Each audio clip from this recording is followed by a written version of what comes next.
Yes. So, welcome back to Catalyst Education. I am Trishna, your English faculty. So, നമ്മൾ ഇന്ന് നമ്മുടെ +1 ഇംഗ്ലീഷിന്റെ sure question ആണ് നമ്മൾ discuss ചെയ്യാൻ വേണ്ടി പോകുന്നത്. നാളെ നമ്മുടെ ക്രിസ്മസ് എക്സാം അല്ലേ? അപ്പോൾ ആ ക്രിസ്മസ് എക്സാമിന് വേണ്ടിയിട്ട് നമുക്ക് 4 യൂണിറ്റ് ആണ് നമുക്ക് സോ ആയിട്ട് എന്ത് ചെയ്തിട്ട് ആദ്യത്തെ ലൈവിൽ നമ്മൾ യൂണിറ്റ് 3 യൂണിറ്റ് 4 അതിനുശേഷം നമ്മൾ യൂണിറ്റ് 1 and 2 എല്ലാം നമ്മൾ ഡിസ്കസ് ചെയ്ത് കഴിഞ്ഞതാ അല്ലേ? അപ്പൊ ഇനി നിങ്ങൾ എല്ലാ ആൾക്കാരും റെഡി ആയിട്ട് ഇരിക്കുന്നത് എന്തിനാണ്? ക്വസ്റ്റ്യൻസിന് വേണ്ടിയിട്ടാ അല്ലേ? അപ്പൊ റെഡി ആണോടാ? റെഡി അല്ലേ? നമുക്ക് എങ്ങനെയൊക്കെയാണ് +1 ഇംഗ്ലീഷിന് ചോദ്യങ്ങൾ വരുന്നത് എന്നുള്ളത് നമ്മൾ പഠിച്ചിരിക്കണം അല്ലേ? നമ്മൾ അറിഞ്ഞിരിക്കണം. എന്നാൽ നമുക്ക് എന്ത് ചെയ്യും, നാളെ വളരെ സ്പീഡിൽ തന്നെ ഓരോ ചോദ്യങ്ങളെയും നമുക്ക് എന്ത് ചെയ്യാൻ പറ്റും? യെസ്, ഡീൽ ചെയ്യാൻ വേണ്ടി പറ്റുമെന്നല്ല. സോ നിങ്ങൾ എന്ത് ചെയ്യാം, പെട്ടെന്ന് തന്നെ ലിങ്ക് ഒന്ന് ഷെയർ ചെയ്യ്. കാറ്റലിസ്റ്റിന്റെ +1 ഇംഗ്ലീഷ് ഷുവർ ക്വസ്റ്റ്യൻസിന്റെ ലൈവ് ഇതാ ഇവിടെ നമ്മൾ സ്റ്റാർട്ട് ചെയ്തിട്ടുണ്ട്. പെട്ടെന്ന് തന്നെ നിങ്ങളുടെ ഫ്രണ്ട്സിന് നിങ്ങൾ എന്ത് ചെയ്യുക, യെസ് ലിങ്ക് ഷെയർ ചെയ്ത് കൊടുക്കുക. നിങ്ങളുടെ വാട്സപ്പിൽ, നിങ്ങളുടെ ഇൻസ്റ്റഗ്രാമിലൊക്കെ എന്ത് ചെയ്യുക, പെട്ടെന്ന് തന്നെ നിങ്ങൾ യെസ് നിങ്ങളൊന്ന് ലിങ്ക് ഷെയർ ചെയ്ത് കൊടുക്കുക കേട്ടോ. യെസ്, എന്നിട്ട് നമ്മൾ എന്ത് ചെയ്യുക, ഒന്ന് മെൻഷൻ ചെയ്യുക കേട്ടോ. യെസ് അല്ലേ, നമ്മുടെ +1 ലൈവ് ആണ്, ഷുവർ ക്വസ്റ്റ്യൻസ് ആണ്. സോ നമ്മൾ ഒരുപാട് എന്ത് ചെയ്യുന്നുണ്ട്, യെസ് ഒരുപാട് ക്വസ്റ്റ്യൻസ് ആണ് നമ്മൾ ഡിസ്കസ് ചെയ്യുന്നത്. പെട്ടെന്ന് തന്നെ നിങ്ങൾ ഒന്ന് ഷെയർ ചെയ്യണം. യെസ് യെസ് എടാ ഹായ് ഹായ്, കുറേ പേര് ഹായ് ഒക്കെ പറയുന്നുണ്ട്. ഹലോ യെസ് എടാ, പെട്ടെന്ന് തന്നെ ലിങ്ക് ഒന്ന് ഷെയർ ചെയ്യാം കേട്ടോ. Okay yes. സോ റെഡി ആണോ? പ്രശ്നങ്ങളൊന്നും ഇല്ലല്ലോ, എല്ലാം സെറ്റ് അല്ലേ, ഓഡിബിൾ അല്ലേ? സോ നമുക്ക് സ്റ്റാർട്ട് ചെയ്യാലോ. നമുക്ക് ഒരുപാട് ക്വസ്റ്റ്യൻസ് ഡീൽ ചെയ്യാനുണ്ട്. ഓക്കെ, കാരണം എന്താണെന്ന് വെച്ചാൽ 4 യൂണിറ്റ് ബേസ് ചെയ്തിട്ട് വരുന്ന ചോദ്യങ്ങളാണ് നമ്മൾ ഡിസ്കസ് ചെയ്യുന്നത്. സോ എങ്ങനെയൊക്കെയാണ് നമ്മൾ +1 ഇംഗ്ലീഷിൽ ക്വസ്റ്റ്യൻസ് വരുന്നത് എന്നുള്ളത് നമ്മൾ ഇപ്പോൾ പരിചയപ്പെടാൻ വേണ്ടി പോവാം. കാരണം നിങ്ങളെ സംബന്ധിച്ചിടത്തോളം നിങ്ങൾ ഓണം എക്സാം ഒന്നും ഈ രീതിയിൽ നിങ്ങൾ എഴുതിയിട്ടുണ്ടാവില്ല അല്ലേ? അപ്പോൾ 10ാം ക്ലാസ് ഒക്കെ കഴിഞ്ഞു. അപ്പോൾ അന്ന് നമ്മൾ പഠിച്ച പോലെ, അന്ന് നമ്മൾ എഴുതിയ പോലെ അല്ല. +1 ഇംഗ്ലീഷിൻ്റെ പേപ്പർ എന്ന് പറയുമ്പോൾ കുറച്ചും കൂടി 80 മാർക്സിലല്ലേ, ഒന്നും കൂടി വലിയ രീതിയിലാണ് ചോദ്യങ്ങളൊക്കെ നമ്മൾ കാണുന്നത്. ഒരുപാട് 8 മാർക്സിൻ്റെ ചോദ്യങ്ങളുണ്ട്, ഒരുപാട് 6 മാർക്സിൻ്റെ ചോദ്യമുണ്ട്, അപ്രിസിയേഷൻ എഴുതണം, ഇങ്ങനെയുള്ള കുറേ കാര്യങ്ങളാണ് നമ്മൾ ഇവിടെ ഡിസ്കസ് ചെയ്യാൻ വേണ്ടി പോകുന്നത് എന്നല്ല. ആൻഡ് +1 ഇംഗ്ലീഷിൻ്റെ ഈ ഒരു ക്രിസ്മസ് എക്സാം നിങ്ങൾ വളരെ അടിപൊളിയായിട്ട് നിങ്ങൾ ഇപ്പം തന്നെ നിങ്ങൾ എഴുതിയാൽ നിങ്ങൾക്ക് എന്ത് ചെയ്യാൻ പറ്റും, നന്നായിട്ട് തന്നെ നിങ്ങൾക്ക് ഇമ്പ്രൂവ് ചെയ്യാൻ വേണ്ടി പറ്റും. നിങ്ങളുടെ വീക്കായിട്ടുള്ള ഏരിയ എവിടെയാണോ അതൊക്കെ നിങ്ങൾക്ക് എന്ത് ചെയ്യാൻ പറ്റും, ഐഡൻറ്റിഫൈ ചെയ്തിട്ട് നന്നായിട്ട് തന്നെ പെർഫോം ചെയ്തിട്ട് പബ്ലിക് എക്സാം സെറ്റ് ആക്കണം. സോ ആ പബ്ലിക് എക്സാമിൻ്റെ ജസ്റ്റ് അല്ലേ, അതിൻ്റെ മുന്നുള്ള ഒരു ട്രയൽ ആയിട്ട് നിങ്ങൾ എന്ത് ചെയ്യണം, ഈ ഒരു ക്രിസ്മസ് എക്സാമിന് നിങ്ങൾ യൂട്ടിലൈസ് ചെയ്യണം. Okay yes. സോ റെഡി ആണല്ലോ? റെഡി ആണല്ലേ? യെസ്, സെറ്റല്ലേ? ഓക്കെ. സോ നമ്മുടെ ആദ്യത്തെ 4 യൂണിറ്റ് ആണ് നാളത്തെ എക്സാമിനുള്ളത്. ഓക്കെ, നമുക്ക് 6 യൂണിറ്റ്സ് പഠിക്കാനുണ്ട്.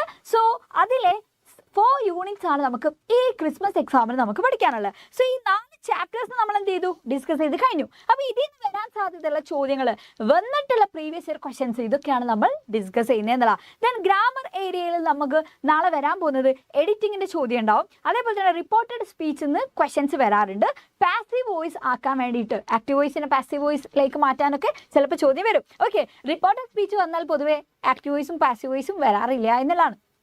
ഓക്കെ, അപ്പോൾ നമ്മൾ എന്ത് ചെയ്യണം, ഇത് രണ്ടും നമ്മൾ ഏകദേശം പഠിച്ചിരിക്കണം അല്ലേ? ദെൻ അതേപോലെ തന്നെ ഇഫ് ക്ലോസ്, കണ്ടീഷണൽസ്, ഇതും ഇഫ് ക്ലോസ് ഒക്കെ നമ്മൾ +1 പഠിക്കുന്നുണ്ട്. If you study well you will pass എന്നൊക്കെ അല്ലേ പറഞ്ഞിട്ട് ഓരോ 3 കണ്ടീഷൻസ് ഒക്കെ ഉണ്ട്. അപ്പോൾ അതൊക്കെ എന്ത് ചെയ്യണം, നമ്മൾ ജസ്റ്റ് ഒന്ന് അറിഞ്ഞിരിക്കണം എന്നുള്ള. അതേപോലെ തന്നെ കോയ്സ് ഡിവൈസസ് വരാറുണ്ട്. ഓക്കെ, അപ്പോൾ ഇത്രയാണ് നമുക്ക് ഗ്രാമർ റിലേറ്റഡ് ആയിട്ട് പഠിക്കാനുള്ളത്. നിങ്ങളുടെ ടെക്സ്റ്റ് ബുക്കിൽ വളരെ കൃത്യമായിട്ട് ഇതിൻ്റെ കാര്യങ്ങളൊക്കെ ഉണ്ടാവും. ജസ്റ്റ് നിങ്ങൾ എന്ത് ചെയ്യണം, അതൊക്കെ ഒന്ന് വായിച്ചിട്ടായിരിക്കും വന്നിരിക്കുന്നത് എന്നുള്ളത് യെസ് ഞാൻ മനസ്സിലാക്കുന്നു. ദെൻ അതേപോലെ തന്നെ ഇനി നമ്മൾ പഠിച്ചിരിക്കുന്ന എന്താ, ഫോമാറ്റ്സ് ആണ്. എങ്ങനെയൊക്കെയാണ് ഇനി ചോദ്യങ്ങൾ വരിക എന്നുള്ളത് അല്ലേ? അപ്പോൾ ചോദ്യങ്ങൾ വരിക ഇത്രത്തോളം ഫോമാറ്റ്സ് ബേസ് ചെയ്തിട്ടാണ്. ഇതൊക്കെ നമ്മൾ ഒരു +1 ഇംഗ്ലീഷ് പഠിക്കുന്ന ഒരു കുട്ടീനെ സംബന്ധിച്ചിടത്തോളം നിങ്ങൾ അറിഞ്ഞിരിക്കേണ്ടതായിട്ടുള്ള ഫോമാറ്റ്സാണ്. Clear right? ഓക്കെ, സോ നോക്കാം. Speech, profile, interview, informal letter, essay, character sketch, figures of speech, അതേപോലെ തന്നെ appreciation, email, formal letter, introductory speech, travel essay, travel brochure, travel info, live TV report, debate, narration, diary, seminar report, അല്ലേ, അതേപോലെ തന്നെ newspaper report, notice, writeup. ഇത്രയും formats നമുക്ക് ഈ Christmas exam base ചെയ്തിട്ട് നമ്മൾ പഠിക്കുന്നുണ്ട്.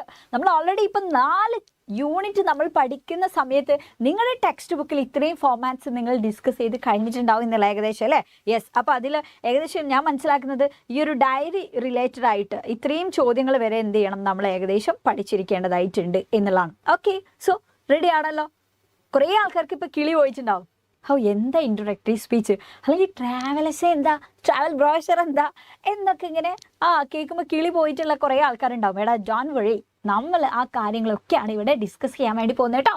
ഇന്നത്തെ ഈ ലൈവോട് കൂടിയിട്ട് നിങ്ങൾക്ക് കിട്ടാൻ പോകുന്നത് ഇത്രയും കാര്യങ്ങളാണ്. യെസ് നമ്മൾ കാര്യത്തിലേക്ക് വരാണ്. അപ്പോൾ നാളത്തെ എക്സാം വളരെ സീരിയസ് ആയിട്ട് വേണം നിങ്ങൾ എഴുതാൻ കേട്ടോ. ചില ആൾക്കാരുണ്ടാവും ക്രിസ്മസ് എക്സാം ആണ് എന്തിപ്പത് എന്തെങ്കിലും എഴുതി കൊടുക്കുക എന്നുള്ളൊരു ആറ്റിറ്റ്യൂഡൊക്കെ ആയിരിക്കും. മാറ്റിക്കോ എന്നുള്ളതാണ്. അത് മാറ്റിക്കോ. ആ ഒരു ആറ്റിറ്റ്യൂഡാണെങ്കിൽ പബ്ലിക് എക്സാം നിങ്ങൾക്ക് പണി തരും. ഓക്കെ, കാരണം എന്താ വെച്ചാൽ പബ്ലിക് എക്സാം നിങ്ങൾക്ക് അപ്പോൾ ജസ്റ്റ് നിങ്ങളൊരു എഴുതി എണീക്കുന്നത് പോലെ ആയിരിക്കും. നിങ്ങൾക്ക് ചിലപ്പോൾ നിങ്ങൾ ആദ്യമായിട്ട് നന്നായിട്ട് എഴുതുന്ന പോലെയൊക്കെ ആയിരിക്കും പബ്ലിക് എക്സാം. സോ വേണ്ട പോലെ നിങ്ങൾക്ക് ടൈം മാനേജ് ചെയ്യാൻ പറ്റില്ല. വേണ്ട പോലെ നിങ്ങൾക്ക് കോണ്ടന്റ് ഇമ്പ്രൂവ് ചെയ്തിട്ട് അല്ലെങ്കിൽ അല്ലേ നല്ല രീതിയിൽ ഒരു കോണ്ടന്റ് മേക്ക് ചെയ്യാനൊന്നും നിങ്ങൾക്ക് പറ്റാതെ വരും പബ്ലിക് എക്സാമിന്. സോ എന്ത് ചെയ്യണം, ഇവിടെ തന്നെ നമ്മളൊന്ന് എഫേർട്ട് എടുത്ത് തുടങ്ങാം. എത്ര മാർക്കിന് എത്രയൊക്കെ എഴുതണ്ടേ, അങ്ങനെയൊക്കെ എനിക്ക് എഴുതാൻ പറ്റുന്നുണ്ടോ എന്നുള്ളതൊക്കെ ഒന്ന് ചെക്ക് ചെയ്യാം. ഓക്കെ, സോ നോക്കുക 1 മാർക്കിന് എത്ര നിങ്ങൾ എഴുതേണ്ടത് നാളത്തെ എക്സാമിന്. കാരണം നമ്മൾ കണ്ടന്റൊക്കെ പഠിച്ചു കഴിഞ്ഞാൽ അല്ലേ, യെസ് നമുക്ക് ആ ഒരു കാര്യങ്ങളൊക്കെ നമുക്കറിയാം, തിയറി ബേസ് ചെയ്തിട്ടൊക്കെ നമ്മൾ പഠിച്ചു. സോ ഇനി എഴുതാൻ പോകുമ്പോൾ 1 മാർക്കിന്റെ ചോദ്യത്തിന് എത്ര എഴുതണം? ഒരുപാട് എഴുതണോ? വേണ്ട, 1 വേർഡ് ഓ 1 സെന്റൻസിൽ നിങ്ങൾ അതിന് ആൻസർ എഴുതി നിർത്താം. ഓക്കെ, ഇനി 2 മാർക്സിന്റെ ചോദ്യങ്ങളാണെങ്കിലോ 2 സെന്റൻസ് ആവശ്യമുള്ളൂ. ഓക്കെ, 2 സെന്റൻസിൽ നമ്മൾ എന്ത് ചെയ്യണം, ആൻസർ എഴുതി നിർത്താം. ഇനി 4 മാർക്സിന്റെ ചോദ്യങ്ങളാണെങ്കിൽ 80 to 100 വേർഡ്സിലാണ് നിങ്ങൾ എഴുതേണ്ടത്. അഥവാ ഏകദേശം 4 മാർക്കിന്റെ ചോദ്യമാണെങ്കിൽ ഇതൊരു പേജ് ആണെന്നുണ്ടെങ്കിൽ ഇതിന്റെ ഇത്രയൊക്കെ എഴുതാം. ഓക്കെ, ഇത്രയൊക്കെ എഴുതിയാൽ മതി, 4 മാർക്സ് നിങ്ങൾക്ക് കിട്ടും. നിങ്ങൾ എന്ത് ചെയ്യണം, വെറുതെ കത്തിയടിക്കരുത്. അത്യാവശ്യം പോയിന്റ്സ് ഉള്ള ആൻസേഴ്സ് ആണെന്നുണ്ടെങ്കിൽ അത്രേ ആവശ്യമുള്ളൂ. അതേപോലെ തന്നെ 5 or 6 മാർക്സിനാണെന്നുണ്ടെങ്കിലോ 5 or 6 മാർക്കിന് വരുന്ന ചോദ്യമാണെന്നുണ്ടെങ്കിൽ 100 to 120 വേർഡ്സ് ആണ് നിങ്ങൾ എഴുതേണ്ടത്. അഥവാ ഏകദേശം 5 മാർക്സ് ആണെന്നുണ്ടെങ്കിൽ എന്ത് ചെയ്യുക, ഒരു ഭാഗം നിങ്ങൾ കംപ്ലീറ്റ് ചെയ്താൽ കേട്ടോ. 5 മാർക്സ് ആണെങ്കിൽ ആ ഒരു ഭാഗം നിങ്ങളൊന്ന് കംപ്ലീറ്റ് ചെയ്തിക്കോളൂ. ഇനി 6 മാർക്സ് ആണെങ്കിൽ ആ ഒരു ഭാഗം നേരെ അപ്പുറത്തേക്ക് കുറച്ചും കൂടിയൊക്കെ ഒന്ന് എഴുതിയിട്ട് നിങ്ങൾക്ക് നിർത്താൻ വേണ്ടി പറ്റും. ദെൻ 7 or 8 മാർക്സ് ആണെന്നുണ്ടെങ്കിലോ 7 മാർക്സ് ആണെന്നുണ്ടെങ്കിൽ നമ്മൾ എന്താ ചെയ്യേണ്ടതെന്ന് വെച്ചാൽ ഒരു ഏകദേശം ഒരു 2 ഭാഗം എന്നുള്ള രീതിയിലല്ലേ, 2 ഭാഗം കംപ്ലീറ്റ് വേണമെന്നൊന്നും ഇല്ല. ഓക്കെ, 2 ഭാഗത്തിൻ്റെ മുന്നേ തന്നെ നിങ്ങൾക്ക് എന്ത് ചെയ്യാം, 7 നിർത്താം. 8 മാർക്സിനാണെന്നുണ്ടെങ്കിൽ എന്ത് ചെയ്യാം, ഒരു 2.5 പേജ് എന്നാണ് നമ്മൾ പറയാറുള്ളത്. ഓക്കെ, ഈ ഒരു ഭാഗം കംപ്ലീറ്റ് ചെയ്താൽ ഈ ഒരു ഭാഗം എഴുതുക. ഇത് ഏകദേശം എഴുതിയാൽ തന്നെ ചിലപ്പോൾ നിങ്ങൾക്ക് 8 മാർക്സ് കിട്ടും, നല്ല ക്വാളിറ്റി ഉള്ള ആൻസേഴ്സ് ആണെങ്കിൽ. ഓക്കെ, ഇനി അതല്ല നിങ്ങൾക്ക് നിർത്താൻ പറ്റിയിട്ടില്ലെങ്കിൽ എന്ത് ചെയ്യുക, ഇവിടെ ഇത്രയും കൂടി എഴുതിയിട്ട് സ്റ്റോപ്പ് ചെയ്യുക. ഓക്കെ, ഒരു 2.5 പേജാണ് നമ്മൾ എഴുതേണ്ടത്. ഏകദേശം നിങ്ങളുടെ ഒരു ഹാൻഡ് റൈറ്റിങ്ങിൻ്റെ ഒരു വലുപ്പം എന്താണോ അതൊക്കെ അനുസരിച്ചിട്ട് വേണം നിങ്ങൾ കോണ്ടന്റ് സെറ്റ് ചെയ്യാൻ വേണ്ടിയിട്ട്. സോ 8 മാർക്സ് എന്ന് പറഞ്ഞാൽ ഇത്ര ആലോചിക്കാം, മിനിമം 4 പാസേജുകൾ നിങ്ങൾ എഴുതണം കേട്ടോ. 4 പാരഗ്രാഫ് നിങ്ങൾ എഴുതണം എന്നുള്ളതാണ്. ഓക്കെ, കാരണം നല്ല അടിപൊളിയായിട്ടുള്ള പാരഗ്രാഫുകളാണെങ്കിൽ നിങ്ങൾക്ക് എന്തായാലും ഒരു പാരഗ്രാഫിന് 2 മാർക്സ് എന്നുള്ള രീതിയിൽ നിങ്ങൾക്ക് എന്ത് ചെയ്യാൻ പറ്റും, 4 പാരഗ്രാഫ് എഴുതുമ്പോൾ 4 പാരഗ്രാഫ് എഴുതുമ്പോൾ നിങ്ങൾക്ക് എന്ത് ചെയ്യാം, അതിനൊക്കെ 2 മാർക്ക് എന്നുള്ള രീതിയിൽ 8 മാർക്സ് നിങ്ങൾക്ക് സ്കോർ ചെയ്യാൻ വേണ്ടി പറ്റും. Okay, yes. അപ്പോൾ ഈ ഒരു കാര്യങ്ങളൊക്കെ നിങ്ങൾ മൈൻഡിലേക്ക് ഒന്ന് വെക്കാം. പിന്നെ പല കുട്ടികളുടെയും ഒരു ഡൗട്ടാണ്, നമ്മൾ എന്തൊക്കെയാണ് ഇപ്പോൾ ഈ ടൈം എങ്ങനെ മാനേജ് ചെയ്യുക എന്നുള്ളത് പല കുട്ടികളുടെയും ഒരു പ്രശ്നമായിരിക്കും അല്ലേ. ഇംഗ്ലീഷിന് പ്രത്യേകിച്ച് എഴുതാൻ സമയമില്ലാതിരിക്കുന്നതാണ് എല്ലാ കുട്ടികളുടെയും ഒരു പ്രശ്നം. കാരണം നിങ്ങൾക്ക് കോണ്ടന്റ് അറിയാം, ആൻസേഴ്സ് അറിയാം, പക്ഷേ എഴുതി ഫലിപ്പിക്കാൻ വേണ്ടി പറ്റില്ല. എന്തുകൊണ്ടാണ്? ടൈം മാനേജ് ചെയ്യാൻ പറ്റാത്തതുകൊണ്ടാണ് അല്ലേ. അപ്പോൾ കൃത്യമായിട്ട് എങ്ങനെ ടൈം മാനേജ് ചെയ്യണം എന്നുള്ളത് നമ്മൾ ഇപ്പോഴേ ഒന്ന് പഠിച്ച് ഇപ്പോഴേ എന്ത് ചെയ്യുക, നിങ്ങളൊന്ന് പഠിച്ചിട്ട് യെസ് നിങ്ങളൊന്ന് ട്രൈ ചെയ്ത് നോക്കാം. അങ്ങനെ നിങ്ങൾക്ക് സെറ്റ് ചെയ്യാൻ വേണ്ടി പറ്റുന്നുണ്ടോ എന്നുള്ള കാര്യം. ഓക്കെ, സോ ആദ്യത്തെ 15 മിനിറ്റിൽ വളരെ കൃത്യമായിട്ട് നിങ്ങൾ എന്താ ചെയ്യേണ്ടത്, റീഡ് ദ ക്വസ്റ്റ്യൻസ്. നിങ്ങൾ നന്നായിട്ട് തന്നെ ചോദ്യങ്ങൾ നിങ്ങൾ വായിച്ചു നോക്കുക കേട്ടോ. ആദ്യത്തെ 15 മിനിറ്റ് നിങ്ങൾക്ക് അതിനുള്ള കൃത്യമായിട്ട് ചോദ്യങ്ങൾ വായിക്കുക. എന്നിട്ട് അതിനൊക്കെ ആൻസേഴ്സ് എന്തെങ്കിലും ഒന്ന് ഫൈൻഡ് ചെയ്ത് വെക്കുക എന്തൊക്കെയാണെന്നുള്ളത്. ക്വസ്റ്റ്യൻ പേപ്പറിൽ എഴുതാൻ പറ്റില്ല എന്നാണ് പറയാറുള്ളത്. ഓക്കെ, പക്ഷേ എങ്കിൽ പോലും നിങ്ങൾക്ക് അഥവാ എങ്ങാനും ഹിൻ്റൊക്കെ എവിടെയെങ്കിലും മാർക്ക് ചെയ്യാനൊക്കെ പറ്റുകയാണെന്നുണ്ടെങ്കിൽ ദാറ്റ് വിൽ ബി ഹെൽപ്ഫുൾ എന്നുള്ളതാണ്. അത് നിങ്ങളെ എന്തായാലും നിങ്ങൾ എന്ത് ചെയ്യും, അത് സഹായിക്കും. നിങ്ങൾക്ക് ഭയങ്കര ഹെൽപ്പായിട്ടുള്ളൊരു കാര്യമാണ്. നമുക്ക് കുറച്ചും കൂടി ടൈം സ്പീഡിൽ നമുക്ക് ആൻസേഴ്സ് എഴുതാൻ വേണ്ടി പറ്റും അല്ലേ. അപ്പോൾ എഴുതാൻ ക്വസ്റ്റ്യൻ പേപ്പറിൽ എഴുതൽ അലോഡ് അല്ല, പക്ഷേ ഈ ക്രിസ്മസ് എക്സാമിന് അത് വലിയൊരു പ്രശ്നം ഉണ്ടാവില്ല അല്ലേ. അപ്പോൾ നിങ്ങൾ എന്ത് ചെയ്യുക, ക്വസ്റ്റ്യൻ പേപ്പറിൽ തന്നെ എഴുതണം എന്നില്ല, എവിടെയാണോ നിങ്ങൾക്ക് ആ ഒരു റഫായിട്ട് ആൻസേഴ്സൊക്കെ എഴുതാൻ പറ്റുന്ന ആ ഒരു സ്പേസ് ഉള്ളത് അവിടെ നിങ്ങൾ എന്ത് ചെയ്യുക, മാക്സിമം അങ്ങനെയുള്ള കാര്യങ്ങളൊക്കെ ഒന്ന് നോട്ട് ചെയ്ത് വെക്കാം. ഓക്കെ, ദെൻ ആദ്യത്തെ 15 മിനിറ്റിൽ നിങ്ങൾ ചെയ്യേണ്ട കാര്യം എന്താ വെച്ചാൽ റീഡിങ് സെക്ഷൻസ് കംപ്ലീറ്റ് ചെയ്യാം. ഓക്കെ, അപ്പോൾ നോക്കാം, ആദ്യത്തെ കുറച്ച് ചോദ്യങ്ങൾ എന്തായിരിക്കും, റീഡിങ് സെക്ഷൻസ് റിലേറ്റഡ് ആയിട്ടുള്ള ചോദ്യങ്ങളായിരിക്കും അല്ലേ. അപ്പോൾ 15 മിനിറ്റിൻ്റെ ഉള്ളിൽ തന്നെ നിങ്ങൾ എന്ത് ചെയ്യണം, അത് കംപ്ലീറ്റ് ആക്കണം. അതിന് നമ്മൾ ഒരുപാട് ടൈം വീണ്ടും ഇങ്ങനെ പാരഗ്രാഫ് നമ്മൾ വായിച്ചിട്ട് ടൈം നമ്മൾ വേസ്റ്റ് ചെയ്താൽ നമുക്ക് ബാക്കിയുള്ള വലിയ 8 മാർക്സും 6 മാർക്സും നമുക്ക് എന്ത് ചെയ്യാൻ പറ്റില്ല, ഡീൽ ചെയ്യാൻ വേണ്ടി പറ്റില്ല അതിൻ്റെ ചോദ്യങ്ങളല്ലേ. അപ്പോൾ കൃത്യമായിട്ട് 0 to 50 മിനിറ്റ്സ് അഥവാ 15 മിനിറ്റിൻ്റെ ഉള്ളിൽ you have to complete the reading sections എന്നുള്ള. ദെൻ ആഫ്റ്റർ ദാറ്റ് അടുത്തതായിട്ട് പിന്നെ അല്ലേ പിന്നെ അത് മുതലുള്ള 15 to 1.5 മണിക്കൂറിൻ്റെ ഉള്ളിലായിട്ട് നിങ്ങൾ എന്ത് ചെയ്യുക, യെസ് റൈറ്റിംഗ് സെക്ഷൻസുകൾ നിങ്ങൾ ഏകദേശം കംപ്ലീറ്റ് ചെയ്യുക. ഒരു 1.5 മണിക്കൂർ കഴിയുമ്പോൾ തന്നെ റൈറ്റിംഗ് സെക്ഷനിലുള്ള കുറേ കാര്യങ്ങളൊക്കെ ഉണ്ടാവും, അതൊക്കെ എന്ത് ചെയ്യുക, നിങ്ങളൊന്ന് കംപ്ലീറ്റ് ചെയ്ത് വെക്കുക. ദെൻ അത് കഴിഞ്ഞിട്ടോ നമുക്ക് ഗ്രാമർ ഉണ്ട് ഇല്ലേ, ഗ്രാമർ നമുക്ക് എഴുതാനുണ്ട്. സോ ഒരു 1:30 മുതൽ 1:40 വരെയുള്ള സമയത്തിനുള്ളിൽ ഗ്രാമർ കാര്യങ്ങൾ എന്ത് ചെയ്യുക, നിങ്ങൾ ഫിനിഷ് ചെയ്യുക. ഇനി 1:40 മുതൽ ഒരു 2:15 വരെ പിന്നെയും നമുക്ക് സമയമുണ്ട്. അതിൽ നിങ്ങൾ എന്താ ചെയ്യേണ്ടത് വെച്ചാൽ ഇവിടെ നമ്മളെല്ലാം ഫിനിഷ് ചെയ്തിട്ടുണ്ടാവില്ല ഈ ഒരു സമയം കൊണ്ട് ഇല്ലേ, എന്തായാലും നിങ്ങൾക്ക് അറിയാത്തതൊക്കെ ഉണ്ടാവും. അപ്പം എന്ത് ചെയ്യുക, ആ അൺഫിനിഷ്ഡ് ആയിട്ടുള്ള കാര്യങ്ങൾ കംപ്ലീറ്റ് ചെയ്യാനുള്ള സമയമാണ്, ഇത്രയും സമയമുണ്ട്. 1:40 മുതൽ 2:15 വരെ അൺഫിനിഷ്ഡ് ആയിട്ടുള്ള കാര്യങ്ങളൊക്കെ എന്ത് ചെയ്യുക, നിങ്ങൾ ഫിനിഷ് ചെയ്യാൻ നോക്കുക. പിന്നെ അവസാനത്തെ 15 മിനിറ്റ് എന്തിനുള്ള, ചെക്ക് ചെയ്യാനുള്ളതാണ് എന്നുള്ളതാണ്. അപ്പോൾ അത് ചെക്ക് ചെയ്യുമ്പോൾ എന്തൊക്കെ നമ്മൾ ചെക്ക് ചെയ്യേണ്ട അവസാനത്തെ 15 മിനിറ്റിൽ വെച്ചാൽ ഫോമാറ്റ്സ് ഒക്കെ കറക്റ്റ് ആണോ എന്നുള്ളത് ചെക്ക് ചെയ്യുക. ചില ആൾക്കാരുടെ ഇമെയിലിൻ്റെ ഫോമാറ്റും ലെറ്ററിൻ്റെ ഫോമാറ്റും ഒക്കെ എന്ത് ചെയ്യും, മറിഞ്ഞിട്ട് എഴുതും അല്ലേ. അതേപോലെ തന്നെ ചോദിച്ചു തന്നെയാണോ എഴുതിയിട്ടുള്ളത്, ലെറ്റർ ഫോമലാണോ എഴുതിയിട്ടുള്ളത്, ഇൻഫോമലാണോ എഴുതിയിട്ടുള്ളത്, അങ്ങനെയുള്ള കുറേ കാര്യങ്ങളൊക്കെ ഉണ്ടാവും. ഫോമാറ്റ്സ് ഒക്കെ എന്ത് ചെയ്യുക, കറക്റ്റായിട്ടൊന്ന് നോക്കുക ഇതന്നെയല്ലേ എന്നുള്ളത്. ഇതിന് അതേപോലെ തന്നെ ക്വസ്റ്റ്യൻ നമ്പർ നോക്കണം. പല കുട്ടികളും ഏറ്റവും കൂടുതൽ നമ്മളൊക്കെ പേപ്പർ വാല്യൂ ചെയ്യുന്ന സമയത്ത് നമ്മൾ കാണുന്ന ഒരു പ്രശ്നമാണ്, കുട്ടികൾ നന്നായിട്ട് എഴുതിയിട്ടുണ്ടാവും, പാവം കണ്ടാൽ. അതെന്താ വെച്ചാൽ നന്നായിട്ട് എഴുതിയിട്ടുണ്ടാവും, പക്ഷേ ക്വസ്റ്റ്യൻ നമ്പർ എന്ത് ചെയ്തിട്ടുണ്ടാവും, തെറ്റിയിട്ടുണ്ടാവും. അപ്പോൾ പിന്നെ നമ്മൾ എങ്ങനെ മാർക്ക് കൊടുക്കാം അല്ലേ? പബ്ലിക് എക്സാമിന് നമുക്ക് അങ്ങനെ മാർക്ക് കൊടുക്കാൻ പറ്റുമോ? ഇല്ല. അപ്പം നിങ്ങൾ എന്ത് ചെയ്യണം, കൃത്യമായിട്ട് ക്വസ്റ്റ്യൻ നമ്പേഴ്സ് ഒക്കെ ഒന്ന് ചെക്ക് ചെയ്യുക, ഞാൻ കറക്റ്റാണോ എഴുതിയിട്ടുള്ളത് എന്നുള്ളത്. അതേപോലെ തന്നെ 1 വേർഡ് ആൻസേഴ്സും നിങ്ങൾ ചെക്ക് ചെയ്യണം, കാരണം കിട്ടിയ ഒരു മാർക്കും പോയ ഒരു മാർക്കാണ് പോകുന്നത് അല്ലേ. അപ്പോൾ 1, 2, 3 ഒക്കെ 1 വേർഡ് ആൻസേഴ്സ് എങ്ങാനും തെറ്റിപ്പോയിട്ടുണ്ടെങ്കിൽ മാർക്ക് പോകുന്ന വഴിയാണില്ല എന്നല്ല. പിന്നെ അതേപോലെ തന്നെ ബാക്കിയുള്ള സ്ഥലത്തും 8 മാർക്കിൽ നമ്മൾ 7 അല്ലെങ്കിൽ 6 ഒക്കെയാണ് സ്കോർ ചെയ്യുന്നത് എന്നുണ്ടെങ്കിൽ നമുക്ക് അത് A+ലേക്ക് ഉള്ള ദൂരം കൂട്ടും എന്നുള്ള അല്ലേ. അപ്പോൾ വളരെ കൃത്യമായിട്ട് അത് നമ്മൾ ശ്രദ്ധിക്കണം. പിന്നെ ശ്രദ്ധിക്കേണ്ട കാര്യമാണ് അറ്റൻഡ് ഓൾ ക്വസ്റ്റ്യൻസ്. നിങ്ങൾ എല്ലാ ചോദ്യങ്ങൾക്കും ഉത്തരം എഴുതിയിട്ടില്ലേ എന്നുള്ളത് നിങ്ങൾ എന്ത് ചെയ്യണം, ഉറപ്പ് വരുത്തണം. അതിനാണ് നമ്മളൊക്കെ ഇങ്ങനെ ചെയ്യും. ഇപ്പോൾ 23, 24, 25 ഇങ്ങനെയൊക്കെ ഉള്ളത് നമ്മളിങ്ങനെ വെട്ടി പോകും ഇല്ലേ. അപ്പോൾ അങ്ങനെ കൃത്യമായിട്ട് എന്ത് ചെയ്യുക, അതൊക്കെ മാർക്ക് ചെയ്ത് വെക്കുക, ഞാൻ അറ്റൻഡ് ചെയ്തിട്ടില്ലേ എന്നുള്ളത് നമുക്കൊന്ന് സ്വയം ഒന്ന് ചെക്ക് ചെയ്യാൻ വേണ്ടിയിട്ട്. ഒരു ക്വസ്റ്റ്യൻ പോലും നിങ്ങൾ എന്ത് ചെയ്ത് സ്കിപ്പ് ചെയ്യരുത് കേട്ടോ. ഓക്കെ, എല്ലാ ചോദ്യങ്ങൾക്കും നിങ്ങൾക്ക് അറിയുന്ന രീതിയിലുള്ള ആൻസേഴ്സ് നിങ്ങൾ എഴുതാം. അപ്പോൾ ആ കാര്യങ്ങളൊക്കെ ശ്രദ്ധിക്കുക. സോ ഇനി നമ്മൾ നേരെ ചോദ്യത്തിലേക്ക് പോവാണ്. ചോദ്യം, യെസ് ഓക്കെ, റെഡി ആണല്ലോ? നമ്മൾ നേരെ ചോദ്യത്തിലേക്ക് പോവാണ്. റെഡിയാണോ?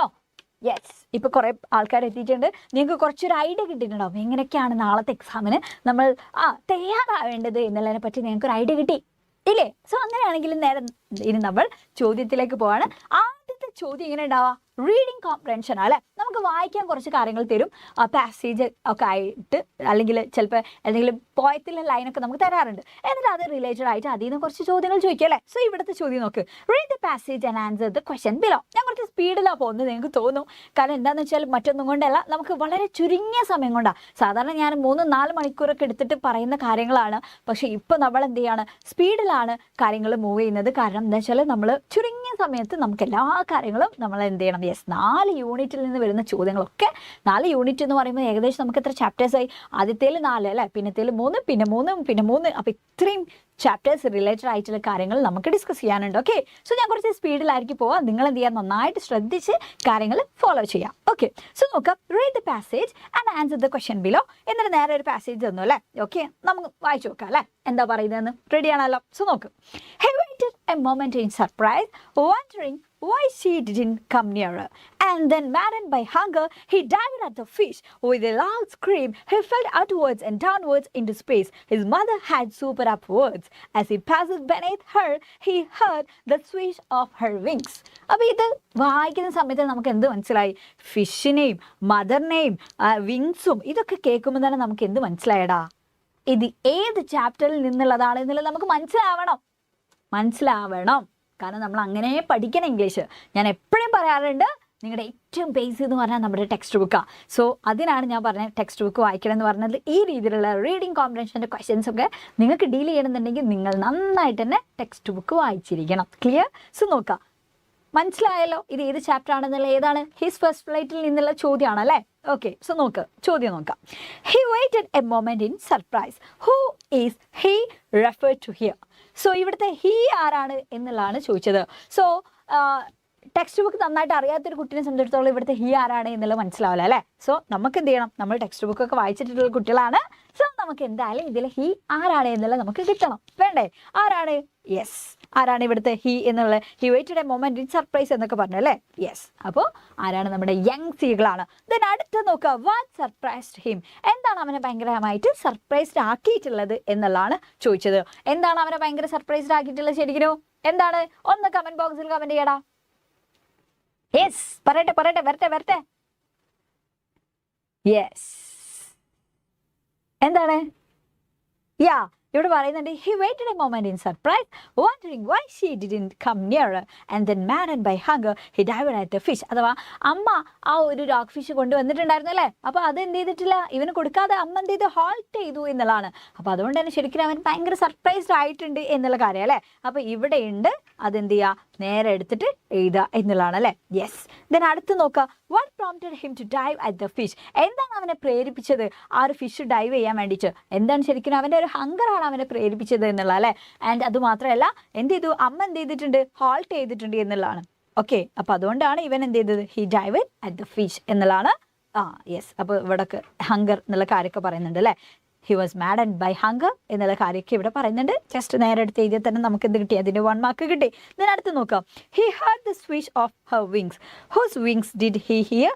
ആരുടേതാണ് എന്നുള്ള അല്ലേ? ആരുടേതാണ് ശരിക്കും ഇവിടെ പറയുന്നത്? ആരുടെ വിങ്സിനെ പറ്റിയിട്ടാണ് പറയുന്നത്?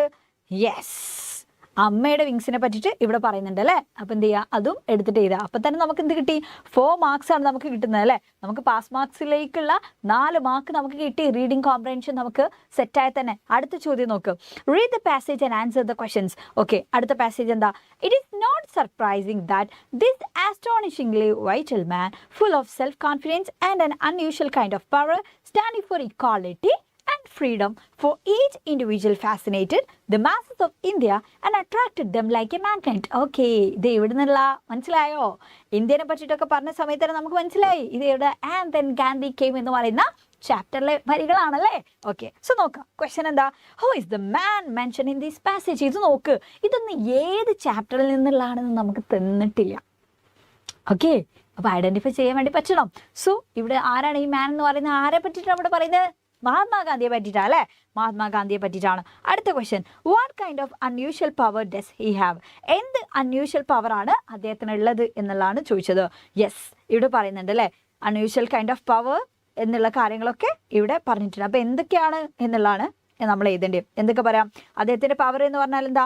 അദ്ദേഹം എന്ത് ചെയ്തിട്ടുണ്ടായിരുന്നു, എല്ലാവരെയും ഒരു മാഗ്നറ്റ് പോലെ അട്രാക്ട് ചെയ്യാനുള്ള ഒരു പവർ അദ്ദേഹത്തിന് ഉണ്ടായിരുന്നു എന്നൊക്കെ പറയുന്നുണ്ട്. The power to attract all kinds of people towards him. എല്ലാ തരത്തിലുള്ള ആൾക്കാരെയും അദ്ദേഹത്തിലേക്ക് ആകർഷിക്കാനുള്ള ഒരു പവർ അദ്ദേഹത്തിന് ഉണ്ടായിരുന്നു. പിന്നെ ഹിസ് കോൺഫിഡൻസ്, അദ്ദേഹത്തിൻ്റെ കോൺഫിഡൻസ് അല്ലേ, അതൊക്കെ ഇവിടെ പറയുന്നുണ്ട്. ദെൻ അതേപോലെ തന്നെ exemplary leadership much influence the Indians എന്നുള്ള അദ്ദേഹത്തിൻ്റെ ആ ഒരു ലീഡർഷിപ്പ് ഒക്കെയാണ്.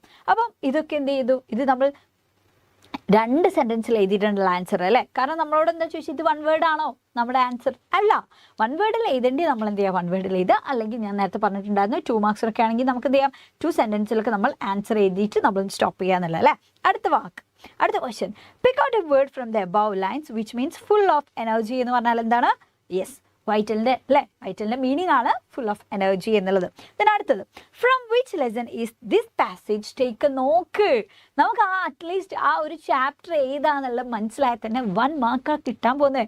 ഏത് പാസേജിൽ നിന്നാണ്, ഏത് ചാപ്റ്ററിലെ പാസേജ് ആണെന്നാണ് ചോദിച്ചത്. then who is the author? ആരാണ്? യെസ്, ചാപ്റ്റർ അതിൻ്റെ ഓഥർ പഠിച്ചാൽ തന്നെ 1 മാർക്ക് കിട്ടി. And then Gandhi came by Jawaharlal Nehru എന്നുള്ള അല്ലേ? യെസ്. അപ്പോൾ നോക്ക്, 4 മാർക്സ് നമുക്ക് സിമ്പിളായിട്ട് നേടാൻ വേണ്ടി പറ്റും. അപ്പോൾ ഇങ്ങനെയുള്ള ചോദ്യങ്ങളൊക്കെ നാളെ നമുക്ക് പ്രതീക്ഷിക്കാം. ഇങ്ങനെയൊക്കെയാണ് റീഡിംഗ് കോമ്പ്രഹെൻഷൻ നിന്ന് ചോദ്യങ്ങൾ വരുന്നത്. സോ അടുത്ത ചോദ്യം നോക്ക്, choose the correct alternative from the brackets and fill in the blanks. Okay, നമുക്ക് 2 ചോദ്യം തന്നിട്ടുണ്ട്, ബ്രാക്കറ്റിൽ എടുത്ത് എഴുതേണ്ട കാര്യങ്ങളും തന്നിട്ടുണ്ട്. ഓക്കെ, നോക്കാം. 8 miles dash not a distance എന്നാണ് പറഞ്ഞത്. Okay, 8 miles dash not a short distance അല്ലേ? അപ്പോൾ ഇവിടെ നമ്മൾ ഈസാണോ ആറാണ് കൊടുക്കേണ്ടതെന്നല്ല. അപ്പോൾ ചില ആൾക്കാർ എന്ത് ചെയ്യും, 8 miles are not a short distance എന്നുള്ളത് ആലോചിക്കും. കാരണം ഇവിടെ 8 miles എന്നുണ്ടല്ലോ, 8 mile അല്ലല്ലോ എന്നൊക്കെ പറയും, കാരണം ഇവിടെ പ്ലൂരൽ ആണ് എന്നുള്ള രീതിയിൽ. പക്ഷേ ഇവിടെ എന്താ, ഇവിടെ നമ്മളൊരു അളവിനെ പറ്റിയിട്ടാണ് ഇവിടെ ശരിക്കും പറയുന്നത് അല്ലേ? അപ്പോൾ നോക്കുക, ഇവിടെ എന്താണ്, 8 miles എന്നുള്ളത് ഒരു പ്ലൂറൽ ആണെങ്കിൽ പോലും അത് ഒരു സിംഗിൾ യൂണിറ്റിന് അല്ലേ, it should be considered as A single unit ആയിട്ടാണ് നമ്മൾ അതിനെ കൺസിഡർ ചെയ്യുന്നത്, ആസ് ഇറ്റ്സ് ഡിനോട്ട് ഡിസ്റ്റൻസ്. കാരണം എന്താ, അവിടെ ആ ഒരു ദൂരത്തെയാണ് അത് കാണിക്കുന്നത് എന്നുള്ള, അതുകൊണ്ടാണ് കേട്ടോ. So only singular form of verb should be used. അതുകൊണ്ട് തന്നെ നമ്മൾ എന്തുണ്ട്, അവിടെ സിംഗിൾ ആണ് നമ്മൾ യൂസ് ചെയ്യേണ്ടത്. ഈസ് ആണ് നമ്മൾ പറയാം. 8 miles is not a short distance എന്നാണ് നമ്മൾ പറയാം കേട്ടോ. Okay, yes.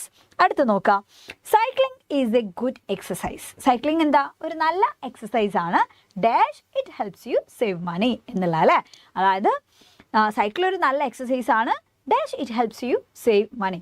അത് നിങ്ങളെ എന്തിനും കൂടി ഹെൽപ്പ് ചെയ്യുന്നുണ്ട്, ക്യാഷ് സേവ് ചെയ്യാനും കൂടി നിങ്ങളെ ഹെൽപ്പ് ചെയ്യുന്നുണ്ട് എന്നാണ് പറഞ്ഞത്. അപ്പം നല്ലൊരു എക്സസൈസും ആണ്. അപ്പോൾ അത് മാത്രമല്ല, അത് നിങ്ങളെ ക്യാഷ് സേവ് ചെയ്യാനും കൂടി ഹെൽപ്പ് ചെയ്യുന്നു. അപ്പോൾ ഒരു അഡീഷണൽ ആയിട്ടുള്ള കാര്യമാണ് നമ്മളവിടെ പറയുന്നത്. സോ നമ്മൾ എന്താ യൂസ് ചെയ്യുക, മോർ ഓവർ എന്നുള്ളതാണ് കൊടുക്കുക അല്ലേ. അതുകൂടാതെ എന്നുള്ള രീതിയിൽ മോർ ഓവർ ആണ് നമ്മളവിടെ ആഡ് ചെയ്യേണ്ടി എന്നുള്ള, ഹവർ എന്നുള്ളതല്ല അല്ലേ, എന്നിരുന്നാലും എന്നുള്ള രീതിയിലാണ് അതെല്ലാം നമ്മൾ അവിടെ യൂസ് ചെയ്യുക. ഇവിടെ നമ്മൾ മോർ ഓവറാണ് നമ്മൾ കൊടുക്കുക. കാരണം ഒരു അഡീഷണൽ ആയിട്ട് ഒരു കാര്യം കൂടി അതിനെ പറ്റിയിട്ട് നമ്മൾ പറയാണ്. സോ അടുത്ത് നോക്കാം, role of parents in helping their children. നമ്മൾ ഫസ്റ്റ് യൂണിറ്റ് പഠിച്ചു കഴിഞ്ഞിട്ടുള്ള കുട്ടികളാണല്ലോ.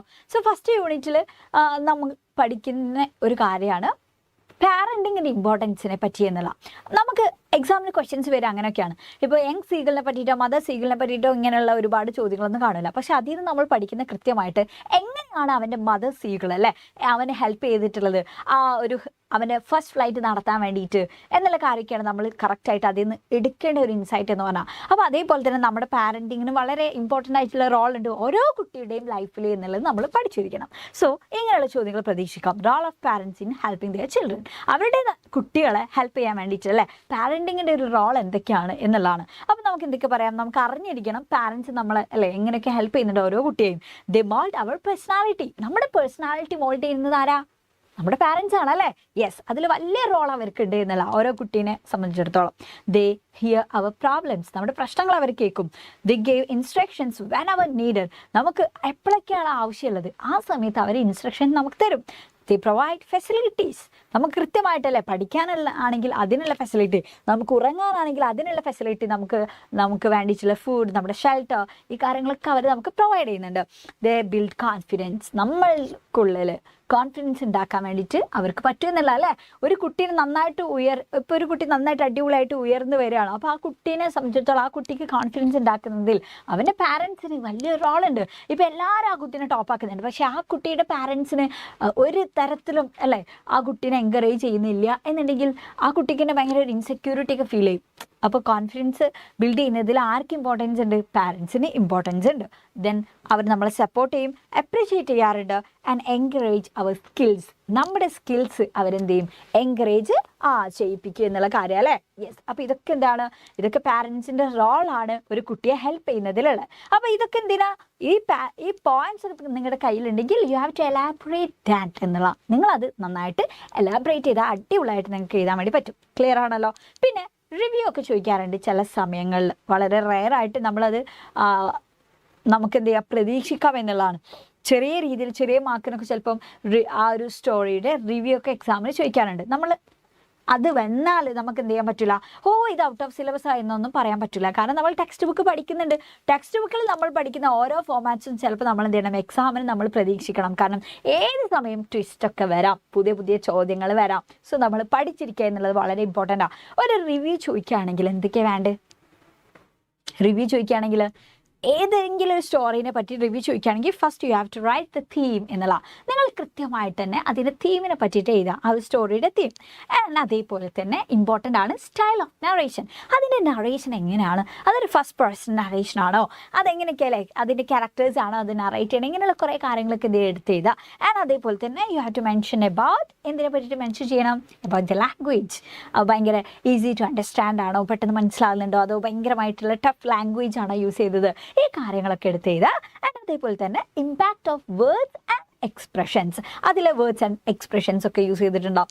ഇവിടെ നമുക്ക് റിപ്പീറ്റഡ് ആയിട്ടുള്ള എക്സ്പ്രഷൻസ് ഒക്കെ കാണാൻ വേണ്ടി പറ്റും. ഈ ഫസ്റ്റ് ഫ്ലൈറ്റിൽ ഒരുപാട് ഡയലോഗ്സ് ഒക്കെ റിപ്പീറ്റഡ് ആയിട്ടുണ്ട് അല്ലേ. അതേപോലെ തന്നെ ഗ ഗ ഗ എന്ന് പറയുന്ന സൗണ്ടൊക്കെ അതിൽ കാണിക്കുന്നുണ്ട്. അതൊക്കെ എന്ത് ചെയ്യാം, നമുക്ക് അതിൽ ആ ഒരു ഇവിടെ ഒരുപാട് പക്ഷികളുടെ ഒരു ലാംഗ്വേജ് ഒക്കെ എടുത്ത് എഴുതിയിട്ടുണ്ട്. അതൊക്കെ നമുക്ക് എടുത്ത് എഴുതാൻ വേണ്ടി പറ്റും ഇതിൻ്റെ റിവ്യൂ എഴുതുന്ന സമയത്ത്. അതേപോലെ തന്നെ ലൊക്കേഷൻ എവിടെ, ഓരോ കഥക്കും ഓരോ ലൊക്കേഷൻസ് ഒക്കെ ആയിരിക്കും. ഇവിടെ നമ്മുടെ ലൊക്കേഷൻ എന്ന് പറയുന്ന ആ ഒരു ലെഡ്ജാണ് അല്ലേ, ആ ഒരു സീൽ വെച്ചിട്ട് അതിൻ്റെ ലെഡ്ജിൽ വെച്ചിട്ടൊക്കെയാണ് ഈ കഥ ശരിക്കും നടക്കുന്നത് എന്നുള്ള. അപ്പോൾ അതിൻ്റെ ലൊക്കേഷൻ നമുക്കറിയാം, അതിൻ്റെ ഒരു സെറ്റിംഗ്, ഇതൊക്കെ എന്ത് ചെയ്യുക, നിങ്ങളൊന്ന് ഐഡൻറ്റിഫൈ ചെയ്ത് വെക്കുക. ദെൻ ക്യാരക്ടറൈസേഷൻ എങ്ങനെയൊക്കെയാണ്, അവരുടെ ഡയലോഗ്സ് എങ്ങനെയൊക്കെയാണ്, ദെൻ ഇതിൻ്റെ കഥയുടെ ഓപ്പണിംഗ് എന്താണ്, എൻഡിങ് എങ്ങനെയൊക്കെയാണ് എന്നുള്ളതിനെ പറ്റിയിട്ടൊക്കെ നമ്മൾ എന്ത് ചെയ്യണം, ഒരു റിവ്യൂ എഴുതുമ്പോൾ നമ്മൾ എഴുതണം. ഓക്കെ, ഇനി എക്സാമിന് റിവ്യൂ ഓഫ് ദ സ്റ്റോറി എന്നൊക്കെ പറഞ്ഞിട്ടുള്ള ഒരു ചോദ്യം കണ്ടാൽ നിങ്ങൾ എന്ത് ചെയ്യണം, കൃത്യമായിട്ട് ഈ കാര്യങ്ങളൊക്കെ മെൻഷൻ ചെയ്തിട്ട് വേണം എഴുതാൻ. ഓക്കെ, സോ ഇനി നമുക്ക് എങ്ങനെ ചോദ്യം വന്നാലും അതിൻ്റെ മാർക്ക് കുറവാൻ വേണ്ടി പാടില്ല. ഓക്കെ, യാ. സോ അടുത്ത ചോദ്യം നോക്കാം. Failure is not fatal, it is the courage to continue that counts. Says ആരാ പറഞ്ഞിട്ടുള്ളത് ഈ ഒരു കാര്യം? യെസ്, കാണുന്നുണ്ടല്ലോ, അവരൊക്കെ പോയില്ലേ? ഓക്കെ, സോ നോക്കാം, പോയോ? Okay, done. യാ, സോ നോക്കാം. നമ്മൾ ഈ ഒരു യൂണിറ്റ് 1 സ്റ്റാർട്ട് ചെയ്യുന്ന സമയത്ത് തന്നെ നമുക്കൊരു കോട്ട് തന്നിട്ടല്ലേ നമ്മൾ അത് സ്റ്റാർട്ട് ചെയ്യുന്നത്.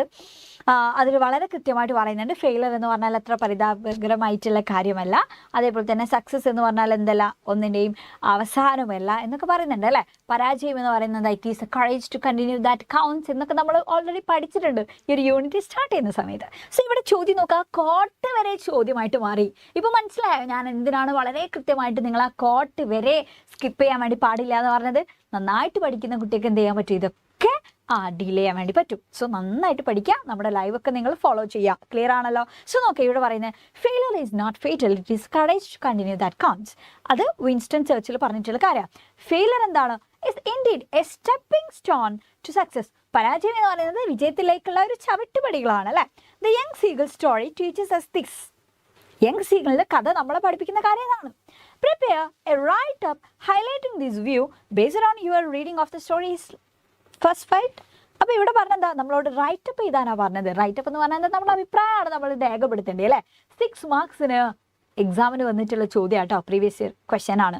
സോ എന്തിനു വേണ്ടിയിട്ടാണ് റൈറ്റപ്പ് ചെയ്തേണ്ടത്? നമ്മൾ ഓൾറെഡി ഹിസ് ഫസ്റ്റ് ഫ്ലൈറ്റ് വായിച്ച കുട്ടികളാണ്. സോ അതിൻ്റെ ബേസ് ചെയ്തിട്ട് പിന്നെ ഇവിടെ പറഞ്ഞിട്ടുള്ള ഈ കോട്ടും കൂടി ബേസ് ചെയ്തിട്ടാണ് നമ്മൾ എഴുതുന്നത്. അപ്പോൾ കൃത്യമായിട്ട് നമ്മൾ എന്തൊക്കെയാണ് ചെയ്യേണ്ടത്? ഇതിന് 6 മാർക്ക്, 6 മാർക്സ് നമുക്ക് കിട്ടണമെന്നുണ്ടെങ്കിൽ ആദ്യം ഈ കോട്ടിന് നമ്മളൊന്ന് വിശകലനം ചെയ്യണം. ഈ കോട്ട് ശരിയാണോ അല്ലേ, എന്തുകൊണ്ടാണ് അത് ശരിയായിട്ടുള്ളത്, ശരിക്കും ഫെയിലിയർ അങ്ങനെ തന്നെയാണോ, സക്സസ്സിലേക്കുള്ള സ്റ്റെപ്പിംഗ് സ്റ്റോൺ ആണോ, അങ്ങനെയുള്ള കാര്യങ്ങൾ നമ്മുടെ അഭിപ്രായം നമ്മൾ എഴുതാം. അതേപോലെ തന്നെ ഹിസ് ഫസ്റ്റ് ഫ്ലൈറ്റ് എന്ന് ഇവിടെ നമ്മളോട് പറഞ്ഞിട്ടുണ്ട്, ഹിസ് ഫസ്റ്റ് ഫ്ലൈറ്റ് ബേസ് ചെയ്തിട്ടാണ് നമ്മൾ ഇത് എഴുതേണ്ട റൈറ്റപ്പ് എന്നുള്ളത്. അപ്പോൾ വളരെ കൃത്യമായിട്ട് ഹിസ് ഫസ്റ്റ് ഫ്ലൈറ്റിലുള്ള ക്യാരക്ടറിനെ പറ്റി ചെയ്താൽ, യങ് സീകളുടെ ആദ്യത്തെ പ്രശ്നം ഇങ്ങനെയൊക്കെ ആയിരുന്നു അല്ലേ. അവൻ്റെ പ്രശ്നം എന്തായിരുന്നു? ലാക്ക് ഓഫ് ഫിയർ അല്ലേ, lack of fear, lack of confidence അവൻ്റെ പ്രശ്നമായിരുന്നു അല്ലേ, ലാക്ക് ഓഫ് കറേജ് അവൻ്റെ പ്രശ്നമായിരുന്നു, ഫിയർ ആണ് അവൻ്റെ പ്രശ്നം. സോ അതിനൊക്കെ അവൻ ഓവർകം ചെയ്യേണ്ടി വന്നു എന്നുള്ളതാണ്. എന്തിന്? ആ ഒരു ഫസ്റ്റ് ഫ്ലൈറ്റ് നടത്താൻ വേണ്ടിയിട്ട് അല്ലേ. യെസ്, അപ്പം ആ കാര്യങ്ങളൊക്കെ എന്ത് ചെയ്യുക, ഓരോ പ്രാവശ്യം അവൻ വരും, അവൻ എന്ത് ചെയ്യും, പക്ഷെ പരാജയപ്പെടും, വീണ്ടും അവൻ ഇങ്ങനെ വരുന്നുണ്ട്, വീണ്ടും പരാജയപ്പെടും. അങ്ങനെ അവസാനം അമ്മ എന്ത് ചെയ്തു, mother made a tough situation എന്നുള്ളതാണ്. ഒരു ടഫ് സിറ്റുവേഷൻ മദർ ക്രിയേറ്റ് ചെയ്തു. എന്തിനാണ്? To make his first flight, അവൻ്റെ ആദ്യത്തെ പറക്കൽ നടത്താൻ വേണ്ടിയിട്ട്. അതിനുശേഷമാണ് അവൻ പറഞ്ഞതെന്നുള്ള. അപ്പോൾ അതുവരെ അവനെടുത്ത ഓരോ അറ്റംപ്റ്റ് ശരിക്കും ഒരു സ്റ്റെപ്പിംഗ് സ്റ്റോൺ ആണ് എന്നുള്ള രീതിയിലാണ് നമുക്ക് പറയാൻ വേണ്ടി പറ്റും അല്ലേ. അപ്പോൾ ഇതൊക്കെ എഴുതിയാലാണ് നമുക്ക് അതിൻ്റെ 6 മാർക്സ് കിട്ടുക. അല്ലാതെ നമുക്ക് ജസ്റ്റ് ഈ ഒരു കോട്ടിനെ വിശകലനം ചെയ്തു എന്ന് വിചാരിച്ച് നമുക്ക് 6 മാർക്ക് തരില്ല. അതേപോലെ തന്നെ ഹിസ് ഫസ്റ്റ് ഫ്ലൈറ്റിലെ കാര്യങ്ങൾ എടുത്ത് എഴുതി എന്ന് വിചാരിച്ചിട്ട് നമുക്ക് 6 മാർക്ക് കിട്ടില്ല. നമ്മൾ കൃത്യമായിട്ട് ഇത് രണ്ടും കണക്ട് ചെയ്തിട്ട് എഴുതുമ്പോഴാണ് 6 മാർക്സ് നിങ്ങൾക്ക് കിട്ടാൻ വേണ്ടി പോകുന്നത്. Okay, yes. സോ നമുക്ക് എന്തൊക്കെ ആഡ് ചെയ്യാം? ഞാൻ കുറച്ച് ഹിൻസ് ഇവിടെ കൊടുത്തിട്ടുണ്ട്. നമുക്കറിയാം, when you feel don't be upset disappointed അല്ലേ. നിങ്ങൾ അപ്സെറ്റ് ചെയ്യാനോ അല്ലെങ്കിൽ ഡിസപ്പോയിൻറ്റഡ് ആവേണ്ടി ഒന്നും ആവശ്യമില്ല പരാജയപ്പെട്ടെന്ന് വിചാരിച്ചിട്ട്. നമ്മൾ എന്ത് ചെയ്യണം? റിയാലിറ്റി നമ്മൾ ആക്സെപ്റ്റ് ചെയ്യുക എന്നുള്ള അല്ലേ. യാ, അതേപോലെ തന്നെ we have to learn from our mistake. നമ്മുടെ പരാജയങ്ങളിൽ നിന്ന് നമ്മൾ എന്ത് ചെയ്യുക, നമ്മൾ മനസ്സിലാക്കുക, നമ്മുടെ മിസ്റ്റേക്ക് നമ്മൾ മനസ്സിലാക്കുക. ആൻഡ് അതേപോലെ തന്നെ സക്സസ് ഫെയിലിയർ എന്നൊക്കെ പറഞ്ഞാൽ എന്താ, 2 sides of a coin named life അല്ലേ. നമ്മുടെ ജീവിതം എന്ന് പറഞ്ഞാൽ ശരിക്കും ഒരു കോയിന് പോലെയാണ്. ഓക്കെ, അപ്പോൾ കോയിന് നമ്മൾ ഹെഡ് ടെയിൽ എന്ന് പറയുന്ന പോലെയാണ് ലൈഫിൻ്റെ ആ ഒരു 2 പാർട്ടാണ് ശരിക്കും ഈ സക്സസ് അതേപോലെ തന്നെ ഫെയിലിയർ എന്ന് പറഞ്ഞാൽ അല്ലേ. യാ, അപ്പോൾ നമ്മൾ എന്ത് ചെയ്യണം? വിൽ പവർ, കറേജ് ഒക്കെ വേണം നമുക്ക്. എന്തിനാണെന്ന് വെച്ചാൽ to overcome challenges of life. So പിന്നെ നമുക്ക് എന്ത് ചെയ്യാം, ഇത്രയും കാര്യങ്ങളൊക്കെ ഇങ്ങനെ നമ്മൾ ഈ ഒരു കോട്ടിനെ വിശകലനം ചെയ്തിട്ട് എഴുതിയിട്ട് അത് കഴിഞ്ഞിട്ട് നിങ്ങൾ എന്ത് ചെയ്യുക, പോയിന്റ്സ് ഒക്കെ നിങ്ങൾ ഇൻക്ലൂഡ് ചെയ്യുക based on seagull story base ചെയ്തിട്ടുള്ള ഓരോ കാര്യങ്ങൾ ഇങ്ങനെ എടുത്തിട്ട് ചെയ്താൽ എങ്ങനെയൊക്കെയായിരുന്നു അല്ലേ, അവൻ്റെ പ്രശ്നം എന്തായിരുന്നു, അവൻ എങ്ങനെയൊക്കെ അതിനെ ഓവർകം ചെയ്തു, അതിലൂടെ അവൻ എന്തൊക്കെയാണ് നേടിയിട്ടുള്ളത്, ഈ കാര്യങ്ങളൊക്കെ എടുത്ത് എഴുതിയാൽ സെറ്റാണ്, നിങ്ങൾക്ക് അതിന് 6 മാർക്സ് കിട്ടും. Okay, yes. സോ നെക്സ്റ്റ് അടുത്ത ചോദ്യം നോക്ക്. Doctor APJ Abdul Kalam exhorts the youth to be unique. അദ്ദേഹം നമ്മളോട് യുവാക്കളോട് പറഞ്ഞിട്ടുള്ള കാര്യം എന്താ, യുണീക്ക് ആവാൻ വേണ്ടിയിട്ടല്ലേ. How can you be unique when everyone wants you to follow others. എങ്ങനെ നിങ്ങൾക്ക് യുണീക്ക് ആവാൻ വേണ്ടി പറ്റും, എല്ലാ ആൾക്കാരും മറ്റുള്ളവരെ ഫോളോ ചെയ്യാനൊക്കെ അല്ലെങ്കിൽ മറ്റുള്ളവരെ പോലെ ആവൂ എന്നൊക്കെ നിങ്ങളോട് പറയുന്ന സമയത്ത് നിങ്ങൾക്ക് എങ്ങനെ യുണീക്ക് ആവാൻ വേണ്ടി പറ്റും? Write about your vision. 4 മാർക്സിൻ്റെ ചോദ്യം. അപ്പോൾ നമുക്ക് എന്തൊക്കെ അറിയാം, നമ്മൾ സ്പീച്ച് പഠിച്ചിട്ടുള്ള കുട്ടികളല്ലേ. ഡോക്ടർ APJ അബ്ദുൽ കലാമിൻ്റെ സ്പീച്ച് നമ്മൾ പഠിച്ചിട്ടുണ്ട്. അതിൽ കൃത്യമായിട്ട് അദ്ദേഹം നമ്മളോട് പറയുന്നത് എന്താണ്, യുണീക്ക് ആവാനാണ്.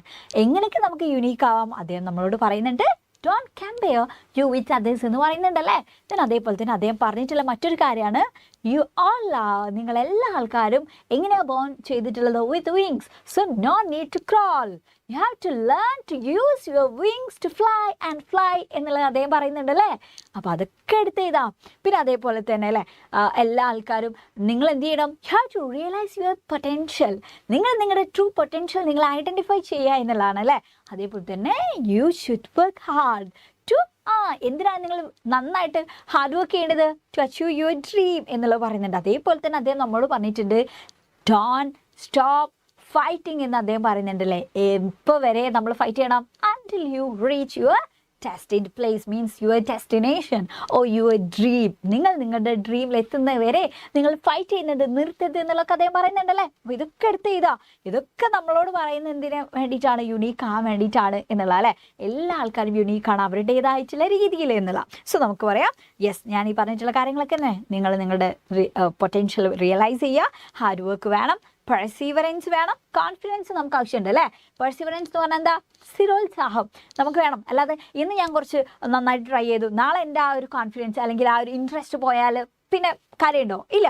നമുക്കതിലേക്ക് എത്താൻ ആ ഒരു പെർസീവറൻസ് ആവശ്യമുണ്ട്. എന്നും ആ ഒരു സ്ഥിരമായിട്ടുള്ള ആ ഒരു ഉത്സാഹം നമുക്കുള്ളിൽ വേണം എന്നുള്ള. Okay, yes. അപ്പോൾ അതൊക്കെ പറയാം. അതേപോലെ നമ്മൾ എന്ത് ചെയ്യണം, സ്റ്റോപ്പ് കമ്പയറിങ് ഓ ഇമിറ്റേറ്റിംഗ്. നമ്മളിങ്ങനെ ബാക്കിയുള്ള ആൾക്കാരെ കണ്ടിട്ട് അതേപോലെ ആവാനോ അവരെ ഇമിറ്റേറ്റ് ചെയ്യാനൊന്നും നോക്കേണ്ട ഒരു ആവശ്യമില്ല. Okay, then fight until you reach your destined dream. അപ്പോൾ ഈ കാര്യങ്ങളും ഞാൻ ആ പറഞ്ഞിട്ടുള്ള കാര്യങ്ങളും കൂടി കൂട്ടി എഴുതിയാൽ നിങ്ങൾക്ക് അതിൻ്റെ 4 മാർക്ക് കിട്ടും.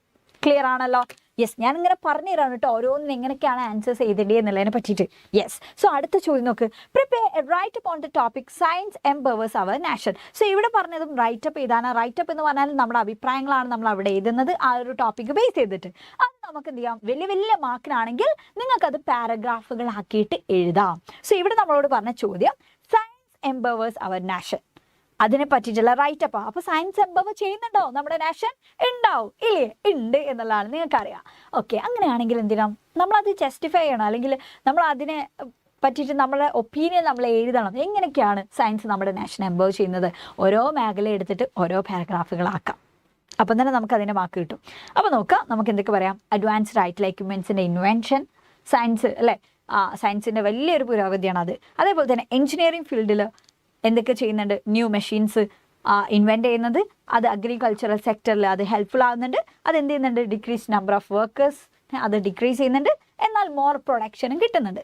മെഡിക്കൽ ഫീൽഡിലും ഒരുപാട് അഡ്വാൻസ്മെൻറ്റ് വന്നിട്ടുണ്ട് അല്ലേ. എന്തൊക്കെയാ പറയാം, ഒരുപാട് റിസർച്ചുകൾ നടക്കുന്നുണ്ട്, പല മെഡിസിൻസും ഇന്ന് കണ്ടുപിടിക്കുന്നുണ്ട് പല രോഗത്തിനും അല്ലേ. അപ്പോൾ അത് വലിയ സയൻസിൻ്റെ ഒരു പുരോഗതിയാണ്. അതേപോലെ തന്നെ നമുക്ക് ഇപ്പോൾ കോവിഡൊക്കെ അതിജീവിച്ച് വന്നിട്ടുള്ള ആൾക്കാരാണ്. നമ്മൾ എന്ത് ചെയ്തു, കോവിഡിനൊക്കെ അതിജീവിക്കാൻ വേണ്ടി നമ്മൾ വാക്സിനും കാര്യങ്ങളൊക്കെ നമ്മൾ ഫൈൻഡ് ചെയ്തിട്ടുണ്ട് അല്ലേ. അപ്പോൾ അതൊക്കെ ഇതിൽ നമുക്കൊരു പോസിറ്റീവായിട്ട് പറയാം. ദെൻ ഹെൽത്തി സിറ്റിസൺ എന്ന് പറയുന്നതാണ് നമ്മുടെ റിയൽ വെൽത്ത് എന്ന് പറയുന്നത് അല്ലേ, അല്ലെങ്കിൽ വെൽത്ത് ഓഫ് എ നാഷൻ എന്ന് പറയുന്നത് അവിടുത്തെ ഹെൽത്തി സിറ്റിസൺസ് ആണ്. അതെടുത്ത് എഴുതാം. ദെൻ ഫ്ലഡിനൊക്കെ കേസിൽ നമുക്കറിയാം, ഫ്ലഡൊക്കെ വരുമ്പോൾ പണ്ടൊക്കെ വെള്ളപ്പൊക്കം വരിക എന്നുള്ളതായിരുന്നു. പക്ഷേ ഇന്ന് അങ്ങനെയല്ല. ഇന്ന് നമുക്ക് വളരെ കൃത്യമായിട്ട് എന്ത് ചെയ്യുന്നുണ്ട്, അലേർട്ടുകൾ കിട്ടുന്നുണ്ട്. Red alert, orange alert, yellow alert എന്നൊക്കെ പറഞ്ഞിട്ട് നമുക്ക് അലേർട്ടുകൾ കിട്ടുന്നുണ്ട്. സോ നമുക്കറിയാം ഇന്ന് മലപ്പുറം ജില്ലയിൽ നല്ല മഴ പെയ്യും, അല്ലെങ്കിൽ ഇന്ന് കാലിക്കറ്റിൽ നല്ല മഴ പെയ്യും. സോ നല്ല മഴ പെയ്താൽ തന്നെ അല്ലേ എന്ത് ചെയ്യും, ഭയങ്കര ശക്തമായിട്ടുള്ള മഴ പെയ്യാനും ഇടി വെട്ടാനൊക്കെ സാധ്യതയുണ്ട് എന്നൊക്കെ പറഞ്ഞിട്ട് അലേർട്ടുകൾ നമ്മുടെ ഫോണിൽ വരും. അപ്പോൾ നമുക്ക് അലേർട്ട് ആവാൻ എന്ത് ചെയ്യുന്നുണ്ട്, നമുക്ക് പറ്റുന്നുണ്ട്. അപ്പോൾ അതൊക്കെ സയൻസിൻ്റെ ഒരു വലിയൊരു അഡ്വാൻസ്മെൻറ്റ്. പണ്ട് ഇതൊന്നും ഇല്ലായിരുന്നു, പക്ഷെ ഇന്ന് എല്ലാവർക്കും എല്ലാ കാര്യങ്ങളും എത്തുന്നുണ്ട് എന്നുള്ള. സോ അതുകൊണ്ട് തന്നെ നമുക്ക് ഒരുപാട് കാര്യങ്ങൾ കുറക്കാനൊക്കെ പറ്റുന്നുണ്ട്. അപ്പോൾ ഇതൊക്കെ സയൻസിൻ്റെ വലിയൊരു നേട്ടമാണ് എന്നുള്ള. അപ്പോൾ ഇതൊക്കെ എടുത്ത് എഴുതുക. ഓരോ ഫീൽഡ് ഇതേപോലെ തന്നെ എടുത്ത് എഴുതിയാൽ തന്നെ നമുക്ക് എന്ത് ചെയ്യാൻ പറ്റും, സയൻസ് നമ്മുടെ നാഷനെ എംപവർ ചെയ്യുന്നുണ്ട് എന്നുള്ള ഒപ്പീനിയൻ നിങ്ങൾക്ക് സ്റ്റേറ്റ് ചെയ്യാൻ വേണ്ടി പറ്റും. നിങ്ങളുടെ റൈറ്റപ്പ് നിങ്ങൾക്ക് കംപ്ലീറ്റ് ചെയ്യാൻ വേണ്ടി പറ്റും. ക്ലിയർ ആണല്ലോ? യെസ്. സോ അടുത്തത് സ്പീച്ച് എഴുതാനുള്ള ചോദ്യമാണ് കേട്ടോ. സ്പീച്ച് എന്ന് പറയുമ്പോൾ നിങ്ങൾക്ക് എല്ലാ ആൾക്കാർക്കും അറിയാം പ്രസംഗമാണ്. സോ പ്രസംഗം എന്ന് പറയുമ്പോൾ സ്പീച്ചിൻ്റെ ഫുൾ മാർക്ക് നമുക്ക് കിട്ടണമെന്നുണ്ടെങ്കിൽ നമ്മൾ എന്ത് ചെയ്യണം? ഫസ്റ്റ് നമ്മൾ ചെയ്യേണ്ടതാ, you have to identify the audience. നിങ്ങളുടെ ഓഡിയൻസിനെ നിങ്ങൾ ഐഡൻറ്റിഫൈ ചെയ്യണം. സ്കൂളിൽ പ്രസംഗിക്കുന്നത് പോലെ നാട്ടിൽ പ്രസംഗിക്കാൻ വേണ്ടി പറ്റുമോ? നോ, ഇല്ല അല്ലേ? അതേപോലെ തന്നെ നാട്ടിൽ പ്രസംഗിക്കുന്ന സ്റ്റൈലിൽ നമ്മൾ സ്കൂളിൽ പ്രസംഗിച്ചിട്ടും കാര്യമില്ല. സോ കറക്റ്റ് നിങ്ങൾ എന്ത് ഐഡൻറ്റിഫൈ ചെയ്യണം, നിങ്ങളുടെ ഓഡിയൻസ് ആരാണ് എന്നുള്ളത് നിങ്ങൾ ഐഡൻറ്റിഫൈ ചെയ്യണം. അതനുസരിച്ചിട്ട് വേണം എക്സാമിന് നിങ്ങളുടെ സ്പീച്ച് എഴുതുമ്പോൾ നിങ്ങളതിൻ്റെ സല്യൂട്ടേഷൻ കൊടുക്കാൻ അല്ലേ. അഥവാ കൃത്യമായിട്ട് നമ്മൾ എന്ത് ചെയ്യണം, അഭിസംബോധന ചെയ്തിട്ട് വേണം സംസാരിക്കാൻ.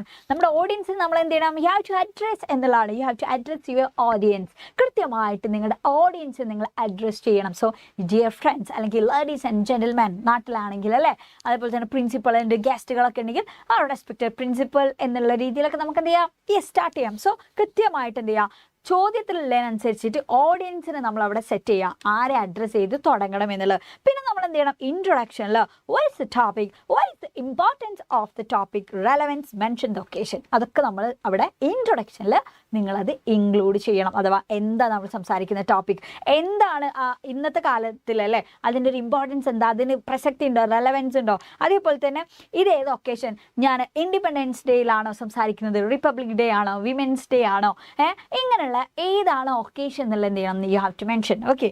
ദെൻ ആഫ്റ്റർ ദാറ്റ് ബോഡി ഭയങ്കര അടിപൊളിയാവണം. മീൻസ് നമ്മൾ ഇൻട്രൊഡക്ഷനിൽ ആമുഖം പറഞ്ഞ് തുടങ്ങി, ഇനി നമ്മുടെ പ്രസംഗത്തിലുള്ള കോണ്ടന്റ് എന്ത് ചെയ്യണം, അടിപൊളിയാവണ്ടേ. എല്ലാവരും പറയുന്ന പോലെ തന്നെ നമ്മൾ എഴുതിയ നമുക്ക് ഫുൾ മാർക്ക് കിട്ടില്ല. അപ്പോൾ നമ്മൾ എന്ത് ചെയ്യണം, കുറച്ച് കോഡ്സ് ഒക്കെ നമ്മൾ ഇൻക്ലൂഡ് ചെയ്യുക. അതേപോലെ തന്നെ ക്വസ്റ്റ്യൻ മാർക്കൊക്കെ നിങ്ങൾ എന്ത് ചെയ്യണം, ഇൻക്ലൂഡ് ചെയ്തിട്ട് എഴുതാൻ ശ്രമിക്കുക. കാരണം സ്കൂളിൽ ഇപ്പോൾ നിങ്ങളൊരു പ്രസംഗം കേൾക്കുക, ഒരു കുട്ടീനെ ആ പ്രസംഗം കേൾക്കുന്ന സമയത്ത് ആ പ്രസംഗം അടിപൊളിയാവപ്പോഴാണ് ആ കുട്ടി ഇങ്ങനെ സാധാരണ രീതിയിൽ കാര്യങ്ങൾ മാത്രം പറഞ്ഞാൽ രസമുണ്ടോ? ഇല്ല. നമ്മളോട് ഇങ്ങനെ ചോദ്യങ്ങളൊക്കെ ചോദിക്കുന്ന രീതിയിലല്ലേ, എന്തുകൊണ്ടാണ് അങ്ങനെയൊക്കെ ഇങ്ങനെ പ്രസംഗത്തിൽ വരുമ്പോൾ നോക്ക്, നമുക്കെങ്ങനെയാ നമ്മളെങ്ങനെ നമ്മളറിയാതെ ഇങ്ങനെ ശ്രദ്ധിച്ചോ. അതേപോലെ അത് എഴുതുമ്പോൾ നമ്മളത് കൊണ്ടുവരാം. What is the reason behind that എന്നൊക്കെ പറഞ്ഞ് നമുക്ക് ചോദിച്ചൂടെ. എന്നിട്ട് ഇങ്ങനെ അല്ലേ നമ്മൾ തന്നെ ഇങ്ങനെ ചോദ്യങ്ങൾ. അപ്പോൾ ആൾക്കാർ ഭയങ്കര അവരുടെ തോട്ട് ഭയങ്കരമായിട്ട് വർക്ക് ചെയ്യും. അപ്പോൾ തോട്ട് പ്രൊവോക്കിംഗ് ആയിട്ടുള്ള ക്വസ്റ്റ്യൻസ് ഒക്കെ നിങ്ങൾ എന്ത് ചെയ്യുക, നിങ്ങളുടെ സ്പീച്ചിൽ ഇൻക്ലൂഡ് ചെയ്യുക എഴുതുന്ന സമയത്ത് എക്സാമിന് കേട്ടോ. അപ്പോൾ അടിപൊളിയായിട്ടുള്ള സ്പീച്ച് എഴുതാൻ പറ്റും. നാളെ ഇങ്ങനെയൊക്കെ എഴുതി നോക്കുക, നല്ല മാർക്ക് നിങ്ങൾക്ക് സ്കോർ ചെയ്യാൻ വേണ്ടി പറ്റും. പിന്നെ അതേപോലെ തന്നെ ലാംഗ്വേജ് സ്റ്റൈലൊക്കെ അടിപൊളിയാക്കുക. കൺക്ലൂഷനിൽ എന്താ വെച്ചാൽ I M concluding my speech, thank you എന്ന് പറഞ്ഞിട്ട് ഇങ്ങനെ നിർത്താതെ നമ്മളെന്താ ചെയ്യേണ്ടതെന്ന് വെച്ചാൽ ഒരു മെസ്സേജ് ഇൻക്ലൂഡ് ചെയ്യുക, അല്ലെങ്കിൽ ഒരു പ്രഡിക്റ്റൊക്കെ എടുപ്പിക്കുക നമ്മുടെ ഓഡിയൻസിനെ. അപ്പോൾ ആ രീതിയിലൊക്കെ നിങ്ങൾ സെറ്റ് ചെയ്യുക. ദെൻ അതേപോലെ തന്നെ ലീവ് ടേക്കിങ്ങിൽ അഥവാ നിർത്തുന്ന സമയത്ത് നമുക്ക് എന്ത് ചെയ്യാം, yes let me conclude my speech അല്ലെങ്കിൽ മൈ വേർഡ്സ് എന്നൊക്കെ പറഞ്ഞിട്ട് എന്ത് ചെയ്യാം, താങ്ക് യു പറഞ്ഞിട്ട് നിർത്താം. ഓക്കെ. അപ്പോൾ ഇതാണ് നമ്മുടെ ഒരു രൂപം എന്ന് പറയുന്നത്. സോ ഇവിടെ ഒരു ചോദ്യമുണ്ട്, ഞാൻ ജസ്റ്റ് എന്ത് ചെയ്യാം, പെട്ടെന്ന് നമുക്കിങ്ങനെ സ്പീഡിൽ ഡിസ്കസ് ചെയ്ത് പോവാം. ചോദ്യം എന്താ, you are asked to deliver a speech on the importance of confidence, courage and self-reliance and of being unique. അപ്പോൾ നിങ്ങളോട് ഒരു സ്പീച്ച് ഡെലിവർ ചെയ്യാൻ വേണ്ടി പറയാം അല്ലേ. എന്തിനെ പറ്റിയിട്ടാണ്, എന്താ നമ്മുടെ ടോപ്പിക്, അതായത് കോൺഫിഡൻസിന് ഇമ്പോർട്ടൻസ്, കറേജ്, സെൽഫ് റിലയൻസ്, അതേപോലെ തന്നെ യുണീക്ക് ആവാം, ഇതിൻ്റെയൊക്കെ ഇമ്പോർട്ടൻസിനെ പറ്റിയിട്ട് ഒരു സ്പീച്ച് നിങ്ങളോട് പറയാൻ വേണ്ടി പറയാണ്. ഓക്കെ. അത് ആര് മുന്നിലാ, in front of your classmates on the occasion of observing World Mental Health Day. World mental health ഡേയിൽ വേൾഡ് മെൻ്റൽ ഹെൽത്ത് ഡേയിൽ നിങ്ങളുടെ ക്ലാസ്മേറ്റ്സിന് മുന്നിൽ ഇങ്ങനെ ഒരു സ്പീച്ച് അവതരിപ്പിക്കാൻ നിങ്ങളോട് പറഞ്ഞു. Prepare the script of the speech. Okay. അപ്പോൾ ചില കുട്ടികൾ എന്ത് ചെയ്യുന്ന അറിയാം, എക്സാമിന് prepare the script of the speech എന്നല്ലേ നേരെ ഇങ്ങനെ കാര്യങ്ങൾ എഴുതി പോകും. എടാ മനസ്സിലാക്കിക്കോ, സ്ക്രിപ്റ്റ് എന്ന് പറഞ്ഞാൽ എന്താ, പറയുന്ന കാര്യങ്ങൾ നമ്മൾ റിട്ടേൺ ആണ് ഇവിടെ ചെയ്യുന്നത്. സ്പീച്ച് പറയാണല്ലോ ചെയ്യുക സാധാരണ. അപ്പോൾ സ്പീച്ച് എഴുതാൻ പറയുമ്പോൾ നമ്മളോട് എന്താ പറയുക, പ്രിപ്പയർ ദ സ്പീച്ച് എന്ന് പറയുമോ? ഇല്ല, prepare the script of the speech എന്ന് പറയാം. ആ പറയാനുള്ള പ്രസംഗത്തിൻ്റെ സ്ക്രിപ്റ്റാണ് എഴുതാൻ വേണ്ടി പറഞ്ഞത്. സോ എക്സാമിന് നിങ്ങൾക്ക് അതിൻ്റെ ഫോമാറ്റ്സിന് മാർക്ക് കിട്ടണം എന്നുണ്ടെങ്കിൽ നിങ്ങൾ എന്താ ചെയ്യേണ്ടത്, സല്യൂട്ടേഷൻ നമ്മൾ ഒഴിവാക്കരുത്. കൃത്യമായിട്ട് ആരാണോ ഓഡിയൻസ് എന്നുള്ളത് നമ്മൾ ഐഡൻറ്റിഫൈ ചെയ്യണം. എന്നിട്ട് എന്ത് ചെയ്യുക, യെസ് ഡിയർ ഫ്രണ്ട്സ് എന്നുള്ള രീതിയിലൊക്കെ പറഞ്ഞിട്ട് വേണം സ്റ്റാർട്ട് ചെയ്യാൻ. അല്ലെങ്കിലോ respected teachers and my dear friends എന്നൊക്കെ പറഞ്ഞിട്ട് തുടങ്ങുക. ഓക്കെ. ഇനി എൻ്റെ കുട്ടികൾ എന്ത് ചെയ്യരുത്, അത് മറക്കരുത് കേട്ടോ. ഓക്കെ ആണല്ലോ. യെസ്. അപ്പോൾ ആ രീതിയിൽ തുടങ്ങാം. ഇവിടെ ഞാൻ കൊടുത്തിട്ടുണ്ട്, നോക്കാം. Dear teachers and friends, good morning എന്ന് പറഞ്ഞിട്ട് വിഷയൊക്കെ പറഞ്ഞു അല്ലേ. എന്നിട്ട് സ്റ്റാർട്ട് ചെയ്യാണ്. ഒക്കേഷൻ്റെ കാര്യങ്ങളൊക്കെ നമ്മൾ മെൻഷൻ ചെയ്യണമല്ലോ, വേണം. So I am very happy to be here on this occasion. ഈ ഒരു ഒക്കേഷനിൽ ഇവിടെ നിൽക്കുക എന്ന് പറയുന്നത് ഞാൻ ഭയങ്കര ഹാപ്പിയാണ്. We are observing world mental health day. Okay, അപ്പോൾ ഒക്കേഷൻ നോക്ക് വളരെ കൃത്യമായിട്ട് നമ്മൾ പറഞ്ഞു അല്ലേ. ഏതാണ് occasion? World mental health day ആണ് എന്നുള്ളത് പറഞ്ഞു. അടങ്ങിക്കടാ, പിപിട്ട് അടങ്ങിക്കുന്നില്ലല്ലോ. യാ, ഓക്കെ, കാണാൻ പറ്റുന്നുണ്ടല്ലോ. യെസ്. സോ നോക്കാം, ഒക്കേഷൻ നമ്മൾ പറഞ്ഞു. എന്നിട്ട് പറയാണ് ടോപ്പിക് എന്താണെന്ന് പറയണ്ടേ. Yeah, now I would like to talk to you on the importance of confidence, courage, self-reliance and of being unique. നേരെ അവിടെ നിർത്തുന്നിടയില്ലേ അല്ലേ. യെസ്. എന്ന് നോക്ക്, all of us are born with special talents and skills. എല്ലാ ആൾക്കാരും bone ചെയ്തിട്ടുള്ളത്, എല്ലാ ആൾക്കാർക്കും അവരുടേതായിട്ടുള്ള സ്കിൽസ്, ടാലൻസ് ഒക്കെ ഉണ്ടാവും. Yeah, we should work hard to find out our real self. നമ്മൾ എന്ത് ചെയ്യണം? നമ്മുടെ റിയൽ സെൽഫിനെ, യഥാർത്ഥ നമ്മളെ കണ്ടെത്താൻ വേണ്ടിയിട്ട് നമ്മൾ നന്നായിട്ട് തന്നെ എന്ത് ചെയ്യണം? യെസ്, വർക്ക് ചെയ്യണം, ഹാർഡ് വർക്ക് ചെയ്യണം എന്നല്ല. We can become unique by facing the challenges of life with courage, confidence and self Reliance. ഇതൊക്കെ ഉണ്ടെങ്കിൽ തന്നെ നമുക്ക് എന്ത് ചെയ്യാൻ പറ്റും? നമ്മുടെ ലൈഫിലുള്ള ചാലഞ്ചസ് നമുക്ക് നമുക്ക് ഫേസ് ചെയ്യാൻ പറ്റും, നമുക്ക് യൂണീക്ക് ആവാൻ വേണ്ടി പറ്റും എന്നുള്ളതാണ്. We can see many great people in the world. നമുക്ക് വലിയ ഒരുപാട് ഗ്രേറ്റ് ആയിട്ടുള്ള പീപ്പിൾ നമുക്ക് കാണാം അല്ലേ.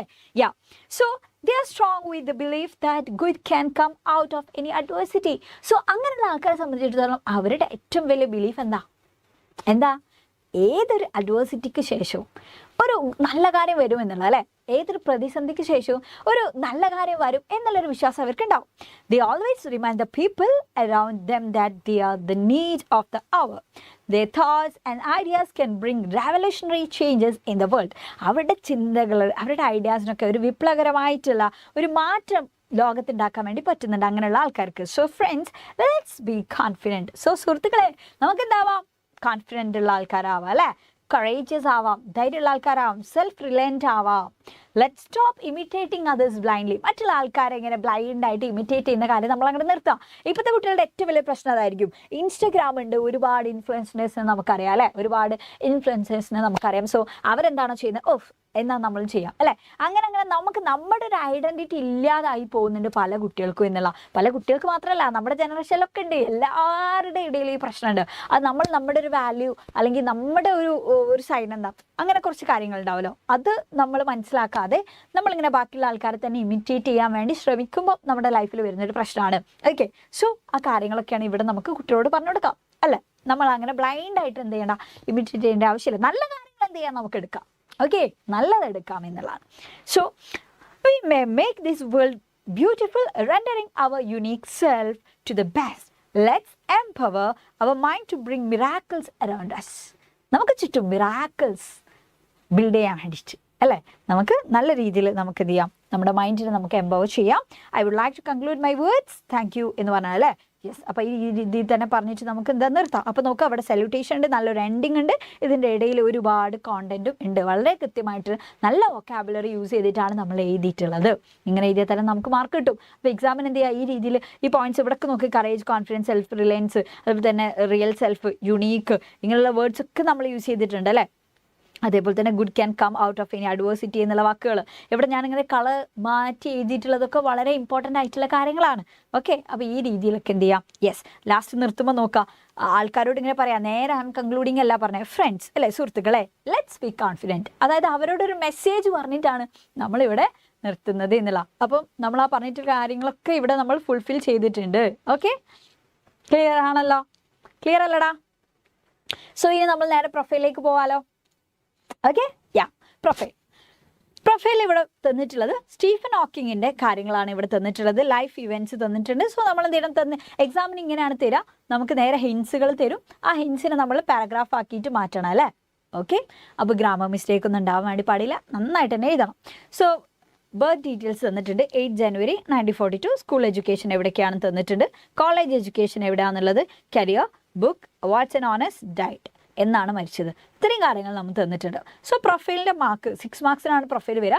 സോ പ്രൊഫൈലിൻ്റെ മാർക്ക് നമുക്ക് കിട്ടണം എന്നുണ്ടെങ്കിൽ ആദ്യം നമ്മൾ ചെയ്യേണ്ടത് എന്താ വെച്ചാൽ, വളരെ കൃത്യമായിട്ട് നമ്മൾ എന്ത് ചെയ്യണം, യെസ്, നമ്മൾ ടൈറ്റിൽ കൊടുക്കണം അല്ലേ. യെസ്, കാണുന്നുണ്ടല്ലോ. ഓക്കെ, യാ, ടൈറ്റിൽ കൊടുക്കാം. അപ്പോൾ ടൈറ്റിൽ കൊടുക്കുമ്പോൾ നമുക്ക് വേണമെന്നുണ്ടെങ്കിൽ ജസ്റ്റ് ആളുടെ പേര് മാത്രം കൊടുക്കുക. അതല്ലെങ്കിൽ ഇപ്പോൾ സ്റ്റീഫൻ ഹോക്കിംഗ് എന്ന് പറയുമ്പോൾ ദ സൂപ്പർനോവ ഫിസിക്സ് ആണ് നമുക്കറിയാം അല്ലേ. അപ്പോൾ അങ്ങനെ എഴുതിയിട്ട് എന്ത് ചെയ്യുക, ബ്രാക്കറ്റിൽ ആ ഒരു ബർത്ത് ഡീറ്റെയിൽസും ഡെത്ത് ഡീറ്റെയിൽസും കൊടുക്കാം. ഇനിയിപ്പോൾ APJ അബ്ദുൽ കലാം ഒക്കെ ആണെന്നുണ്ടെങ്കിൽ നമുക്കറിയാം doctor APJ Abdul Kalam, the missile man of India. അപ്പോൾ അങ്ങനെ ആൾക്ക് എന്തെങ്കിലും അങ്ങനെ ഒരു വിളിപ്പേരൊക്കെ ഉണ്ട് എന്നുണ്ടെങ്കിൽ അല്ലേ, ഒരു സവിശേഷത ഒക്കെ ഉണ്ടെങ്കിൽ നമുക്ക് ആഡ് ചെയ്യാവുന്നതാണ്. Okay, so Stephen Hawking the supernova of physics എന്ന് പറഞ്ഞിട്ടാണ് നമ്മൾ ഇവിടെ കൊടുത്തിട്ടുള്ളത്. എന്നിട്ട് എന്ത് ചെയ്യണം, ആ തന്നിരിക്കുന്ന ബർത്ത് ഡീറ്റെയിൽസ് ആണ് നമ്മൾ ഇനി പറയാൻ വേണ്ടി പോകുന്നത്. Stephen Hawking, also known as the supernova in the world of physics, was born എന്നാണ് പറഞ്ഞത്. ശ്രദ്ധിച്ചോ കേട്ടോ, വാസ് ബോൺ. ദെൻ ഡേറ്റ് തന്നിട്ടുണ്ട്. അപ്പോൾ ഡേറ്റ് തരുമ്പോൾ നമ്മൾ എന്താ പറയുക, ഓൺ 8 ജാനുവരി 1942 എന്നാണ് കൊടുക്കുക അല്ലേ. യെസ്, ഓൺ ആണ് നമ്മൾ കൊടുക്കുക. ഇവിടെ ഇയർ മാത്രമാണെങ്കിലോ ഇൻ 1942 ആണ് നമ്മൾ കൊടുക്കുക അല്ലേ. യെസ്, അപ്പോൾ ഇവിടെ ഡേറ്റ് തന്നിട്ടുണ്ട്, 8th ആണ് തന്നിട്ടുണ്ട്. ഇതിൻ്റെ കണ്ണ് വേദന ഉണ്ട് ലൈറ്റ് അടിച്ചിട്ട്. ഓക്കെ, യെസ്, സോ നോക്കാം, ഓൺ 8 ജാനുവരി എന്നുള്ളതാണ് യെസ് നമ്മളിവിടെ കൊടുത്തത്. ഇതിന് അടുത്തതോ അവരുടെ സ്കൂൾ എഡ്യൂക്കേഷൻ തന്നിട്ടുണ്ട്, കോളേജ് എഡ്യൂക്കേഷൻ തന്നിട്ടുണ്ട്, പാസ്റ്റ് ആയിട്ടുള്ള കാര്യമാണ്, നടന്ന് കഴിഞ്ഞിട്ടുള്ള കാര്യം അല്ലേ. സോ അതുകൊണ്ട് തന്നെ നോക്കാം, ഹി അറ്റൻഡഡ് എന്നാണ് പറഞ്ഞത് അല്ലേ, അറ്റൻഡ് ചെയ്തിട്ടുണ്ട്. എവിടെ, the saint Albin school in west Porsh. കാരണം എന്താ, അതൊരു വലിയ സ്ഥലത്തെ പറ്റിയിട്ടാണ് പറയുന്നത്, അതുകൊണ്ട് നമ്മൾ ഇന്നാണ് കൊടുത്തിട്ടുള്ളത്. then അടുത്തതോ ഗ്രാജുവേഷൻ തന്നിട്ടുണ്ട് അല്ലേ. ഹി ഗ്രാജുവേറ്റഡ്, എവിടെ നിന്നാണ് ഗ്രാജുവേറ്റഡ് ആയിട്ടുള്ളത്, ഫ്രം ഓക്സ്ഫോർഡ് യൂണിവേഴ്സിറ്റി. ആൻഡ് എന്ന് പറഞ്ഞിട്ട് മാസ്റ്റേഴ്സിനെ പറ്റി പറയാണ്. PG എവിടുന്നാണ് ചെയ്തത്, took his masters degree from Cambridge university. Okay, അപ്പോൾ നമുക്ക് സ്കൂൾ എഡ്യൂക്കേഷനൊക്കെ ഇനി ആരെങ്കിലും തന്നാൽ നമുക്ക് ആ രീതിയിൽ നമുക്ക് എന്ത് ചെയ്യാം, എഴുതാം എന്നുള്ളതാണ് കേട്ടോ. പിന്നെ അദ്ദേഹത്തിൻ്റെ പ്രൊഫഷൻ എന്താ, ഇവിടെ തന്നിട്ടുണ്ടായിരുന്നു തിയറിറ്റിക്കൽ ഫിസിസിസ്റ്റ് ആണെന്നുള്ള അല്ലേ. അപ്പം ഹിസ് പ്രൊഫഷൻ എന്നൊന്നും പറഞ്ഞിട്ട് തുടങ്ങണമെന്നില്ല. അദ്ദേഹത്തിൻ്റെ പ്രൊഫഷൻ എന്ന് പറഞ്ഞാൽ തന്നെ അദ്ദേഹത്തിൻ്റെ ഒരു ജോലി അതാണല്ലോ. അപ്പം നോക്കാം, നമുക്കിങ്ങനെ പറയാം, he was A theoretical physicist ആയിരുന്നു അദ്ദേഹം. പിന്നെയോ അദ്ദേഹത്തിൻ്റെ ബുക്കിൻ്റെ പേര് തന്നിട്ടുണ്ട് അല്ലേ. അപ്പോൾ A brief history of time is a book written by എന്നാണ് കൊടുത്തത് അല്ലേ, written by Stephen Hawking, which brought him worldwide recognition. It was a book written to make science understandable to non-scientists. Non-scientist ആയിട്ടുള്ള ആൾക്കാർക്ക് വരെ science understandable ആവാൻ വേണ്ടിയിട്ടുള്ള ഒരു ബുക്കായിരുന്നു അത് എന്നുള്ള. He had received many awards and honors during his lifetime. നോക്ക്, അദ്ദേഹത്തിൻ്റെ അവാർഡുകളെ പറ്റി ഇവിടെ പറഞ്ഞിട്ടുണ്ട് അല്ലേ, അവാർഡ്സ് ആൻഡ് ഓണേഴ്സ്. അപ്പോൾ ഒരുപാട് അവാർഡ്സിന് പേരുണ്ട്. അപ്പോൾ അത് നമുക്ക് കൊടുക്കാൻ വേണ്ടിയിട്ട് നമ്മൾ എന്താ ചെയ്തത്, ഹി ഹാഡ് റിസീവ്ഡ്. നോക്കുക, ഇനി എക്സാമിന് പ്രൊഫൈലിൻ്റെ കാര്യങ്ങൾ ഇതേപോലെ തന്നാൽ അങ്ങനെ കൊടുക്കണം കേട്ടോ. He had received many awards and honours during his lifetime. എന്നിട്ട് എന്ത് ചെയ്തു, ഓരോ അവാർഡ്സിൻ്റെ പേരും എടുത്ത് എഴുതി. The presidential medal of freedom എന്നാ കിട്ടിയത് ഇൻ 2009 അല്ലേ. BBA foundation frontiers of knowledge award എന്നാ കിട്ടിയത് ഇൻ 2015. എന്നിട്ട് പറയാണ് അവസാനം ഒന്നും കൂടി ഇല്ല, അപ്പം നമ്മൾ ആൻഡ് ഇട്ട് കൊടുത്തു. And pride of Britain award in 2016. അതൊക്കെ എന്താണ്, ആർ സം വർത്ത് മെൻഷനിങ് അതിലല്ലേ, ചില പ്രധാനപ്പെട്ടതാണ് എന്നുള്ള. എന്നിട്ട് ഇനി ഡെത്ത് ഡീറ്റെയിൽസ് നമ്മൾ പറയണം. അപ്പോൾ പറയാണ് ഹി പാസ്ഡ് അവേ എന്നാണ് കൊടുത്തത്. He passed away on 14th എന്നാണ് പറഞ്ഞത്, കാരണം ഇവിടെ ഡേറ്റ് തന്നിട്ടുണ്ട് അതുകൊണ്ട് അല്ലേ. ഓൺ 14th March 2018 എന്നുള്ളതാണ്. അപ്പോൾ ഇത്രയും എഴുതിയാൽ തന്നെ നമുക്ക് എന്ത് കിട്ടി, അതിൻ്റെ 6 മാർക്ക് നമുക്ക് കിട്ടി. സോ ഇവിടെ ശ്രദ്ധിക്കേണ്ട കാര്യം എന്താണെന്ന് അറിയാം, പല കുട്ടികളും ഇപ്പോൾ നമുക്ക് തന്നിരിക്കുന്ന ഹിൻസ് നേരെ നമ്മൾ എന്ത് ചെയ്യുക, പാരഗ്രാഫുകളാക്കിയിട്ട് മാറ്റുക, ഗ്രാമർ മിസ്റ്റേക്ക് ഇല്ലാതാക്കുക. അപ്പം നമുക്ക് അതിൻ്റെ ഫുൾ മാർക്ക് കിട്ടും. ഇപ്പോൾ ഇവിടെ ഞാൻ ഒരുപാട് സെൻറ്റൻസുകൾ അഡീഷണൽ ഞാൻ കൊടുത്തിട്ടുണ്ട്. സോ നിങ്ങൾക്ക് എന്ത് ചെയ്യാം, ഇങ്ങനെ അഡീഷണൽ ആയിട്ട് നിങ്ങൾക്ക് ആഡ് ചെയ്യാം. പക്ഷേ ആഡ് ചെയ്യുമ്പോൾ ശ്രദ്ധിക്കേണ്ടത് ഗ്രാമർ മിസ്റ്റേക്ക് ഉണ്ടാവരുത്. ഗ്രാമർ മിസ്റ്റേക്ക് ഉണ്ടാവില്ല എന്നുള്ള നിങ്ങൾ കോൺഫിഡൻ്റ് ആണെങ്കിൽ നിങ്ങൾക്ക് ആഡ് ചെയ്യാം. അല്ലെങ്കിൽ നമ്മുടെ പ്രൊഫൈലിൻ്റെ മാർക്ക് പോവാൻ അതൊരു കാരണമാവും എന്നുള്ള. Okay, yes. സോ പ്രൊഫൈലിൻ്റെ രീതി, ആ രീതിയിൽ നിങ്ങൾ എന്ത് ചെയ്യുക, എങ്ങനെയൊക്കെയാണ് ബർത്ത് ഡീറ്റെയിൽസ് കൊടുത്ത്, അതേപോലെ തന്നെ വാസ് ബോൺ എന്നുള്ളത് കൊടുക്കുക. അതേപോലെ തന്നെ ഡേറ്റിന് മുന്നേ ആണെങ്കിൽ ഓൺ ഇട്ട് കൊടുക്കുക. അതല്ല ഇയറൊക്കെ ആണെന്നുണ്ടെങ്കിൽ നമ്മൾ ഇന്നാണ് നമ്മൾ ഇട്ട് കൊടുക്കുക അല്ലേ. അതേപോലെ തന്നെ ജനുവരി എന്നൊക്കെ പറയുമ്പോൾ നമ്മൾ എന്താ പറയുക, ഇൻ ജനുവരി എന്നുള്ള രീതിയിലാണ് പറയുക. ഓക്കെ, then അതേപോലെ തന്നെ സ്കൂൾ ഡീറ്റെയിൽസ് തന്നാൽ ഹി അറ്റൻഡഡ് എന്ന് പറഞ്ഞിട്ട് വേണമെന്നുണ്ടെങ്കിൽ സ്കൂൾ എഡ്യൂക്കേഷൻ എന്ത് ചെയ്യാം, നമുക്ക് കൊടുക്കാം. അതേപോലെ തന്നെ ഗ്രാജുവേഷനും പോസ്റ്റ് ഗ്രാജുവേഷനൊക്കെ തന്നിട്ടുണ്ടെങ്കിൽ എന്താ പറയുക, നമ്മളിവിടെ കൊടുത്തിട്ടുണ്ട് അല്ലേ, വളരെ കൃത്യമായിട്ട് എന്താ കൊടുത്തത്, ഹി ഗ്രാജുവേറ്റഡ് ചെയ്യപ്പെട്ടു. എവിടുന്ന്, ഫ്രം എന്ന് പറഞ്ഞിട്ടാണ് യൂണിവേഴ്സിറ്റിൻ്റെ പേരൊക്കെ നമ്മൾ കൊടുത്തു. അതുപോലെ തന്നെ ബുക്കിൻ്റെ പേര് നമ്മൾ കൊടുക്കുന്ന സമയത്ത് is a book written by എന്നാണ് പറഞ്ഞിട്ടാണ് നമ്മൾ കൊടുത്തിട്ടുള്ളത്. പിന്നെ അതേപോലെ തന്നെ അദ്ദേഹത്തിൻ്റെ പ്രൊഫഷൻ നമ്മൾ he was A theoretical physicist എന്നാണ് പറഞ്ഞത് അല്ലേ. അതേപോലെ തന്നെ അദ്ദേഹത്തിന് അവാർഡ് കിട്ടിയത് നമ്മളെങ്ങനെ പറഞ്ഞത്, ഹി ഹാഡ് റിസീവ്ഡ് എന്നാണ് നമ്മളിവിടെ കൊടുത്തിട്ടുള്ളത് എന്നുള്ള. എന്നിട്ട് ഓരോ അവാർഡിൻ്റെ പേരും ഇങ്ങനെ നമ്മൾ കൊടുത്തിട്ടുണ്ട്. അതേപോലെ തന്നെ നമ്മൾ ഡെത്ത് ഡീറ്റെയിൽസ് പറയുമ്പോൾ ഹി പാസ്ഡ് അവേ എന്നാണ് നമ്മൾ കൊടുത്തിട്ടുള്ളത് അല്ലേ. അപ്പോൾ ഇതൊക്കെ എന്ത് ചെയ്യുക, കൃത്യമായിട്ട് ഓർമ്മിച്ച് വെക്കാം. സോ ഇനി അടുത്ത് നമ്മൾ വളരെ ഇമ്പോർട്ടൻ്റ് ആയിട്ടുള്ള കാര്യമാണ് ഇൻ്റർവ്യൂ. സോ ഇൻ്റർവ്യൂ ക്വസ്റ്റ്യൻസ് എന്ന് പറയുമ്പോൾ നമുക്കറിയാം, നമുക്ക് ടെക്സ്റ്റിൽ നമ്മൾ ഓൾറെഡി പഠിച്ചിട്ടുള്ള ഏതെങ്കിലും ഒരു ക്യാരക്ടറിനെ പറ്റിയിട്ട് ചിലപ്പോൾ ഇൻ്റർവ്യൂ ചെയ്യാനുള്ള ചോദ്യങ്ങൾ വരും. അല്ലെങ്കിലോ ഏതെങ്കിലും ഒരു ഫേമസ് ആയിട്ടുള്ള ആളെ നമ്മൾ ഇൻ്റർവ്യൂ ചെയ്യുന്ന രീതിയിലും ചോദ്യങ്ങൾ വരാറുണ്ട് എന്നുള്ളതാണ് കേട്ടോ. അപ്പോൾ എന്ത് ചെയ്യണം, വളരെ കൃത്യമായിട്ട് റെലവൻ്റ് ആയിട്ടുള്ള കാര്യങ്ങളൊക്കെ ആയിരിക്കും നമ്മൾ ചോദിക്കേണ്ടത്. സോ ഇവിടെ ഞാൻ കൊടുത്തിട്ടുള്ളത് ഏതൊരാൾ ഇൻ്റർവ്യൂ ചെയ്യാൻ നിങ്ങളോട് പറഞ്ഞാലും അവരോടൊക്കെ ചോദിക്കാൻ പറ്റുന്ന കോമൺ ആയിട്ടുള്ള ചോദ്യങ്ങളാണ്. കാരണം ഏതെങ്കിലും ഒരു മേഖലയിൽ എക്സൽ ആയിട്ടുള്ള ആൾക്കാരെ ആയിരിക്കും നമ്മൾ ഇൻ്റർവ്യൂ ചെയ്യാം അല്ലേ. ചിലപ്പോൾ സ്പോർട്സ് ആയിരിക്കാം, ചിലപ്പോൾ സയൻറ്റിസ്റ്റ് ആയിരിക്കാം, ചിലപ്പോൾ ആർട്ട് മേഖലയിലായിരിക്കും. എങ്ങനെയായാലും അതിൽ കഴിവ് തെളിയിച്ചിട്ടുള്ള ആൾക്കാരായിരിക്കും നമ്മൾ ഇൻ്റർവ്യൂ ചെയ്യുന്നത് അല്ലേ. അപ്പോൾ അങ്ങനെയുള്ള ആൾക്കാരോടൊക്കെ നമുക്ക് ചോദിക്കാൻ പറ്റുന്ന കോമൺ ആയിട്ടുള്ള ക്വസ്റ്റ്യൻസ് ആണ് ഇവിടെ ഞാൻ കൊടുത്തിട്ടുള്ളത്. സോ ഇത് എന്ത് ചെയ്യാം, നിങ്ങളൊന്ന് അറിഞ്ഞിരിക്കണം എന്നുള്ള അല്ലേ. സോ ഇവിടെ നോക്കുക, would you mind spending some time with me അല്ലേ, നമ്മളെ കൂടെ കുറച്ച് സമയം സ്പെൻഡ് ചെയ്യുമെന്നല്ല. What prompted you to select this field, ഈ ഒരു ഫീൽഡ് സെലക്ട് ചെയ്യാൻ നിങ്ങൾ എന്താണ് പ്രോംപ്റ്റ് ചെയ്തത്. Do enjoy this career, then who is your role model എന്നുള്ള കാര്യങ്ങളും. അതേപോലെ തന്നെ ഇവിടെ നോക്കുക, ഇത് വളരെ ഇമ്പോർട്ടൻ്റ് ആണ്. You might have faced difficulties and failures in your life. തീർച്ചയായും അല്ലേ. How did you overcome failures, എങ്ങനെയാണ് നിങ്ങൾ പരാജയങ്ങളെ നിങ്ങൾ മറികടന്നിട്ടുള്ളത്. ഈ ചോദ്യം നമുക്ക് ചോദിക്കാൻ പറ്റുന്നതാണ്. ദെൻ അതേപോലെ തന്നെ അടുത്ത് നോക്കുക, can you please tell about the awards you won so far, ഇതുവരെ നിങ്ങൾക്ക് കിട്ടിയിട്ടുള്ള അവാർഡുകളെ പറ്റിയൊക്കെ നിങ്ങൾ പറയുമോ എന്നുള്ളതാണ്. ദെൻ അതേപോലെ തന്നെ അടുത്ത് ഇവിടെ നോക്കുക, what is your greatest professional achievement, നിങ്ങളുടെ ഏറ്റവും വലിയ പ്രൊഫഷണൽ അച്ചീവ്മെൻറ്റ് എന്താണ്. What are your future plan എന്താണ്. അതേപോലെ തന്നെ what advice would you like to give to the present generation, ഇന്നത്തെ അല്ലേ ഈ ഒരു പ്രസൻറ്റ് ജനറേഷൻ നിങ്ങൾ കൊടുക്കാൻ ആഗ്രഹിക്കുന്ന അഡ്വൈസ് എന്താണെന്നുള്ളതാണ്. ഉപദേശങ്ങളെ പറ്റിയിട്ട് നമുക്ക് ചോദിക്കാം. ഇതൊക്കെ നമുക്ക് എല്ലാ ആൾക്കാരോടും ചോദിക്കാൻ പറ്റുന്ന ചോദ്യങ്ങളാണ്.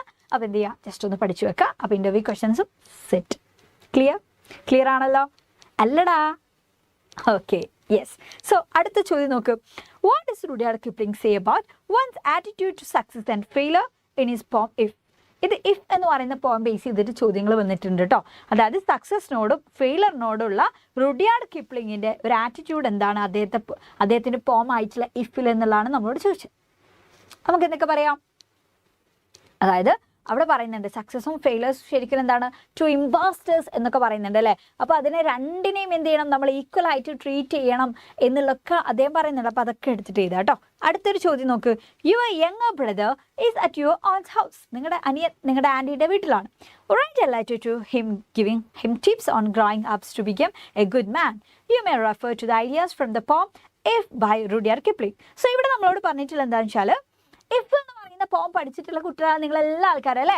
സോ ആ പോയത്തിൽ എന്തിനെ പറ്റിയിട്ടാണ് പറയുന്നടാ, എന്തിനെ പറ്റിയാണ് പറയുന്നത്, ഹൗ ടു അല്ലേ, അല്ലെങ്കിൽ ദ ഗുഡ് ക്വാളിറ്റീസിനെ പറ്റിയിട്ടാണ് പറയുന്നത് അല്ലേ. അതായത് എങ്ങനെയാണ് നല്ലൊരു ഐഡിയൽ സിറ്റിസൺ നമ്മളാവുക, അല്ലെങ്കിൽ ഒരു പെർഫെക്റ്റ് മാൻ നമ്മൾ എങ്ങനെയൊക്കെ ആവും, എന്തൊക്കെ ക്വാളിറ്റീസാണ് നമുക്ക് നമ്മുടെ ലൈഫിൽ നമ്മൾ ഉണ്ടാക്കേണ്ടതായിട്ടുള്ളത്, അതിനെ പറ്റിയിട്ടാണ് ഇഫ് എന്ന് പറയുന്ന പോയത്തിൽ നമ്മൾ പഠിക്കുന്നത്. ഓക്കെ, സോ അത് പഠിച്ച കുട്ടികളാണല്ലോ നമ്മൾ. അപ്പോൾ അങ്ങനെയാണെങ്കിൽ അതിലുള്ള പോയിന്റ്സ് ഒക്കെ വെച്ചിട്ട് നമ്മൾ നമ്മുടെ അനിയന് അയക്കുന്ന ഒരു ലെറ്ററിനെ പറ്റിയിട്ടാണ് ഇവിടെ ചോദിച്ചത്. ആൻറ്റിയുടെ വീട്ടിൽ നിൽക്കുന്ന നമ്മുടെ യങ്ങർ ബ്രദറിന് നമ്മളൊരു ലെറ്റർ അയക്കാണ്. സോ അതിൽ എങ്ങനെയൊക്കെ നല്ലൊരു മനുഷ്യനാവാം എന്നുള്ളതിനെ പറ്റിയിട്ടുള്ള ടിപ്സുകളാണ് നമ്മൾ കൊടുക്കുന്നത്. സോ നമുക്ക് എന്ത് ചെയ്യാം, ഇഫ് എന്ന് പറയുന്ന പോയത്തിലെ ഐഡിയാസ് വെച്ചിട്ടാണ് എഴുതേണ്ടത് അല്ലേ. യെസ്. അപ്പോൾ നമ്മൾ വെറുതെ hi brother how are U എന്നൊക്കെ ചോദിച്ചിട്ട് എഴുതിയാൽ മാത്രം മതിയോ, പോരാ. ഇഫ് എന്ന് പറയുന്ന പോയത്തിലുള്ള അവിടെ പോയിട്ട് പറയുന്ന പോയിന്റ്സ് ഒക്കെ നമ്മൾ എടുത്ത് എഴുതണം അല്ലേ. Okay, so first of all നിങ്ങൾ മനസ്സിലാക്കേണ്ടത് ഹിയർ യു ഷുഡ് റൈറ്റ്, നിങ്ങൾ എന്താ എഴുതേണ്ടത്, ഇൻഫോർമൽ ലെറ്റർ ആണ് എഴുതേണ്ടത് അല്ലേ, പേഴ്സണൽ ലെറ്റർ ആണ്. ആൻഡ് നിങ്ങളുടെ യങ്ങർ ബ്രദറിനെ എഴുതുന്ന ലെറ്ററാണ്. സോ നിങ്ങൾ കൃത്യമായിട്ട് നിങ്ങൾ എന്ത് ചെയ്യണം, അതിൻ്റെ ഫോർമാറ്റ് അറിഞ്ഞിരിക്കണം അല്ലേ. പേഴ്സണൽ ലെറ്റർ എന്ന് പറയുമ്പോൾ സെൻറ്റേഴ്സ് അഡ്രസ്സ് കൊടുക്കണം. ആഫ്റ്റർ ദാറ്റ് നിങ്ങൾ ചെയ്യേണ്ട കാര്യം എന്താണ്, നിങ്ങൾക്ക് വളരെ കൃത്യമായിട്ട് ഡേറ്റ് കൊടുക്കണം അല്ലേ. ദെൻ അതേപോലെ തന്നെ സെല്യൂട്ടേഷൻ വേണം, അഭിസംബോധന ചെയ്യണ്ടേ. അപ്പോൾ ബ്രദർ ആകുമ്പോൾ എന്ത് ചെയ്യാം, ബ്രദറിന്റെ പേര് പറഞ്ഞിട്ട് സ്റ്റാർട്ട് ചെയ്യാം. ഡിയർ ബ്രദർ, അല്ലെങ്കിൽ ഡിയർ രാഹുൽ, അല്ലെങ്കിൽ ഡിയർ ജാക്കബ് എന്നൊക്കെ പറഞ്ഞിട്ട് നമുക്ക് സ്റ്റാർട്ട് ചെയ്യാം അല്ലേ. ഓക്കെ, എന്നിട്ടോ പേഴ്സണൽ ലെറ്റർ ആകുമ്പോൾ നേരെ നമ്മൾ പോയിട്ട് കാര്യം പറയണോ, വേണ്ട, വെറുതെ നിനക്ക് എന്താ സുഖമാണെന്നൊക്കെ ചോദിക്കാം അല്ലേ. How are you my dear, hope you are fine, I am very happy to write this letter. ഈ ലെറ്റർ അയക്കുന്നതിൽ ഞാൻ വളരെ ഹാപ്പിയാണ്. I really miss your presence and I have got something special to tell you എന്നൊക്കെ പറഞ്ഞിട്ടല്ലേ. എന്തോ special ആയിട്ടുള്ള കാര്യങ്ങൾ ഉണ്ടെങ്കിലല്ലേ നമ്മൾ എന്തായാലും നമ്മുടെ ഒരു ഫ്രണ്ടിനോ അല്ലെങ്കിൽ നമ്മുടെ റിലേറ്റീവിന്, നമ്മുടെ ക്ലോസ് ആയിട്ടുള്ള ആൾക്കാർക്ക് നമ്മൾ അങ്ങനെയല്ലേ ലെറ്റർ അയക്കുക. എന്തെങ്കിലും സന്തോഷം ഉണ്ടാവും, അല്ലെങ്കിൽ എന്തെങ്കിലും ഒരു സങ്കടം ഉണ്ടാവും, എന്തായാലും അതെന്താ ഒരു സ്പെഷ്യൽ ആയിട്ടുള്ള കാര്യമാണ് അല്ലേ? അപ്പോൾ ഇവിടെ പ്രത്യേകിച്ച് ഹാപ്പിയാണോ സാഡാണെന്നൊന്നും നമ്മൾ പറഞ്ഞിട്ടില്ലേ, നമുക്ക് സ്പെഷ്യൽ ആയിട്ടുള്ള കാര്യം പറയാനുണ്ട് എന്നുള്ളതാണ് പറഞ്ഞത്. സോ അതുകൊണ്ട് തന്നെ നമുക്ക് ആളുടെ ഒരു പ്രസൻസ് മിസ് ചെയ്യുന്നുണ്ട് എന്നുള്ള കാര്യമൊക്കെ ഇവിടെ നമുക്ക് എവിടെയും കൊടുക്കാൻ പറ്റുന്ന കാര്യമാണ് അല്ലേ? ഓക്കെ, അപ്പോൾ ഇതൊരു കോമൺ ഫോമാറ്റ് ആണ്. പഠിച്ചു വെച്ചോ. ഇൻഫോർമൽ ലെറ്റർ ഒക്കെ സ്റ്റാർട്ട് ചെയ്യുന്നത് എങ്ങനെയെന്ന് അറിയാത്ത ഒരുപാട് കുട്ടികളുണ്ടാവും, അവർക്ക് വേണ്ടിയിട്ടാണ് കേട്ടോ. then after that നിങ്ങൾ ചെയ്യേണ്ട കാര്യം ചോദ്യത്തിനനുസരിച്ചിട്ട് നിങ്ങൾ കോണ്ടന്റ് സെക്കൻഡ് പാരഗ്രാഫ് നിങ്ങൾ മാറ്റി കൊടുക്കുക. then അത് കഴിഞ്ഞിട്ട് നിർത്തുന്ന സമയത്ത് എന്ത് ചെയ്യണം, ലാസ്റ്റ് കൺക്ലൂഡിങ് പാരഗ്രാഫിൽ നിങ്ങൾ ചെയ്യേണ്ട കാര്യം നമ്മൾ പറയാം അല്ലേ, I hope you will realise my feelings and reply as soon as possible എന്ന് പറയാം അല്ലേ. നീ എൻ്റെ ആ ഒരു ഫീലിങ്സ് ഒക്കെ മനസ്സിലാക്കുന്നുള്ളതും പെട്ടെന്ന് തന്നെ റിപ്ലൈ തരുന്നുള്ളതൊക്കെ ഞാൻ വിചാരിക്കുന്നു എന്ന് പറയാണ്. Yeah, I am concluding my words and hoping to meet you soon dear. Convey my warm regards to all at home. May God bless you. Yours lovingly, sign name എന്നൊക്കെ പറഞ്ഞിട്ടല്ലേ. അതായത് ഇത് എന്താണ്, ഇത് ഇൻഫോർമൽ ലെറ്റർ ആണ്, നമ്മൾ നമ്മുടെ ഫ്രണ്ടിന് അയക്കുന്ന ലെറ്റർ ആണ്. സോ അതുകൊണ്ട് തന്നെ നിർത്തുന്ന സമയത്ത് യുവേഴ്സ് ലവിംഗ്ലി അല്ലെങ്കിൽ യുവേഴ്സ് സിൻസിയർലി ഇതൊക്കെ പറഞ്ഞിട്ട് നമുക്ക് നിർത്താം. ഓക്കെ, പിന്നെ അത് കഴിഞ്ഞിട്ടോ സൈൻ വേണം, ദെൻ നെയിം വേണം അല്ലേ. ഇത്രയും കാര്യങ്ങളാണ് നമ്മൾ ശ്രദ്ധിക്കേണ്ടത്. സോ ഇതൊക്കെ എന്ത് ചെയ്യണം, ഇൻഫോർമൽ ലെറ്ററിൻ്റെ ഫോമാറ്റ് ആണ്. സ്ക്രീൻഷോട്ട് എടുത്ത് വെച്ചോ, പഠിച്ചു വെച്ചോ. സോ നമ്മളുടെ ചോദ്യം തരം നമ്മൾ നമ്മുടെ ബ്രദറിന് അയക്കുന്ന ലെറ്റർ ആണ് ചോദ്യം അല്ലേ. ഇഫ് എന്ന് പറയുന്ന പോയത്തിൽ അതിലെ പോയിന്റ്സ് ഒക്കെ യൂസ് ചെയ്തിട്ട്. ഓക്കെ, സോ നോക്കുക, സെൻറ്റേഴ്സ് അഡ്രസ്സ് കൊടുത്തിട്ടുണ്ട് ഇവിടെ, rose villa, Gandhi lane, Mangalore. Okay, then date ഇവിടെ കൊടുത്തിട്ടുണ്ട്. യാ, ഫ്രണ്ടാണ്, ബ്രദറാണ്. So my dear Deepu. Okay, so ദീപുവിനോട് ചോദിക്കാം, how are you my dear. Yeah, what about you. നമ്മളോട് പറഞ്ഞിട്ടുണ്ട് ആൻറ്റിയുടെ വീട്ടിലാണ് എന്നുള്ളത് അല്ലേ. ഓക്കെ, അപ്പോൾ നമ്മൾ ചോദിക്കുകയാണ് what about our aunt and cousins. എങ്ങനെയുണ്ട് നമ്മുടെ ആൻറ്റിയുടെയും കസിൻസിൻ്റെ ഒക്കെ വർത്താനം എന്താണെന്നുള്ളത് അല്ലേ. Hope all are keeping well and fine. Actually I am very happy to write this letter. ഈ ലെറ്റർ എഴുതുന്നതിൽ ഞാൻ വളരെ ഹാപ്പിയാണ്. ആൻഡ് ഡു യു നോ, നിനക്കറിയോ എന്ന് ചോദിക്കുകയാണ്. I have got something special to tell you. എനിക്ക് നിന്നോട് കുറച്ച് സ്പെഷ്യൽ ആയിട്ടുള്ള കാര്യങ്ങൾ പറയാനുണ്ട് എന്ന് പറയണം. യാ, എന്താണ് Yeah, we both are young and growing up. നമ്മൾ രണ്ടാൾക്കാരും യങ് ആണ്, നമ്മൾ വളർന്നുകൊണ്ടിരിക്കുക അല്ലേ, വളരുന്ന ആൾക്കാരാണ്. If someone asks me what I would like to be in life, obviously I will say that I wish to become a good human being. ആരെങ്കിലും എന്നോട് ചോദിക്കാൻ നിങ്ങൾക്ക് ലൈഫിൽ എന്താവണമെന്ന് ചോദിച്ചാൽ ഞാൻ പറയും എനിക്ക് നല്ലൊരു മനുഷ്യനാവണം എന്നുള്ള കാര്യം അല്ലേ. I think you may also have the same wish. എനിക്ക് തോന്നുന്നത് എനിക്ക് ഇതേപോലെയുള്ള സെയിം ആഗ്രഹമായിരിക്കും ഉണ്ടാവുക. So here I would like to share few ideas about how to become a good human being. So ഞാനിവിടെ എങ്ങനെയൊക്കെ നല്ല മനുഷ്യനാവാം എന്നതിനെ പറ്റിയിട്ടുള്ള കുറച്ച് ഐഡിയാസ് നിന്നോട് ഞാൻ ഷെയർ ചെയ്യാണ്. Yeah, I got a lot of ideas from If, a didactic poem by Rudyard Kipling. Rudyard കിപ്ലിങ്ങിൻ്റെ ഇഫ് എന്ന് പറയുന്ന ഡിഡാക്റ്റിക് പോയത്തിൽ നിന്ന് എനിക്ക് ഒരുപാട് ഐഡിയാസ് കിട്ടിയതാ എന്ന് പറയാം അല്ലേ. യെസ്, അത് എങ്ങനെയുള്ള ഒരു പോമാണ്, which is addressed to a young boy. The poem deals with the qualities of a good human being.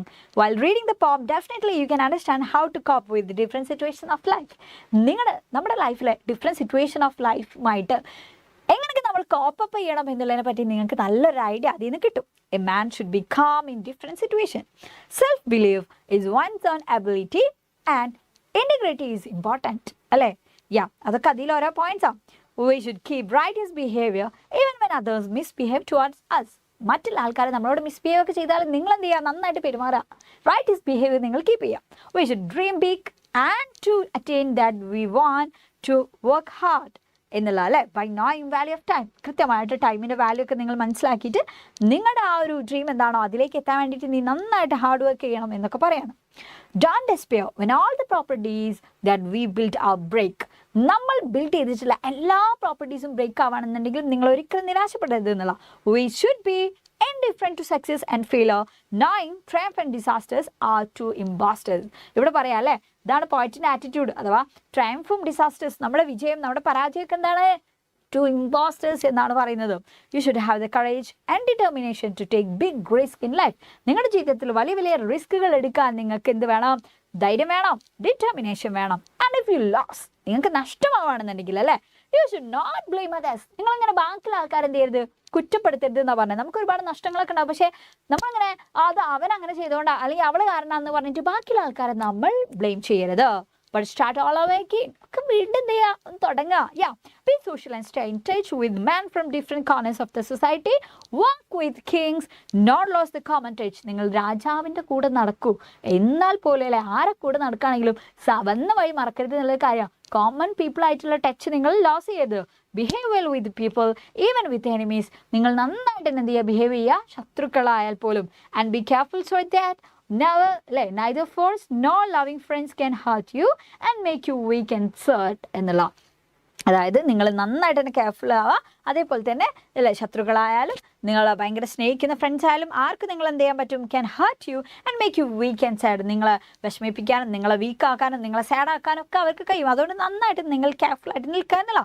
According to Rudyard Kipling, if all these conditions in this poem can satisfy a man, he should be a perfect man. Rudyard കിപ്ലിങ്ങിൻ്റെ ഒരു അഭിപ്രായത്തിൽ ഇക്കാര്യങ്ങളൊക്കെ ഒരു മനുഷ്യൻ ശരിക്കും satisfy ആണെന്നുണ്ടെങ്കിൽ എന്തായാലും ആ മനുഷ്യൻ എന്ന് പറയുന്ന അത്രയും പെർഫെക്റ്റ് ആയിട്ടുള്ള മനുഷ്യനായിരിക്കും.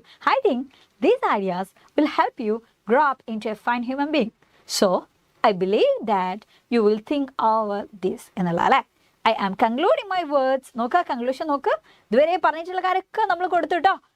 ഇഫിലെ എല്ലാ പോയിന്റ്സും നമ്മൾ ഇവിടെ കൊടുത്തിട്ടുണ്ട്. എന്നിട്ട് പറയാണ് അനിയനോട്, I'm concluding my words and hoping to meet you soon here.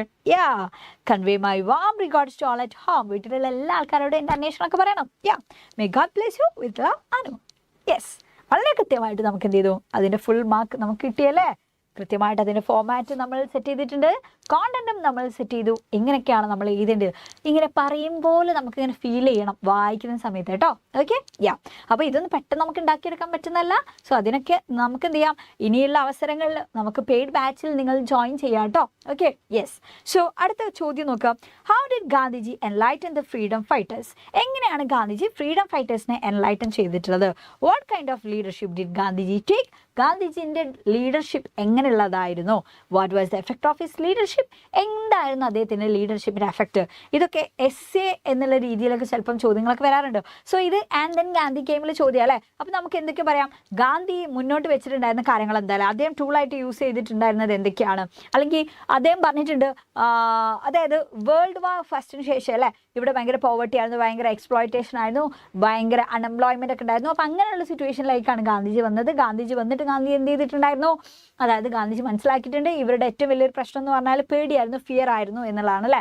ബ്രിട്ടീഷുകാർ മുതലാക്കിയിട്ടുള്ളതും ഇവരുടെ ആ ഒരു പേടിയായിരുന്നു. സോ അദ്ദേഹം ആൾക്കാരോട് പറഞ്ഞിട്ടുള്ളത് ബി ട്രൂത്ത്ഫുൾ എന്ന് പറയുന്നുണ്ട്. അതേപോലെ തന്നെ ധൈര്യം വേണം, കറേജ് വേണം എന്നൊക്കെ പറഞ്ഞിട്ടുണ്ട്. ദെൻ അദ്ദേഹം ചെയ്തിട്ടുള്ള ഓരോ കാര്യങ്ങൾ എന്ത് ചെയ്യുക, എടുത്തെഴുതാം. ഇതൊക്കെ നമ്മൾ കഴിഞ്ഞ ലൈവിൽ വളരെ ഡീറ്റെയിൽ ആയിട്ട് ഡിസ്കസ് ചെയ്തിട്ടുള്ള കാര്യമാണ്. അത് എടുത്ത് എഴുതിയാൽ മതി. അതായത് ഗാന്ധി സ്വപ്നം കണ്ടിട്ടുള്ള ഇന്ത്യ എന്തായിരുന്നു? പ്രതീക്ഷയില്ലാത്ത ഒരു രാജ്യത്തിന് അല്ലേ ഹോപ്പ് കൊടുത്തു എന്നുള്ളതാണ്. ആൻഡ് അതേപോലെ തന്നെ he lead A nation towards it's freedom എന്നുള്ളതാണ്. ആ ഒരു നാഷനെ ഫ്രീഡത്തിലേക്ക് അദ്ദേഹം നയിച്ചിട്ടുണ്ട്. ദെൻ അതേപോലെ തന്നെ അദ്ദേഹത്തിൻ്റെ കോൾ ഓഫ് ആക്ഷൻ്റെ ആസ്പെക്റ്റുകൾ എന്തൊക്കെയായിരുന്നു? ഇന്ത്യയിലുള്ള സോഷ്യൽ എവിൽസ് ഇല്ലാതാക്കുക, അതേപോലെ തന്നെ പുറമേയുള്ള ഫോറിൻ കൺട്രീസിനെ റെസ്ട്രിക്റ്റ് ചെയ്യുക, ഈ കാര്യങ്ങളൊക്കെ എടുത്ത് ചെയ്താൽ അദ്ദേഹം സ്വപ്നം കണ്ടിട്ടുള്ള അദ്ദേഹത്തിൻ്റെ അല്ലേ ഇന്ത്യ ഇൻ ഹിസ് ഡ്രീംസ് എങ്ങനെയൊക്കെയായിരുന്നു എന്നുള്ളതിനെ പറ്റി ചെയ്താൽ, അതായത് വിമൻ എന്ത് ചെയ്യണം, ഈക്വൽ ഫ്രീഡം കിട്ടണം, അവരുടെ റൈറ്റുകൾ സംരക്ഷിക്കപ്പെടണം, അതേപോലെ തന്നെ അൺടച്ചബിലിറ്റി ഇല്ലാത്ത ഒരു രാജ്യം, അതേപോലെ തന്നെ ലോവർ ക്ലാസ് ഹൈ ക്ലാസ് ഇങ്ങനെയുള്ള ഡിസ്ക്രിമിനേഷൻ ഇല്ലാത്ത ഒരു nation, no drinks a nation അല്ലേ, എങ്ങനെയുള്ള nation without drinks and drugs. ഈ കാര്യങ്ങളൊക്കെ എടുത്ത് ചെയ്താൽ കേട്ടോ. ഓക്കെ, അതൊക്കെ എടുത്ത് ചെയ്താൽ തന്നെ അതിനുള്ള മാർക്ക് നിങ്ങൾക്ക് കിട്ടി എന്നുള്ളതാണ്. ഇത് ഒരു ഫോർമൽ ലെറ്റർ ആണ് ഇവിടെ നിങ്ങൾക്ക് തന്നിട്ടുള്ളത്. അതായത് ആ ഒരു ചാപ്റ്റർ നിങ്ങൾ വായിച്ചല്ലോ ആൻഡ് ദെൻ ഗാന്ധിക്കും. അപ്പോൾ അത് ബേസ് ചെയ്തിട്ട് നിങ്ങൾക്ക് നിങ്ങളെ ഇൻഫ്ലുവൻസ് ചെയ്ത് തീർച്ചയായിട്ടും ഗാന്ധിയൻ വാല്യൂസ് നിങ്ങൾ അവിടെ പഠിക്കുന്നുണ്ട്. ഓക്കെ, സോ അങ്ങനെയാണെങ്കിൽ write a letter to editor of a local daily on increasing use of drugs. Gandhi പറഞ്ഞിട്ടുണ്ടല്ലോ ഡ്രിങ്ക്സോ ഡ്രഗ്സോ ഇല്ലാത്ത ഒരു രാജ്യം അദ്ദേഹത്തിൻ്റെ സ്വപ്നമാണ് എന്നുള്ളത്. അപ്പോൾ ഇന്ന് പക്ഷേ എന്ത് ചെയ്യുന്നുണ്ട്, വളരെ കൂടുന്നുണ്ട് ഈ ഡ്രഗ്സിൻ്റെ യൂസൊക്കെ അല്ലേ. അപ്പോൾ അതിനെ പറ്റിയിട്ട് ഒരു ലെറ്റർ ടു എഡിറ്ററാണ് നമ്മളോട് ചോദിക്കുന്നത്. സോ നമുക്ക് എന്ത് ചെയ്യണം, ലെറ്റർ ടു എഡിറ്റർ എന്ന് പറയുമ്പോൾ ഫോർമൽ ലെറ്റർ ആണ്. സോ ആദ്യം തന്നെ ഫ്രം അഡ്രസ്സ് വേണം, ഡേറ്റ് അല്ലേ, ഡേറ്റ് നമ്മളിവിടെ കൊടുക്കണം, ഡേറ്റ് കൊടുക്കണം കേട്ടോ. അത് പുതിയ ഫോമാറ്റിൽ ഡേറ്റ് വേണം. ഇവിടെ എല്ലാം ഡേറ്റ് ഉണ്ടാവുക, ഡേറ്റ് മുകളിലാണ് ഉണ്ടാവുക. പിന്നെ അതേപോലെ തന്നെ ഇത് അത് കഴിഞ്ഞിട്ട് ടു അഡ്രസ്സ് കൊടുക്കണം. പിന്നെ അതേപോലെ തന്നെ അല്ലേ സല്യൂട്ടേഷൻ വേണം, സബ്ജക്റ്റ് വേണം, പിന്നെ ബാക്കിയുള്ള കാര്യങ്ങൾ എന്ത് ചെയ്യാം, നേരെ എടുത്ത് ചെയ്താൽ. അപ്പോൾ ജസ്റ്റ് ഒരു ഐഡിയ കിട്ടാൻ വേണ്ടിയിട്ട് ഞാനൊരു സ്ക്രീൻഷോട്ട് ഇവിടെ ആഡ് ചെയ്താൽ കേട്ടോ. ഓക്കെ, സോ അത് കഴിഞ്ഞിട്ട് ക്യാരക്ടർ സ്കെച്ചിന് ചോദ്യങ്ങൾ കാണാറുണ്ട് അല്ലേ. ക്യാരക്ടർ സ്കെച്ച് എന്ന് പറയുമ്പോൾ വളരെ കൃത്യമായിട്ട് എക്സാമിന് ഏതൊരു ക്യാരക്ടർ സ്കെച്ചിനെ പറ്റി ചോദിച്ചാലും ആദ്യം നിങ്ങൾ മെൻഷൻ ചെയ്യേണ്ടത് ആളുടെ അപ്പിയറൻസിനെ പറ്റിയിട്ടാണ്. ഓക്കെ, ദെൻ അതേപോലെ തന്നെ അതായത് ആദ്യം എവിടുന്നാണ്, ഏത് ക്യാരക്ടറാണ്, ഏത് സ്റ്റോറിയിൽ നിന്നുള്ളതാണെന്നുള്ള ചോദ്യത്തിലുണ്ടാവും, അതെടുത്ത് ചെയ്താൽ. ദെൻ അത് കഴിഞ്ഞിട്ട് അപ്പിയറൻസ് ഒക്കെ പറ്റിയിട്ട് തന്നിട്ടുണ്ടെങ്കിൽ അതെടുത്ത് ചെയ്താൽ. ദെൻ എങ്ങനെയൊക്കെയാണ് ആ കഥയിലെ മറ്റുള്ള ആൾക്കാരോടുള്ള ഒരു ബിഹേവിയർ, ആറ്റിറ്റ്യൂഡ് എങ്ങനെയൊക്കെയാണ്, അതൊക്കെ എടുത്ത് എഴുതണം.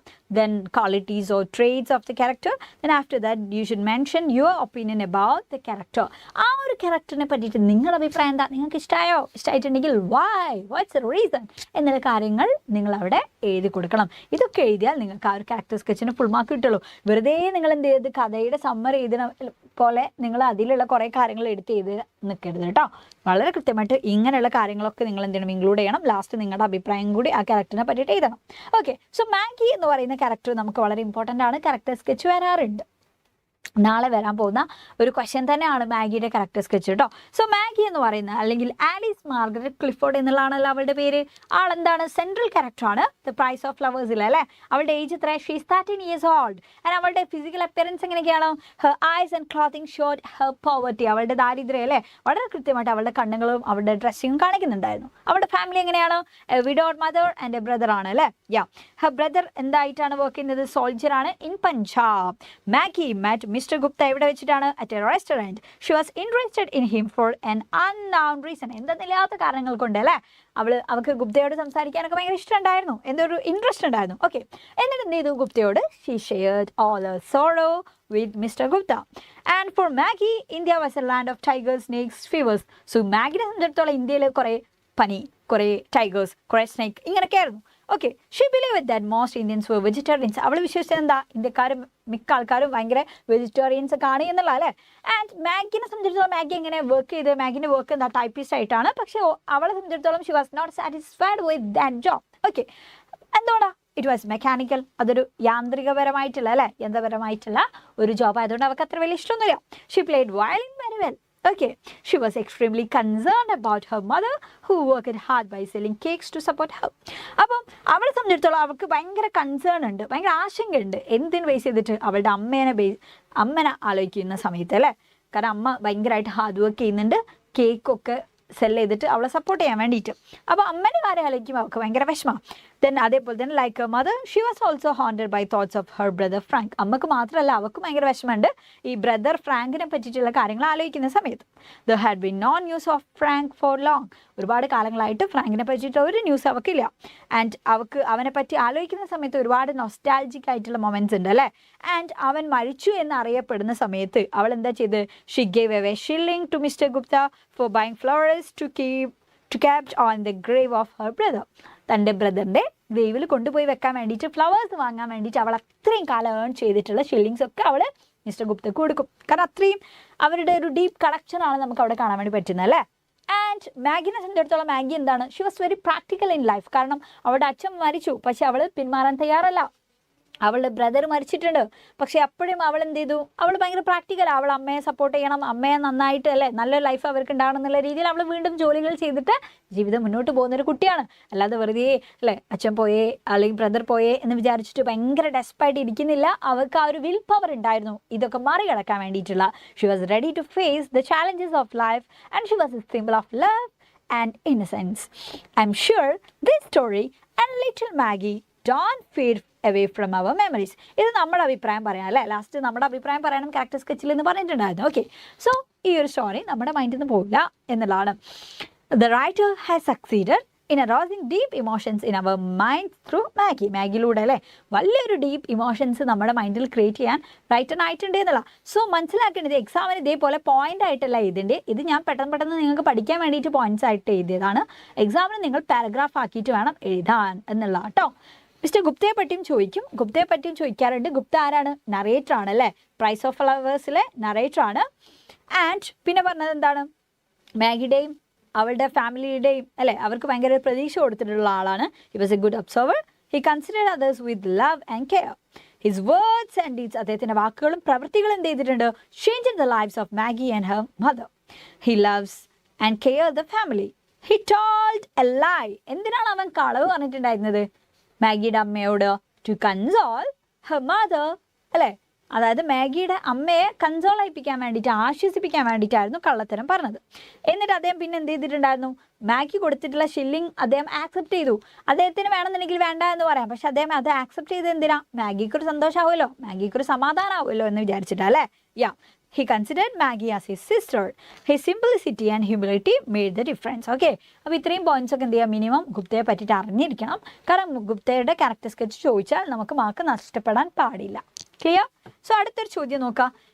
ഇതിന് മുന്നേ ഒരു ക്രിസ്മസ് എക്സാമിനൊക്കെ ചോദിച്ചിട്ടുള്ള ചോദ്യം കേട്ടോ.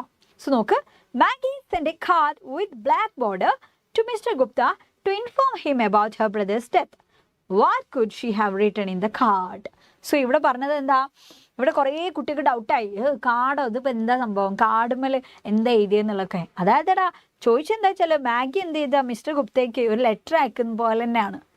അതായത് ഒരു കാർഡ് അയക്കുക മീൻസ് അതിൽ ആളുടെ ബ്രദറിൻ്റെ ഡെത്തിനെ പറ്റിയിട്ടുള്ള കാര്യങ്ങളാണ് എഴുതിയത്. ബ്രദർ മരിച്ചിട്ടുണ്ട് എന്നൊക്കെ പറഞ്ഞിട്ട്, അപ്പം എന്താണ് ഗുപ്തയോടെ അല്ലേ, ഡി ഗുപ്ത എന്നൊക്കെ പറഞ്ഞിട്ട് തന്നെ നമുക്ക് എന്ത് ചെയ്യാം? കാര്യങ്ങൾ ഒരു കാർഡിൽ എഴുതുന്ന പോലെ തന്നെ എഴുതിയിട്ട് വിടാം എന്നുള്ള. അപ്പം നിങ്ങൾ എന്ത് ചെയ്യണ്ട, ഒരുപാട് കൺഫ്യൂഷൻ ആവേണ്ട ആവശ്യം ഇല്ല എന്നുള്ളതാണ്. Okay, clear?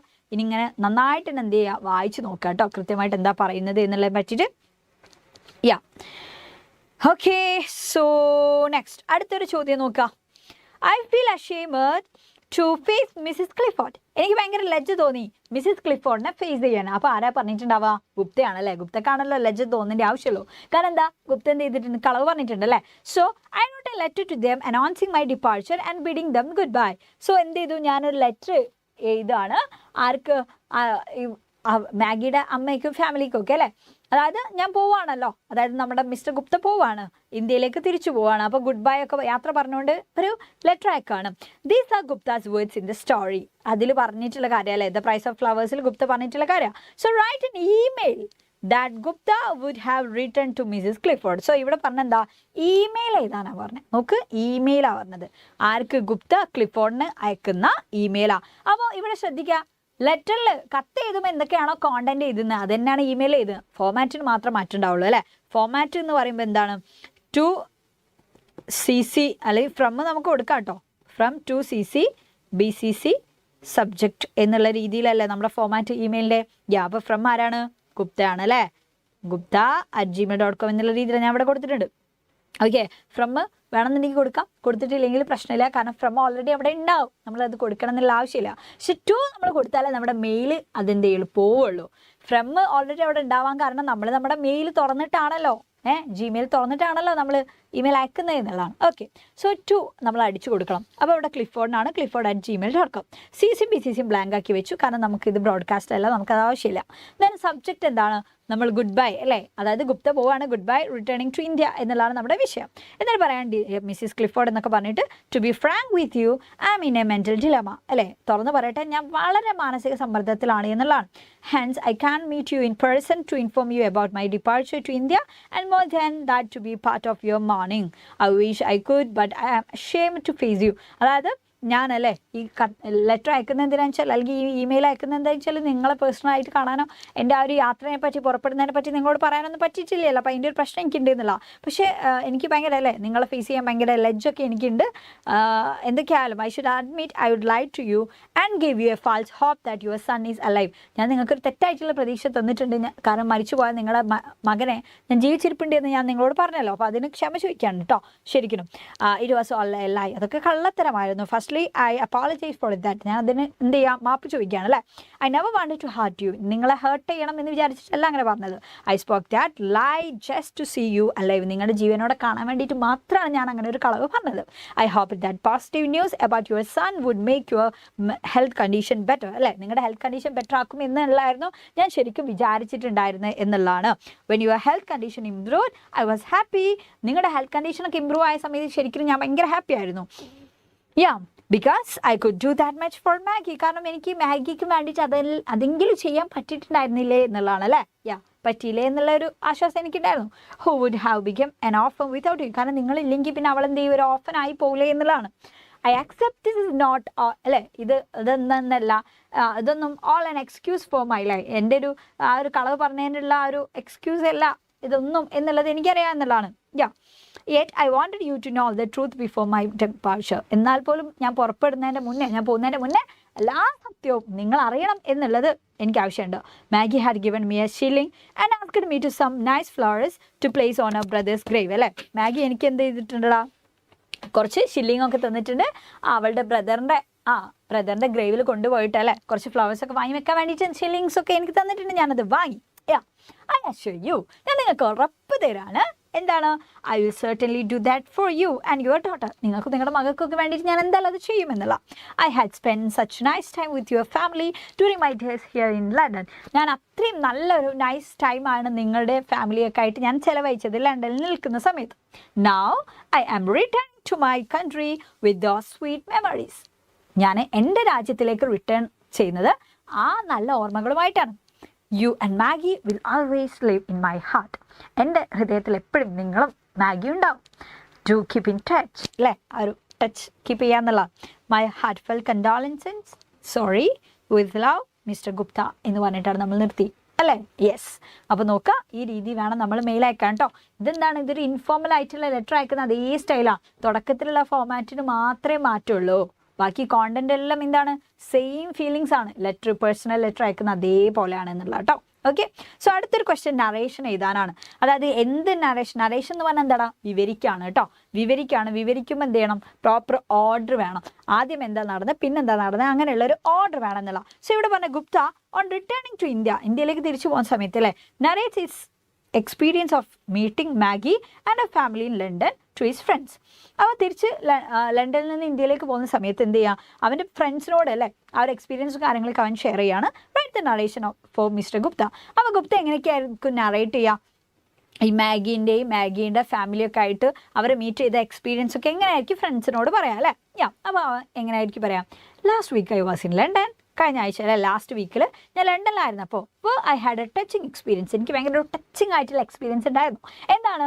One day I met a young teenage English girl in a vegetarian restaurant. ഞാനൊരു വെജിറ്റേറിയൻ റെസ്റ്റോറൻറ്റ് വെച്ചിട്ട് ഒരു യങ് ആയിട്ടുള്ള അല്ലെ ഒരു ടീനേജ് ഇംഗ്ലീഷ് ഗേളിനെ ഞാൻ പരിചയപ്പെട്ടിട്ടുണ്ടായിരുന്നു. എന്നിട്ടോ പിന്നെ പറഞ്ഞിട്ടുള്ള എന്താ, she look poor and lonely. അവളെ കണ്ടാൽ ഭയങ്കര പാവം, ഭയങ്കര തനിച്ചായിട്ടുള്ളൊരു കുട്ടിയായിരുന്നു. അവളുടെ പേരെന്താന്ന് പറഞ്ഞിട്ടല്ലേ. ദെൻ അവളെ വിളിക്കുന്ന എന്താ, മാഗിയാണ്. ഭയങ്കര ഒരു മ്യൂച്വൽ ഇൻട്രസ്റ്റ് ഉണ്ടായിട്ടുണ്ടായിരുന്നു രണ്ടാൾക്ക് ഇടയിൽ, പരസ്പരം അറിയാനൊക്കെ വേണ്ടിയിട്ട്. അങ്ങനെ അവൾ എന്നെ അമ്മേൻ്റെ അടുത്തേക്ക് കൊണ്ടുപോയിട്ടുണ്ട്. She took me to her home. Franz is her brother അല്ലേ, ഫ്രാങ്ക് എന്ന് നമ്മൾ പറയും. ഓക്കെ, ഫ്രാങ്ക് എന്താണ്, അവളുടെ ബ്രദറാണ്. അവൻ ഇന്ത്യയിൽ സോൾജർ ആയിരുന്നു. They had no news of him for a long time. Her mother told me about a magical crystal ring sent by her son and wanted him to look at it to know about her son. അവളുടെ അമ്മ എന്ത് ചെയ്തു, എനിക്കൊരു crystal ring തന്നു. അതിൽ നോക്കിയിട്ട് അവനെ പറ്റിയിട്ട് ഉള്ള എന്തെങ്കിലും കാര്യം അല്ലേ, അവൻ അലൈവാണോ എന്നൊക്കെ എന്നോട് പറയാൻ വേണ്ടിയിട്ടൊക്കെ അമ്മ ആവശ്യപ്പെട്ടിട്ടുണ്ടായിരുന്നു. കാരണം ഒരുപാട് വർഷങ്ങളായിട്ട് അവനെ പറ്റിയിട്ട് ഒരു അറിവും ഇവൾക്കില്ല. And I was not superstitious, I refused. ഞാനത്ര അന്ധവിശ്വാസി അല്ലാത്തതുകൊണ്ട് ഞാനത് നിരസിച്ചു. I again visited her house when her mother fell ill. പക്ഷേ അവളുടെ അമ്മക്ക് സുഖമില്ലാത്ത സമയത്ത് ഞാൻ വീണ്ടും അവിടെ പോയി. The girl requested me to gaze at the crystal ring and console her mother by saying that her brother was alive. അതായത് ആ സമയത്ത് അവളെ എന്നോട് ഭയങ്കര റിക്വസ്റ്റ് ചെയ്തു, നിങ്ങൾ ഒന്ന് ആ ക്രിസ്റ്റൽ റിംഗിൽ നോക്കിയിട്ടൊന്ന് പറയോ, എൻ്റെ അമ്മേനെ ആശ്വസിപ്പിക്കാൻ വേണ്ടിയിട്ട്, എൻ്റെ അമ്മക്ക് സുഖം ആവാൻ വേണ്ടിയിട്ട് ഒന്ന് നോക്കിയിട്ട് പറയോ, എൻ്റെ ബ്രദർ അലൈവാണ് എന്നുള്ള പറയോ എന്നൊക്കെ അവൾ എന്നോട് റിക്വസ്റ്റ് ചെയ്തു. Okay, so urged by her, I told her mother that he was alive and she recovered. അപ്പോൾ അതുകൊണ്ടൊക്കെ തന്നെ ഞാൻ എന്ത് ചെയ്തു, അവളുടെ നിർബന്ധപ്രകാരം ഓക്കെ ഞാൻ അങ്ങനെ ഒരു കളവ് പറഞ്ഞു. അവളുടെ അമ്മക്ക് സുഖമായി എന്നുള്ള അല്ലേ, അമ്മക്ക് ഭയങ്കര ആശ്വാസമല്ലേ, മകൻ ജീവിച്ചിരിപ്പുണ്ട്, മകനൊന്നും പറ്റില്ല എന്ന് കേൾക്കുന്ന സമയത്ത്. After A few days I received A post card from Maggi informing Har brothers death. പക്ഷേ പിന്നെ എന്ത് ചെയ്തു, മാഗി അല്ലേ എനിക്കൊരു post card, yes I received A post card from Maggi എനിക്കൊരു പോസ്റ്റ് കാർഡ് അയച്ചിട്ടുണ്ടായിരുന്നു അവളുടെ ബ്രദർ മരിച്ചു എന്ന് പറഞ്ഞിട്ട്. സോ ആ സമയത്ത് എനിക്ക് ഭയങ്കര ലജ്ജ തോന്നി, ഷെയിം തോന്നിയിട്ടുണ്ടായിരുന്നു അവരെ പിന്നെ ഫേസ് ചെയ്യാൻ. And rote dum about my departure. എൻ്റെ ഡിപ്പാർച്ചറിനെ പറ്റി ഞാൻ എന്ത് ചെയ്തു, എഴുതിയാണ് വിട്ടത്. കാരണം അവരെ നേരിട്ട് പോയി ഫേസ് ചെയ്യാനൊക്കെ എനിക്ക് ഭയങ്കര മടിയായിരുന്നു. On the day my departure Maggie came to see me. പക്ഷേ ഞാൻ പോകുന്ന ദിവസം മാഗി എന്നെ കാണാനൊക്കെ വന്ന് എന്നിട്ട് എന്ത് ചെയ്തു, she gave me shilling to buy flowers to place them on a brother's grave. അവളുടെ ബ്രദറിൻ്റെ ഗ്രേവിൽ കൊണ്ടുപോയി വെക്കാൻ വേണ്ടിയിട്ട് കുറച്ച് എന്ത് ചെയ്തു, ഫ്ലവർ വാങ്ങാൻ വേണ്ടിയിട്ടുള്ള ഷില്ലിങ്സ് മാഗി എന്നെ കാണാൻ വേണ്ടി വന്നിട്ട് എനിക്ക് തന്നു എന്നുള്ള. shilling was a lot of money for a poor girl like her. അപ്പോൾ ആ തന്ന ഷില്ലിംഗ് എന്ന് പറഞ്ഞാൽ അവളെ സംബന്ധിച്ചിടത്തോളം അത് വലിയൊരു ക്യാഷാണ് എന്നുള്ളത് അല്ലേ. കാരണം അവൾ അത്രയും പാവപ്പെട്ട ഒരു കുട്ടിയാണ്, ഇത്രയും കാലം ഏൺ ചെയ്തിട്ടുള്ള ഷില്ലിംഗ് ആണ് എനിക്ക് തന്നത്. സോ അത് ഒരുപാട് വലിയൊരു തുകയാണ്. I was really moved by her love, sacrifice and the strong bond of relationship between the sister and brother. കാരണം ശരിക്കും അത് കാണിക്കുന്നത് അതാണ്, അവരുടെ ഒരു ഡീപ്പ് കണക്ഷൻ, ആ ഒരു സ്ട്രോങ് റിലേഷൻഷിപ്പ് അല്ലേ, between A brother and A sister. അത് എനിക്ക് ശരിക്കും അവിടെ ഫീൽ ചെയ്യാൻ വേണ്ടി പറ്റി എന്നുള്ള കാര്യമൊക്കെ എന്ത് ചെയ്യാണ് ആളിങ്ങനെ ഷെയർ ചെയ്യാണ് കേട്ടോ. അപ്പോൾ നോക്കുക, ഗുപ്ത ഇങ്ങനെ പറയും പോലെയാണ് നമ്മൾ എഴുതിയല്ലേ, കാരണം ഗുപ്തയാണല്ലോ നറേറ്റ് ചെയ്യണത്. അപ്പോൾ ഗുപ്ത ഇവിടെ ഐ യൂസ് ചെയ്തിട്ടാണ് നമ്മൾ നറേഷൻ ചെയ്തിട്ടുള്ളത്. അങ്ങനെ വേണം നമ്മൾ എന്ത് ചെയ്യാൻ, ആ ക്യാരക്ടർ തന്നെ നറേറ്റ് ചെയ്യാണ്. അല്ലെങ്കിൽ ഇപ്പം നമ്മളോട് നറേറ്റ് ചെയ്യാൻ പറഞ്ഞിട്ടുണ്ടെങ്കിൽ നമുക്ക് എന്ത് ചെയ്യാം, ഗുപ്ത ഗുപ്ത ഗുപ്ത എന്ന് പറഞ്ഞിട്ടാണ് നമ്മൾ ഓരോന്നും പറയാം കേട്ടോ. പക്ഷെ ഇവിടെ ഗുപ്തയാണ് നറേറ്റ് ചെയ്യണത്. സോ നമ്മൾ ആരായി, നമ്മൾ ഗുപ്ത ആയിട്ടാണ് നമ്മൾ കാര്യങ്ങൾ എഴുതിയത്. ഓക്കെ, അപ്പോൾ ഇതേപോലെ തന്നെ ഇത് ഫസ്റ്റ് പേഴ്സൺ നറേഷൻ ആണോ അങ്ങനെയുള്ള കാര്യങ്ങളൊക്കെ നോക്കാം. ഓക്കെ, ഇനിയിപ്പോൾ എക്സാമിന് നിങ്ങളോട് അപ്രിസിയേഷൻ എഴുതാൻ പറഞ്ഞാൽ നമ്മൾ ഓൾറെഡി ഇതൊക്കെ ഞാൻ അങ്ങനെ സ്പീഡിൽ പോകുന്നുണ്ട് കേട്ടോ. അടുത്തത് അപ്രിസിയേഷൻ ചോദിച്ചാൽ നമുക്ക് എന്തൊക്കെ വേണം? അപ്രിസിയേഷൻ 8 മാർക്സിന് ഷുവറാണ്. അപ്രിസിയേഷൻ്റെ ചോദ്യം വന്നാൽ നമ്മൾ നിർബന്ധമായിട്ട് എന്തൊക്കെ ചെയ്യണം വെച്ചാൽ എബൌട്ട് ദ പോയിറ്റ് എഴുതണം. ഓക്കെ, കൃത്യമായിട്ട് തന്നെ നിങ്ങൾ എന്ത് ചെയ്യണം, പോയിറ്റിനെ പറ്റി, തീമിനെ പറ്റി എഴുതണം. അതേപോലെ തന്നെ സമ്മറി, അഥവാ ആ പോയത്തിനെ പറ്റിയിട്ടുള്ള അതിൻ്റെ ഒരു മീനിങ് നിങ്ങൾക്ക് മനസ്സിലായിട്ടുണ്ടെങ്കിൽ അതിൻ്റെ സ്ട്രക്ചർ എങ്ങനെയൊക്കെയാണെന്നുള്ള കാര്യങ്ങൾ എഴുതുക. പോയറ്റിക് ഡിവൈസസ് എന്തെങ്കിലും ഉണ്ടെങ്കിൽ അഥവാ അലിട്രേഷൻ അസണൻസ് ഒക്കെ ഉണ്ടെങ്കിൽ എടുത്ത് എഴുതുക. റൈം സ്കീം അറിയെങ്കിൽ അതെടുത്ത് എഴുതണം. ഇമേജറീസ് യൂസ് ചെയ്തിട്ടുണ്ടെങ്കിൽ അത് ഓഡിറ്ററി ഇമേജറി ഉണ്ടോ, കാണാൻ പറ്റുന്ന കാര്യങ്ങൾ എന്തെങ്കിലും അല്ലേ, ഓഡിറ്ററി കേൾക്കാൻ പറ്റുന്ന കാര്യങ്ങളുണ്ടോ, വിഷ്വൽ ഇമാജിനറി കാണാൻ പറ്റുന്ന കാര്യങ്ങളുണ്ടോ, അതേപോലെ തന്നെ ഓൾഫാക്ടറി ആയിട്ടുള്ള കാര്യങ്ങളുണ്ടോ, ടാക്ടൈൽ ആയിട്ടുള്ള കാര്യങ്ങളുണ്ടോ, സെൻസറി ഇമേജറി അല്ലേ, എന്തൊക്കെയാണോ ഉള്ളത് അതൊക്കെ എടുത്ത് ചെയ്താൽ കേട്ടോ.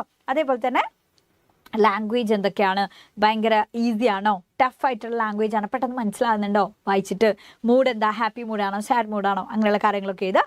ഫിഗേഴ്സ് ഓഫ് സ്പീച്ച് ഉണ്ടെങ്കിൽ അതെടുത്ത് ചെയ്താൽ. ഓക്കെ, ഫിഗേഴ്സ് ഓഫ് സ്പീച്ച് എന്ന് പറയുമ്പോൾ സിമിലി, മെറ്റഫോർ, പെർസോണിഫിക്കേഷൻ, ഓക്സിമറോൺ ഇങ്ങനെയുള്ള കാര്യങ്ങളൊക്കെ ഉണ്ടെങ്കിൽ അതെടുത്ത് എഴുതണം. ദെൻ കൺക്ലൂഷനിൽ നമുക്ക് എന്ത് പറയാം, message or intention of the poet അല്ലേ, എന്താ കറക്റ്റായിട്ട് ഈ ഒരു പോയത്തിൽ പോയിറ്റ് പറയുന്ന കാര്യങ്ങൾ എന്താ അതെടുത്ത് ചെയ്താൽ. പോയിറ്റ് എന്തെങ്കിലും മെസ്സേജ് ഒക്കെ തരുന്നുണ്ടെങ്കിൽ അതെടുത്ത് ചെയ്താൽ. പിന്നെ നിങ്ങൾക്ക് ആ പോം വായിച്ചിട്ട് ഇഷ്ടമായോ ഇഷ്ടമായില്ലേ അങ്ങനെയൊക്കെ കേട്ടോ. അണ്ണോൺ ആയിട്ടുള്ള പോം ആയിരിക്കും നമുക്ക് തരാം. അപ്പോൾ ചിലപ്പോൾ ഇപ്പോൾ എല്ലാ ആൾക്കാരുടെയും പ്രശ്നം ഇതൊക്കെ ഞങ്ങൾക്കറിയാം മിസ്സേ, പക്ഷേ എങ്ങനെ ഇത് തുടങ്ങേണ്ടത്, എങ്ങനെയൊക്കെ വാക്കുകൾ എഴുതുക, സെൻറ്റൻസ് എങ്ങനെ എഴുതുക എന്നുള്ള അറിയില്ല എന്നാ. അങ്ങനെയാണെങ്കിൽ കാറ്റലിസ്റ്റിൻ്റെ യൂട്യൂബിൽ അപ്രീസിയേഷൻ്റെ 8 മാർക്സ് സ്കോർ ചെയ്യാമെന്ന് പറയുന്ന എല്ലാ വീഡിയോ നിങ്ങൾക്ക് കാണാം. അത് നിങ്ങൾ പോയിട്ട് കണ്ടുവരിക എന്നുള്ളതാണ് കേട്ടോ. ഓക്കെ, യാ. സോ ഡെത്ത് ലെവലിൽ നിന്നുള്ള കുറേ പോയിന്റ്സ് ഒക്കെ നിങ്ങൾ എന്തായാലും പഠിച്ചു വെക്കണം കേട്ടോ. യാ, സോ ഞാൻ സമയമില്ലാത്തതിനോട് അതിൽ നിന്ന് കൂടുതൽ കാര്യങ്ങളൊന്നും ഞാൻ പറയുന്നില്ല. അപ്രിസിയേഷൻ എന്തായാലും ഡെത്ത് ലെവലിൽ നിന്ന് ഇങ്ങനെയുള്ള കാര്യങ്ങളൊക്കെ വരും. അതായത് അതിൽ എന്തിനെ പറ്റിയിട്ടാണ് പറയുന്നത്, ഡെത്ത് എന്താണ്, ശരിക്കും ഡെത്ത് ഒരു ഇന്നവിറ്റബിൾ ആയിട്ടുള്ള ഒരു കാര്യമാണെന്നൊക്കെ പറയുന്നുണ്ട് അല്ലേ. യാ, ഡെത്ത് എന്ന് പറയുന്നത് നമുക്ക് അതിൽ നിന്ന് എസ്കേപ്പ് ചെയ്യാൻ പറ്റാത്തൊരു റിയാലിറ്റി ആണ് എന്ന് പറയുന്നുണ്ട്. യെസ്, സോ അതൊരു ഫ്യൂണറൽ സോങ് ആണ് അല്ലേ, ഒരു ചരമഗീതമാണ് എന്നുള്ളത്. പിന്നെ വിക്ടർ ആയിട്ടുള്ള ആളും വിക്ടിം ആയിട്ടുള്ള ആൾക്കാരും അഥവാ സക്സസ്ഫുൾ ആയിട്ടുള്ള കാര്യങ്ങളും ആൾക്കാരായിക്കോട്ടെ, ഇനി പരാജയപ്പെട്ട ആൾക്കാരായിക്കോട്ടെ, എല്ലാ ആൾക്കാരും എന്ത് ചെയ്യണം, മരിക്കേണ്ടി വരും. കിങ് ആയിട്ടുള്ള ആൾക്കാർ, പെസൻസ് ആയിട്ടുള്ള ആൾക്കാരൊക്കെ ഡസ്റ്റിൽ മണ്ണിൽ ഈക്വൽ ആക്കപ്പെടും എന്നൊക്കെ പറയുന്നുണ്ട്. എല്ലാ ആൾക്കാരും മരിച്ചിട്ട് മണ്ണിലേക്കാണ് പോകുന്നതെന്ന് പറയുന്നുണ്ട് അല്ലേ. There is no any weapon to fight against the almighty fight. ദൈവത്തിൻ്റെ ഈ ഒരു വിധിക്ക് എതിരെ പോരാടാൻ ഒരു വെപ്പണും ഇല്ല, ഒരു ആമറും ഇല്ല എന്ന് പറയുന്നുണ്ട്. ആൻഡ് അതേപോലെ തന്നെ അല്ലേ, സ്കെപ്ചർ ആൻഡ് ക്രൗൺ എന്നുള്ളതിനോട് ഉദ്ദേശിക്കുന്നത് എന്താ, കിരീടവും ചെങ്കോലും മീൻസ് കിങ്ങിനെ, അതോറിറ്റീനൊക്കെ കാണിക്കുന്നത് അല്ലേ. സെയ്ത്ത് ആൻഡ് സ്പീഡ് എന്നുള്ളതിനോട് കാണിക്കുന്നത് എന്താണ്, അഗ്രികൾച്ചറൽ ടൂൾസ് ആണ്, അഥവാ ഫാമേഴ്സിനെ, പെസൻസിനെ, ലോ ക്ലാസ് ആയിട്ടുള്ള ആൾക്കാരൊക്കെയാണ് അവിടെ കാണിക്കുന്നത്, പൂർ പീപ്പിളിനൊക്കെയാണ് കാണിക്കുന്നത്. അപ്പോൾ ഏത് വിഭാഗം ആൾക്കാരായാലും എല്ലാ ആൾക്കാരും മരിക്കും എന്നുള്ള കാര്യം അവിടെ പറയുന്നുണ്ട് എന്നുള്ളതാണ് അല്ലേ. യുദ്ധത്തിൽ ഒരുപാട് ആൾക്കാരെ കില്ല് ചെയ്തിട്ടുള്ള സ്ട്രോങ് വാരിയേഴ്സ് വരെ അവരുടെ നെർവ് വരെ മരണത്തിന് കീഴ്പ്പെടും എന്നുള്ള പറഞ്ഞത് എന്താ, അതുവരെ വീക്ക് ചെയ്യപ്പെടും എന്ന് പറഞ്ഞാൽ എല്ലാ ആൾക്കാരും മരിക്കേണ്ടി വരും എന്നുള്ള. അങ്ങനെയുള്ള ആൾക്കാരാണെന്ന് വിചാരിച്ചിട്ട് അവർ മരിക്കാതെക്കോ ഇല്ല. അതേപോലെ തന്നെ എന്താണ്, വിതറിങ് ഓഫ് ഗാർലാൻഡ്സ് എന്ന് പറയുന്നുണ്ട് അല്ലേ. ഇവിടെ നമ്മളിങ്ങനെ വെക്കുന്ന ഈ ഒരു പൂക്കൊണ്ടൊക്കെ ഉണ്ടാവുന്ന ഈ ഒരു ബാൻഡ് പോലെയുള്ള സംഭവം, ഈ ഒരു ഗാർലാൻഡ്സ് വരെ എന്ത് ചെയ്യും, കൊഴിഞ്ഞു പോകും എന്ന് പറയുന്നുണ്ട്. അതേപോലെ തന്നെയാണ് നമ്മൾ ചെയ്യുന്ന കാര്യങ്ങളെ പറ്റിയിട്ട് ബോസ്റ്റ് ചെയ്യാതിരിക്കുക എന്ന് പറയുന്നുണ്ട്. സോ നമ്മളെ മരിച്ചതിന് ശേഷം ആകെ ഇവിടെ എക്സിസ്റ്റ് ചെയ്യുക നമ്മുടെ ഗുഡ് ഡീഡ്സ് മാത്രമാണ്. അതുകൊണ്ട് ജീവിച്ചിരിക്കുന്ന കാലത്ത് നിങ്ങൾ ഗുഡ് ഡീഡ്സ് ചെയ്യൂ, അതും നിങ്ങൾക്ക് എന്നേക്കുമായിട്ട് ഓർമ്മിക്കപ്പെടും എന്നുള്ള കാര്യം പറയുന്നുണ്ട്. ഓക്കെ, അപ്പോൾ അത് നിങ്ങളുടെ മൈൻഡിൽ നിങ്ങൾ ഓർമ്മിച്ച് വെക്കുക. ഓക്കെ, നമ്മുടെ ഗുഡ് ആക്ഷൻസ് മാത്രമേ എന്നേക്കുമായിട്ട് ഓർമ്മിക്കപ്പെടുള്ളൂ. സോ ജീവിക്കുന്ന കാലത്ത് നിങ്ങൾ നല്ല പ്രവൃത്തികൾ ചെയ്യൂ എന്ന് പറയുന്നുണ്ട്. അതിൻ്റെ റൈം സ്കീം എന്താ, ABAB CC DD ആണ് അല്ലേ.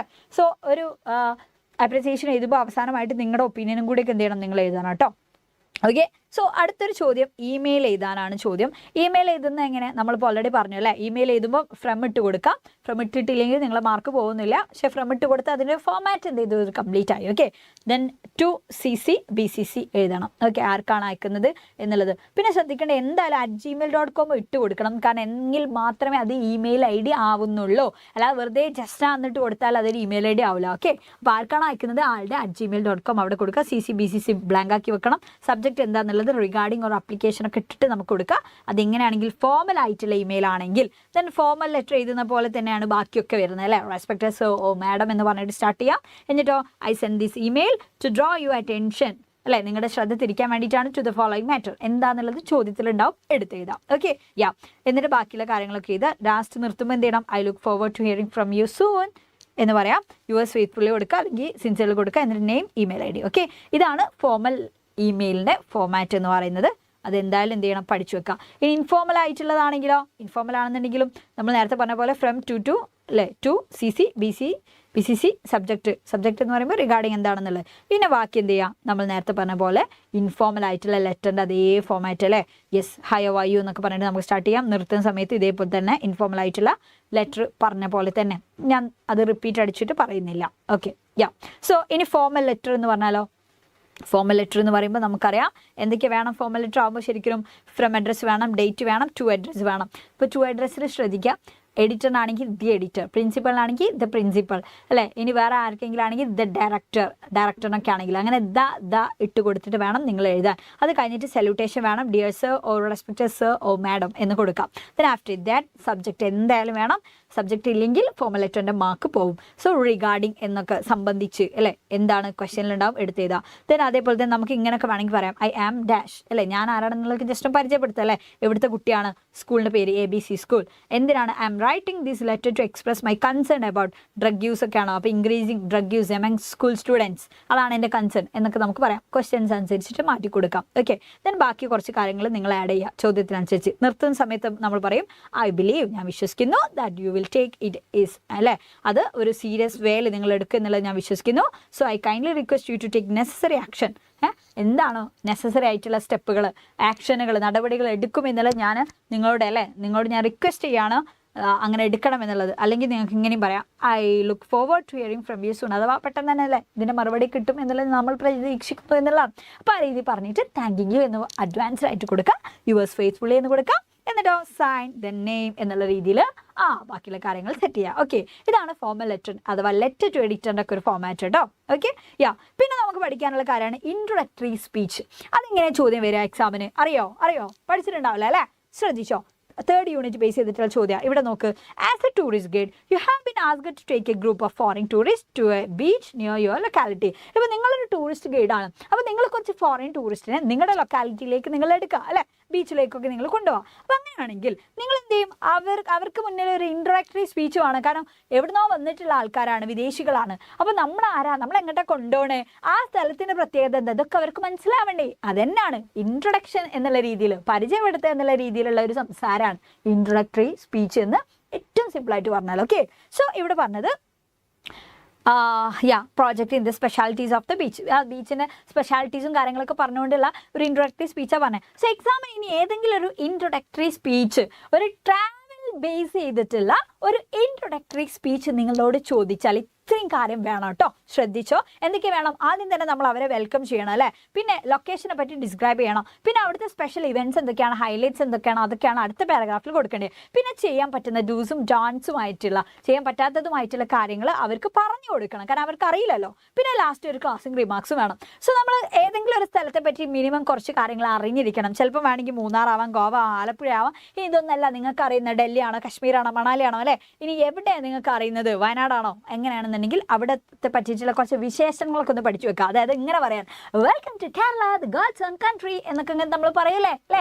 Welcome to Munnar the paradise of Kerala, അല്ലെങ്കിൽ welcome to Alappuzha the land of back waters എന്നുള്ള രീതിയിലൊക്കെ ഈ നമ്മുടെ ടൂറിസ്റ്റുകളെ വെൽക്കം ചെയ്തിട്ട് നമുക്ക് സംസാരിക്കണം വേണ്ടേ. അപ്പോൾ അതിനൊക്കെ വേണ്ടിയിട്ട് ഇങ്ങനെയുള്ള കുറച്ച് കാര്യങ്ങളൊക്കെ ഒന്ന് പഠിച്ചു വെക്കുക, കൈ വെക്കണം. ഇതൊക്കെ സ്റ്റോക്ക് വേണം കേട്ടോ. ഇതൊക്കെ ഇങ്ങനെ എക്സാം ആണെന്ന് ഇങ്ങനെ ആലോചിച്ചാൽ അപ്പോൾ നമുക്ക് കിട്ടിക്കൊള്ളണമെന്നൊന്നുമില്ല. ഓക്കെ. സോ നോക്കാം, ഇവിടെ ഞാൻ കുറച്ച് കാര്യങ്ങൾ കൊടുത്തിട്ടുണ്ട്. ലേഡീസ് ആൻഡ് ജെന്റിൽമെൻ എന്നൊക്കെ പറഞ്ഞിട്ട് അവരെ നമ്മൾ വെൽക്കം ചെയ്യുക ടൂറിസ്റ്റുകളെ. Yes, you are welcome to God's own country Kerala. I am your guide Jasna. എൻ്റെ പേര് ഞാൻ അവിടെ കൊടുത്തിട്ടുണ്ട് അല്ലേ. So I will be with you the എൻ്റെ ടൂറിസ്റ്റ് അല്ലെ എൻ്റെ ടൂർ ഓഫ് ദീസ് പ്ലേസ് എന്നൊക്കെ പറഞ്ഞിട്ട് നമ്മൾ എങ്ങോട്ടാണ് പോകുന്നത് അങ്ങനെയുള്ള കാര്യങ്ങളൊക്കെ ഇങ്ങനെ പറയാണ്. പിന്നെ ലൊക്കേഷനെ പറ്റി പറഞ്ഞു, അതിരപ്പള്ളി വാട്ടർഫാൾസ് എത്ര മീറ്റർ ഉയരം, ഇങ്ങനെയുള്ള കാര്യങ്ങളൊക്കെ അല്ലേ. ഇൻട്രൊഡക്ടറി സ്പീച്ച് ഡീറ്റെയിൽ ആയിട്ട് നമ്മുടെ യൂട്യൂബ് ചാനലുണ്ട്, പോയി കണ്ടോളാം കേട്ടോ. Okay, yes. അപ്പോൾ ഞാനും ഇങ്ങനെ ഒരു ഐഡിയ തന്നിട്ട് പോവാണ്.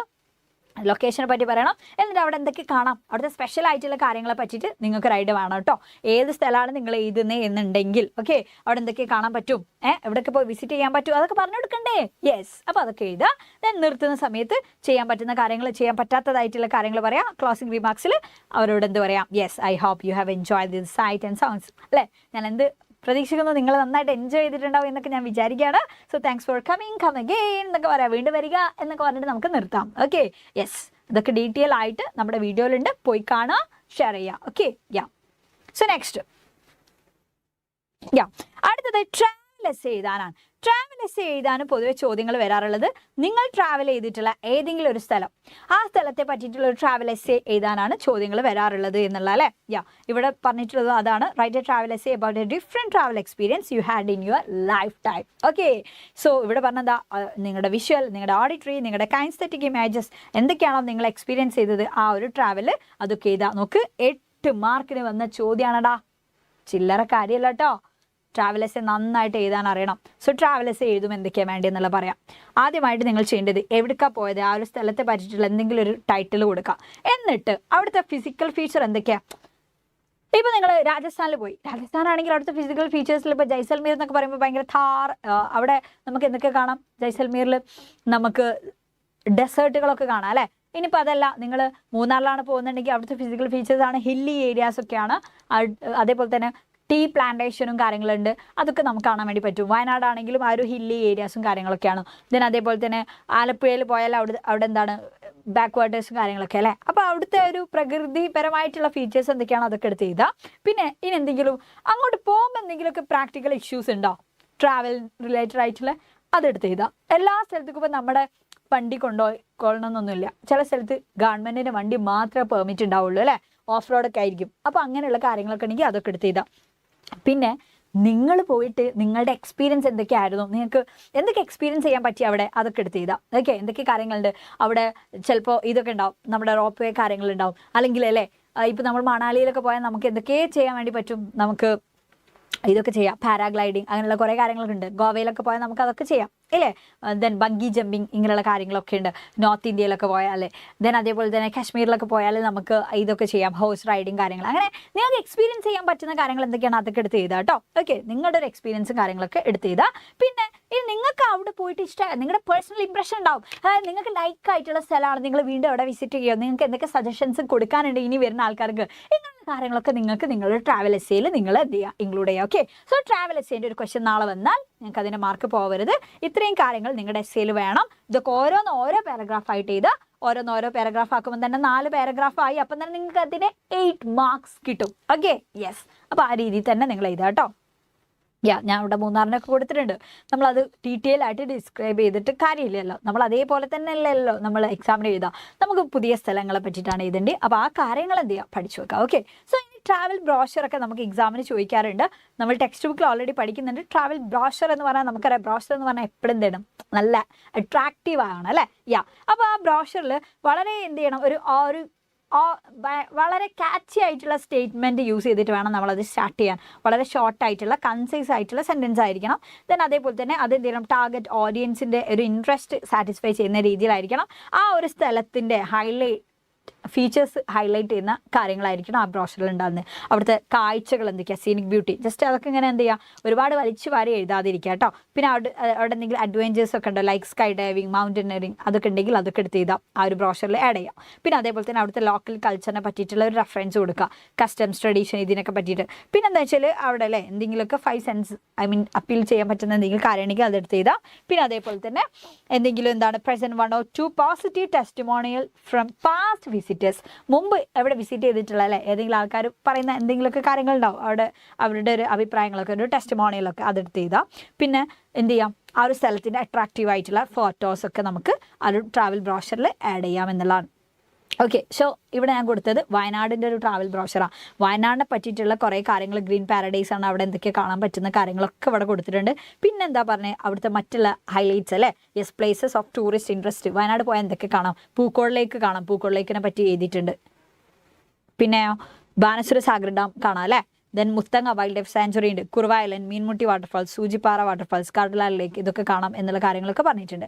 അതിന് അതേപോലെ തന്നെ ആലപ്പുഴയെ പറ്റിയിട്ട് ഇവിടെ കൊടുത്തിട്ടുണ്ട്. Welcome to Alappuzha, the land of backwaters എന്ന് പറഞ്ഞ ഒരു കാച്ചി സ്റ്റേറ്റ്മെൻറ്റ് അവിടെ കൊടുത്തത് അല്ലേ.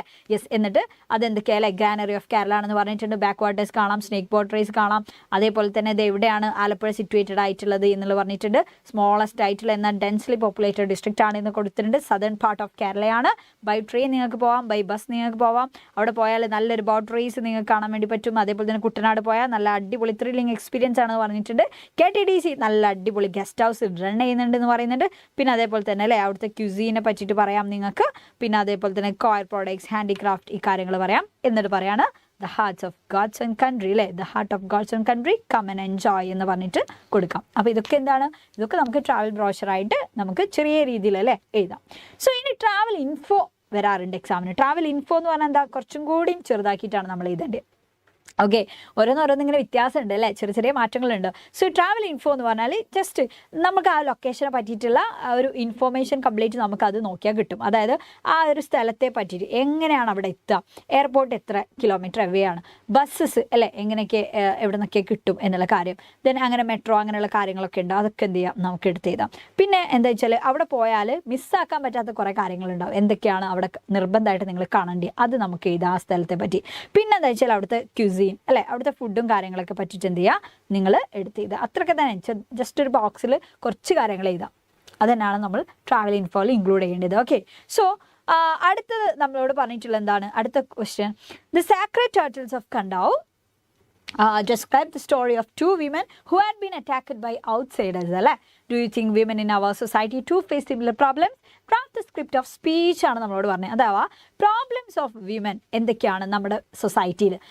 അപ്പോൾ ഇതിപ്പോൾ നമ്മൾ യൂണിറ്റ് 3 ബേസ് ചെയ്തിട്ടുള്ള ഒരു ചോദ്യം അല്ലേ. കാരണം അതിൽ സാക്രഡ് ടർട്ടിൽസ് ഓഫ് കണ്ടാവ് എന്ന് പറയുന്നതിൽ വിമന് നേരെയുള്ള ഒരു അതിക്രമം നമുക്ക് അവിടെ കാണാൻ വേണ്ടി പറ്റും. സോ ആ ഒരു ചാപ്റ്റർ ബേസ് ചെയ്തിട്ട് അങ്ങനെയുള്ള കുറേ ചോദ്യങ്ങൾ വരാറുണ്ട്. കാരണം ഇന്നും നമ്മുടെ സൊസൈറ്റിയിൽ വിമൻ ഇങ്ങനെയുള്ള ഒരുപാട് പ്രശ്നങ്ങൾ ഫേസ് ചെയ്യുന്നുണ്ട്. എന്തൊക്കെ പ്രശ്നങ്ങളാണ് അല്ലേ, അതിനെപ്പറ്റി നമ്മൾ അറിഞ്ഞാൽ നമുക്ക് എന്ത് ചെയ്യാം, എസ്സേ വന്നാൽ നമുക്ക് അവിടെ എഴുതാം, സ്പീച്ച് വന്നാൽ നമുക്ക് അവിടെയും കൊടുക്കാം. അപ്പോൾ പോയിന്റ്സ് എന്ത് ചെയ്യണം, നമ്മുടെ കയ്യിൽ വേണം. സോ ഇവിടെ ഞാൻ സ്പീച്ച് ആയതുകൊണ്ട് തന്നെ ഇവിടെ ഞാൻ സല്യൂട്ടേഷൻ കൊടുത്തിട്ടുണ്ട്.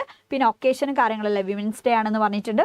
അങ്ങനെയുള്ള കുറച്ച് കാര്യങ്ങളൊക്കെ ഞാനിങ്ങനെ സ്റ്റാർട്ടിങ്ങിൽ കൊടുത്തിട്ടുണ്ട്. നിങ്ങൾക്ക് ഇതൊന്ന് വായിച്ചു നോക്കാം കേട്ടോ, സ്ക്രീൻഷോട്ട് എടുത്തിട്ട് വായിച്ചു നോക്കാം. ഓക്കെ, സോ എന്തൊക്കെയാണ് പ്രശ്നങ്ങൾ, ആ പ്രശ്നങ്ങൾ ഞാൻ പറയാം. ഒന്ന്, ഫീമെയിൽ ഫീറ്റിസൈഡ് ഇന്നുണ്ട്, ഭ്രൂണഹത്യകൾ അല്ലേ. പെൺകുട്ടി പെണ്ണാണ് എന്ന് പറഞ്ഞാൽ അതിനെ അബോർട്ട് ചെയ്തിട്ട് ഇല്ലാതാക്കുക, ഇല്ല എന്നൊക്കെ നമുക്ക് ഇപ്പോൾ തോന്നും. പക്ഷേ ഇന്നും അത് ഇന്ത്യയിലൊക്കെ പല സ്ഥലത്തും നടക്കുന്നുണ്ട് എന്നുള്ളതാണ്. then അതേപോലെ തന്നെ പല സ്ഥലത്തും എന്ത് ചെയ്യുന്നുണ്ട്, ഭയങ്കരമായിട്ട് സെക്ഷലി എക്സ്പ്ലോയിറ്റ് ചെയ്യപ്പെടുന്നുണ്ട് ഗേൾ ചൈൽഡുകൾ അല്ലേ. യെസ്, സ്ട്രീറ്റിൽ, പബ്ലിക് പ്ലേസ്, ട്രാൻസ്പോർട്ടിൽ, ഓഫീസിലൊക്കെ ഇന്നും ഫീമെയിൽസിന് ഒരുപാട് പ്രശ്നങ്ങൾ ഉണ്ടാകുന്നുണ്ട്. ഫാമിലി മെമ്പേഴ്സിൻ്റെ അടുത്ത് നിന്ന് ആയിക്കോട്ടെ, നൈബേഴ്സിൻ്റെ അടുത്ത് നിന്ന്, ഫ്രണ്ട്സിൽ നിന്ന്, റിലേറ്റീവ്സിൻ്റെ ഒക്കെ ഇടയിൽ നിന്ന്. പിന്നെ അതേപോലെയുള്ള മറ്റൊരു പ്രശ്നമാണ് ഡൗറി. ഇന്നും ഉണ്ടടാ, ഇന്നും ഡൗറിയുടെ പേരിൽ എത്ര ആൾക്കാർ സൂസൈഡ് ചെയ്യുന്നുണ്ട് അല്ലേ. അതേപോലെ തന്നെ ലെവൽ ഓഫ് വിമൻ എഡ്യൂക്കേഷൻ ഇന്ന് എന്ത് ചെയ്യുന്നുണ്ട്, ഇന്നും അതും വളരെ ചാലഞ്ചിങ് ആണ്. നമുക്കൊക്കെ നമ്മുടെ ഇവിടെയൊക്കെ ഒരുപാട് കുട്ടികളൊക്കെ പഠിക്കുന്നുണ്ടെങ്കിൽ പോലും ഇന്നും പെൺകുട്ടികൾക്ക് മതിയായിട്ടുള്ള രീതിയിലുള്ള വിദ്യാഭ്യാസം കിട്ടാത്ത എത്രയോ കുട്ടികളുണ്ട്. പിന്നെ അതേപോലെ തന്നെയാണ് ഗാർഹിക പീഡനങ്ങൾ, ഡൊമസ്റ്റിക് വയലൻസസ് ഉണ്ടാവുന്നുണ്ട് അല്ലേ, വീട്ടിൽ ഉണ്ട്. അതേപോലെ തന്നെ ഏർലി മാരേജ് ഓഫ് ഗേൾസ്, അതും ഇന്നുണ്ട്. പെൺകുട്ടികൾ കുറച്ച് വയസ്സാകുമ്പോൾ തന്നെ ചിലപ്പോൾ എന്തെങ്കിലും വേഗം കല്യാണം കഴിച്ചിടും. ഇപ്പോൾ നമ്മുടെ കേരളത്തിലൊക്കെ അതിൽ നിന്ന് ഒരുപാട് മാറ്റങ്ങളൊക്കെ വന്നിട്ടുണ്ട്. പക്ഷേ ഇന്നും ഉത്തരേന്ത്യയിലൊക്കെ ഇന്നും അത് എക്സിസ്റ്റ് ചെയ്യപ്പെടുന്നുണ്ട് എന്നുള്ളതാണ്. പിന്നെ അതേപോലെ തന്നെ വേണ്ട രീതിയിലുള്ള ന്യൂട്രീഷൻ കിട്ടാതിരിക്കുക, നല്ല രീതിയിലുള്ള ന്യൂട്രീഷ്യസ് ആയിട്ടുള്ള ഫുഡും കാര്യങ്ങളൊക്കെ കുട്ടികൾക്ക് കിട്ടാതിരിക്കുന്നതൊക്കെ എന്ത് ചെയ്യുന്നുണ്ട്, അവരെ എഫക്റ്റ് ചെയ്യുന്നുണ്ട്. അപ്പോൾ അതൊക്കെ നമുക്ക് പറയാം. പിന്നെ അതേപോലെ തന്നെ discrimination towards widows in Indian society.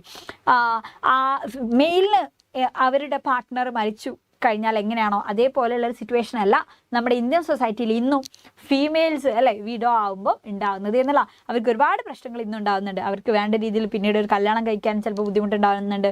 പിന്നീട് ഒരു ജോലിക്ക് പോകാൻ ഒരുപാട് റെസ്ട്രിക്ഷൻസ് ഉണ്ടാകുന്നുണ്ട് അല്ലേ. വിഡോ ആയാൽ ഇങ്ങനെ തന്നെ നീ കഴിയണം എന്നുള്ള രീതിയിൽ ഒരുപാട് സോഷ്യൽ സെറ്റപ്പുകൾ ഉണ്ടാകുന്നുണ്ട് എന്നുള്ളതാണ്. അപ്പോൾ അതൊക്കെ നമുക്ക് എടുത്ത് എഴുതാം എന്നുള്ളതാണ്. ഓക്കെ. വിധവകളോട് പറയുന്നത് എന്താണ്? സൊസൈറ്റി ആയിട്ട് ഡിറ്റാച്ച് ആയിട്ട് ജീവിക്കണം, വൈറ്റ് ക്ലോത്ത് തന്നെ ധരിക്കണം എന്നൊക്കെ പറയുന്നുണ്ട്. അപ്പോൾ അതൊക്കെ എന്ത് ചെയ്യാം, നമുക്ക് എടുത്ത് എഴുതാം. പിന്നെ നമ്മൾ ഇപ്പോൾ ഒരു സ്പീച്ച് ആകുമ്പോൾ എന്ത് ചെയ്യണം, നമ്മൾ ലാസ്റ്റ് ഒരുപാട് സൊല്യൂഷൻസ് ഒക്കെ നമുക്ക് പറഞ്ഞെടുക്കാം. സെൻട്രലും സ്റ്റേറ്റ് ഗവൺമെൻറ്റൊക്കെ എന്ത് ചെയ്യണം, വേരിയസ് ആയിട്ടുള്ള NGBs ഒക്കെ അവരുടേതായിട്ടുള്ള ബെസ്റ്റ് അവർ ട്രൈ ചെയ്യുന്നുണ്ട് ആ ഒരു വിമൻ അപ്ലിഫ്റ്റ് ചെയ്യാൻ. പക്ഷേ വിമൻ എന്ന് പറയുന്നത് ശരിക്കും എന്തല്ല, വീട്ടിലല്ലേ ജസ്റ്റ് വെക്കേണ്ട ഒരു ഡോളെന്നല്ല, they should come out of, അതായത് അവർ പുറത്തേക്ക് വരണം എന്തിന്, ടു ഫേസ് ദ ചാലഞ്ചസ് എന്നുള്ളതാണ്. ഓക്കെ. അപ്പോൾ ആ രീതിയിലൊക്കെ നമുക്ക് എന്ത് ചെയ്യാം, പറഞ്ഞിട്ട് നമുക്ക് നിർത്താം എന്നുള്ള. അപ്പോൾ കുറച്ചിങ്ങനെ പോയിന്റ്സ് ഒക്കെ നിങ്ങളൊന്ന് പഠിച്ചിരിക്കുക, എന്തൊക്കെയാണ് വിമൻ്റെ പ്രശ്നം എന്നുള്ളത് കേട്ടോ. ഡിബേറ്റ് ഒക്കെ ചോദിക്കാറുണ്ട്. യാ, അപ്പോൾ ആ ഡിബേറ്റ് ഒക്കെ ചോദിക്കുമ്പോൾ നമുക്ക് എന്ത് ചെയ്യണം, ഈ രീതിയിലുള്ള പോയിന്റ്സ് ഒക്കെ നമ്മുടെ കയ്യിൽ വേണം. ദ നെക്സ്റ്റ് വളരെ ഇമ്പോർട്ടൻ്റ് ആയിട്ടുള്ളൊരു കാര്യമാണ് ലൈവ് TV റിപ്പോർട്ട് എന്ന് പറയുന്നത് കേട്ടോ. ലൈവ് TV റിപ്പോർട്ട് എന്ന് പറഞ്ഞാൽ എന്താ, ലൈവായിട്ടുള്ള TV റിപ്പോർട്ടാണ്. ലൈവായിട്ട് ഒരാൾ എങ്ങനെയാണോ TV ഒരു റിപ്പോർട്ട് നമ്മളോട് പറയാം, ആ കറക്റ്റ് ആ ലൊക്കേഷനിൽ നിന്നിട്ട് ക്യാമറാമാൻ അല്ലേ ഷിജുവിനൊപ്പം ഇപ്പോൾ തൃശ്ശൂരിൽ നിന്നും ജസ്ന എന്നൊക്കെ പറഞ്ഞിട്ട് ഇങ്ങനെ പറയും, ഹലോ എനിക്കിത് കാണാൻ വേണ്ടി പറ്റുന്നുണ്ട്, തൃശ്ശൂർ പൂരം അല്ലേ ഇങ്ങനെ റെഡി ആയിട്ട് നിൽക്കുകയാണ്, ഏതാനും നിമിഷങ്ങൾക്കകം എന്ത് ചെയ്യും, ഇങ്ങനെ ഇല്ല എഴുന്നള്ളിപ്പ് നടക്കും, അങ്ങനെ അങ്ങനെ നമുക്ക് പറയാമല്ലേ. ലൈവായിട്ട് ഒരാൾ കാണുമ്പോൾ എങ്ങനെയാണോ പറയുന്നത് അതേപോലെയാണ് നമ്മൾ ലൈവ് TV റിപ്പോർട്ട് എഴുതുമ്പോൾ വേണ്ടേ. സോ എക്സാമിന് ചോദിക്കുക, സാക്രഡ് ടേർട്ടിൽസ് ഓഫ് കണ്ടാവൂലേ, ടേർട്ടിൽ കോളിങ്ങിൻ്റെ ലൈവ് TV റിപ്പോർട്ട് ചോദിക്കാറുണ്ട്. അല്ലെങ്കിൽ നമ്മൾ ട്രിപ്പ് ഓഫ് ലേഹോളയിൽ ആ ലേഹോളയുടെ ടേക്ക് ഓഫിൻ്റെ അതില്ലേ, അത് കാണുന്ന സമയത്ത് അവിടെ ഒരാൾ ലൈവ് ആയിട്ട് TV റിപ്പോർട്ട് നടത്തുന്ന സമയത്ത് എങ്ങനെയൊക്കെയാണ് പറയാം, അത് ചോദിക്കും. അപ്പോൾ ഏത് ലൈവ് TV റിപ്പോർട്ടായാലും ആദ്യം വേണ്ടതെന്ന് വെച്ചാൽ ജസ്റ്റ് നമ്മളല്ലേ അഭിസംബോധന ചെയ്തിട്ട് സംസാരിക്കണം. ഗുഡ് മോർണിംഗ് അങ്ങനെ എന്തെങ്കിലും വിഷൊക്കെ പറയണം. പിന്നെ എന്താ വെച്ചാൽ ആ പ്രോഗ്രാമിലേക്ക് വെൽക്കം ചെയ്യണം. Welcome to the live telecast of the programme, ഏതെങ്കിലും ഒരു പേര് പറയാം പ്രോഗ്രാമിൻ്റെ കേട്ടോ, അത് കൊടുക്കണം. പിന്നെ നമ്മൾ എന്തായാലും കൃത്യമായിട്ട് ആ റിപ്പോർട്ടറിൻ്റെ പേര് പറയണം. I am Jasna from news ചാനലിൻ്റെ പേര് അല്ലേ. പിന്നെന്ത് പറയണം, നമ്മൾ എന്തായാലും ലൊക്കേഷൻ നമ്മൾ മെൻഷൻ ചെയ്യണം എന്നുള്ള. പിന്നീട് ബാക്കിയുള്ള കാര്യങ്ങളൊക്കെ നമ്മൾ കാണുന്ന പോലെ നമുക്ക് എടുത്തെഴുതാവുന്നതാണ് കേട്ടോ. ഓക്കെ. എങ്ങനെയൊക്കെയാണ് നമുക്ക് എന്തൊക്കെയല്ലേ, ഐ ആം സ്റ്റാൻഡിങ് അറ്റ് കണ്ടാവിലാണ് ഞാൻ നിൽക്കുന്നത്. ഇന്ന മോന വിത്ത് ക്യാമറാമാൻ, ക്യാമറാമാൻ്റെ പേര് പറയണേ, എന്തായാലും ക്യാമറാമാൻ്റെ പേര് പറയണം, ഒരു ജസ്റ്റ് ഒരു പേരൊക്കെ കൊടുക്കുക. യാ, എന്നിട്ട് ബാക്കി നിങ്ങൾ ശ്രദ്ധിക്കേണ്ട കാര്യം എന്താ വെച്ചാൽ ലൈവ് TV റിപ്പോർട്ട് അടിപൊളി ആവണം എന്നുണ്ടെങ്കിൽ നിങ്ങൾക്ക് ഫുൾ സ്റ്റോപ്പുകൾ ഇട്ട് കൊടുക്കാം, അഥവാ ഇൻകംപ്ലീറ്റ് ആയിട്ടുള്ള സെൻറ്റൻസുകൾ ആഡ് ചെയ്യാം, ക്വസ്റ്റ്യൻ മാർക്കുകൾ ആഡ് ചെയ്യാം. ഓക്കെ. അപ്പോൾ ആൾക്കാർക്ക് എന്ത് ചെയ്യും, അങ്ങനെ ഭയങ്കര എക്സൈറ്റ്മെൻറ്റ് തോന്നും. അതേപോലെ തന്നെ നമുക്ക് എക്സ്ക്ലമേറ്ററി സൈൻസ് ആഡ് ചെയ്യാവുന്ന ആശ്ചര്യ ചിഹ്നങ്ങളൊക്കെ ആഡ് ചെയ്യാം. എവിടെയൊക്കെ നോക്ക്, അമേസിങ് എന്നൊക്കെ പറയുമ്പോൾ അത് വായിക്കുമ്പോൾ തന്നെ നമുക്ക് ഇങ്ങനെ കാണുന്ന ഒരു ഫീല് കിട്ടും, ശരിക്കും ലൈവ് TV റിപ്പോർട്ടിൻ്റെ അല്ലേ. അപ്പോൾ അതേപോലെ തന്നെ എന്ത് ചെയ്യാം, ഒരാൾ സംസാരിക്കും പോലെ തന്നെ നിങ്ങൾ എഴുതുക എന്നുള്ളതാണ്. അപ്പോൾ നെമോനേൻ്റെ നോക്ക്, നെമോനയിലുള്ള ടർട്ടിൽ കോളിങ്ങിൻ്റെ കാര്യം പറയുന്നത്, എന്തൊക്കെയാണ് അവിടെ കാണുന്നത്, അവിടുത്തെ ഓരോ if you come to these place എന്നൊക്കെ പറഞ്ഞിട്ട് ഇങ്ങനെ പറയുന്നുണ്ട് അല്ലേ. Yeah, okay. So behind this legend, ഇതിൻ്റെ പിന്നിൽ ദർസ് എ സ്റ്റോറി കണക്ടർ എന്ന് പറയാണ്. അതായത് ടർട്ടിൽ കോളിങ്ങിൻ്റെ സമയത്ത് കാണുന്ന കാര്യങ്ങളൊക്കെ പറഞ്ഞു. അപ്പോൾ ഇതിൻ്റെ പിന്നിലുള്ള സ്റ്റോറി പറഞ്ഞു കൊടുക്കണം. തിനൈക്കോബാഗേൻ്റെയും റോഡാലിസിൻ്റെ ആ കാര്യങ്ങളൊക്കെ ഉണ്ടല്ലോ, അതൊക്കെ നിങ്ങൾ പഠിച്ചിട്ടുണ്ടാവുമെന്ന് ഞാൻ മനസ്സിലാക്കണം. അതൊക്കെ നമ്മളുടെ ലൈവിൽ നമ്മൾ ഡിസ്കസ് ചെയ്തിട്ടുള്ളതാണ് കഥകൾ. സോ ആ കഥകളൊക്കെ ഒന്ന് പറഞ്ഞു കൊടുക്കുക, ഇതൊക്കെയാണ് ഇതിൻ്റെ പിന്നിലുള്ള സ്റ്റോറി എന്നുള്ളത്. യാ, യെസ്. എന്നിട്ട് പറയാണ്, അതിലുള്ള ഓരോ സ്റ്റോറി പറഞ്ഞിട്ട് പറയാം. യാ, അതെ, അതുകൊണ്ട് എന്ത് ചെയ്യാം, now you can see the women of the Namuana village dressed in mourning clothes and carrying sacred clubs as they work to the shore. See they are chanting to their beloved turtles. അതെ, നിങ്ങൾ കാണാം അല്ലേ, അവരുടെ beloved ആയിട്ടുള്ള ആ ഒരു ടർട്ടിൽസിന് വേണ്ടിയിട്ട് അവർ ചാൻഡ് ചെയ്യുന്നുണ്ട്. ലെറ്റ്സ് സീ വാട്ട് ഹാപ്പൻസ്, നമുക്ക് നോക്കാം അല്ലേ എന്താ നടക്കുന്നത് എന്നുള്ളത്. ഓ വണ്ടർഫുൾ എന്നുള്ള രീതി പറയാണ്. As the women chant, the giant turtles come to the surface of the bright blue waters of these beautiful bay at the cliffs of കണ്ടാവും. അതെ അല്ലേ, അതായത് ഇങ്ങനെ സ്ത്രീകൾ ചാൻഡ് ചെയ്യുന്ന സമയത്ത് ആ ജാൻഡ് ആയിട്ടുള്ള ടർട്ടിൽസ് എന്ത് ചെയ്യുന്നുണ്ട്, ഇതിന്റെ സർഫേസിലേക്ക് വരുന്നുണ്ട് എന്ന് പറയാം. You all are excited to go near and see the turtles come up. അതെ, എനിക്കറിയാം നിങ്ങൾ എല്ലാ ആൾക്കാരും ഭയങ്കര എക്സൈറ്റഡ് ആയിരിക്കും അതിൻ്റെ അടുത്ത് പോയിട്ടല്ല ടർട്ടിൽസ് വരുന്നത് കാണണം എന്നുള്ളതൊക്കെ. It's true, you will see, come let's go എന്ന് പറയാം. അതായത് ക്യാമറാമാനെയും കൊണ്ടുപോകാം അല്ലേ. അതെ, അത് സത്യമാണ്, അതാ നമുക്ക് നോക്കാം എന്ന് പറഞ്ഞിട്ട് ക്യാമറാമാനെയും കൊണ്ടുപോകാം. ഇങ്ങനെയാണ് നമ്മൾ ലൈവ് TV റിപ്പോർട്ട് ചെയ്തേണ്ടത് കേട്ടോ. കറക്റ്റായിട്ട് എങ്ങനെയാണോ ഒരാൾ ഒരു ലൈവ് TV റിപ്പോർട്ട് നമ്മളിപ്പോൾ TV യിൽ കാണുക, അതേപോലെ തന്നെയാണ് നിങ്ങളിത് എഴുതേണ്ടത് എന്നുള്ളതാണ്. അതുകൊണ്ടാണ് ഞാൻ സ്റ്റാർട്ടിങ്ങിലൊക്കെ ഇങ്ങനെ പറഞ്ഞത് കേട്ടോ. Yeah, it's really unbelievable for me എന്നൊക്കെ കൊടുത്തല്ലോ അല്ലേ. Let me tell you about the area എന്നൊക്കെ പറഞ്ഞിട്ട് ഒരാൾ സംസാരിക്കും പോലെ തന്നെ നിങ്ങൾ എഴുതാം. ഓക്കെ. യാ, പിന്നെ ഞാൻ പറഞ്ഞിട്ടുണ്ടായിരുന്നു ഡിബേറ്റ് ചെയ്താനുള്ള ചോദ്യം വരും. ഡിബേറ്റ് എന്ന് പറഞ്ഞാൽ നമുക്ക് ചിലപ്പം ഒരു ടോപ്പിക്ക് തരും, ആ ടോപ്പിക്കിനെ അനുകൂലിച്ചുകൊണ്ട് നമ്മൾ എന്ത് ചെയ്യണം, ഒരു എത്ര പോയിന്റ്സ് ആണോ ക്വസ്റ്റ്യനിലുള്ളത് അത്ര പോയിന്റ്സ് എഴുതണം. അതിന് എഗെയിൻസ്റ്റ് ആയിട്ട് നമ്മൾ എന്ത് ചെയ്യണം, കുറച്ച് പോയിന്റ്സ് നമ്മൾ എഴുതണം എന്നുള്ളതാണ് അല്ലേ. അങ്ങനെ ആർഗ്യുമെന്റ്സ് നമ്മൾ എഴുതാം. സോ ഒരു ഡിബേറ്റ് ചെയ്യുമ്പോൾ നമുക്ക് എങ്ങനെയൊക്കെ അതിന് കോമൺ എക്സ്പ്രഷൻസ് നമുക്ക് എഴുതാം. ഐ അഗ്രി വിത്ത് ഇറ്റ് എന്ന് പറയാം, അതായത് ഞാൻ അതിനോട് യോജിക്കുന്നു എന്നുള്ള രീതിയിൽ. അല്ലെങ്കിൽ I do agree with it is right എന്ന് പറയാം. Sorry I can agree with it എന്നൊക്കെ പറയാം അല്ലേ, ഞാൻ അതിനോട് യോജിക്കുന്നില്ല എന്ന് പറയാം. അല്ലെങ്കിൽ it is wrong, it is good എന്നൊക്കെ നമുക്ക് എന്ത് ചെയ്യാം, സ്റ്റേറ്റ്മെന്റ്സ് യൂസ് ചെയ്യാം. ദെൻ അതേപോലെ തന്നെ the merits and demerits, so it can be viewed from different angles എന്നുള്ള വാക്കുകളൊക്കെ നമുക്ക് യൂസ് ചെയ്യാം കേട്ടോ. ഓക്കെ, സോ ഡിബേറ്റ് എന്ന് പറയുമ്പോൾ ശ്രദ്ധിക്കുക, ടോപ്പിക്ക് തരും, ആ ടോപ്പിക്കിനെ എന്ത് ചെയ്യണം, 4 ആയിട്ട് അല്ലേ. 4 എന്ന് പറഞ്ഞാൽ പ്രതികൂലിച്ചുകൊണ്ട്, അനുകൂലിച്ചുകൊണ്ട്, ദെൻ അതേപോലെ തന്നെ എഗെയിൻസ്റ്റ് ആയിട്ട് എന്ന് പറയുമ്പോൾ പ്രതികൂലിച്ചുകൊണ്ട് നമ്മൾ കുറച്ച് പോയിന്റ്സ് എഴുതണം. ഓക്കെ, ദെൻ അടുത്ത യൂണിറ്റിൽ നമ്മൾ മെയിനായിട്ട് പഠിക്കേണ്ടത് ഡിസാസ്റ്റേഴ്സ് ആൻഡ് ഡിസാസ്റ്റർ മാനേജ്മെൻറ്റ് അല്ലേ. അപ്പോൾ ആദ്യം തന്നെ കുറച്ച് നാച്ചുറൽ ഡിസാസ്റ്റേഴ്സിൻ്റെ പേര് നമ്മുടെ മൈൻഡിൽ വെക്കാം. ഇതൊക്കെ എന്താണ്, പ്രകൃതിപരമായിട്ടുള്ള ദുരന്തങ്ങളാണ്. ടൊർണാഡോ, ഫ്ലഡ്, വൈൽഡ്ഫയർ, എർത്ത് ഇങ്ങനെയുള്ളതൊക്കെ അല്ലേ. Drought, tsunami, land slide, typhoon, ഇതൊക്കെ എന്താണ്, പ്രകൃതി ദുരന്തങ്ങളുടെ പേരുകളാണ്. പഠിച്ചു വെക്കുക, എക്സാമിന് ആ രീതിയിലൊക്കെ ചോദ്യങ്ങൾ ചോദിക്കാറുണ്ട്.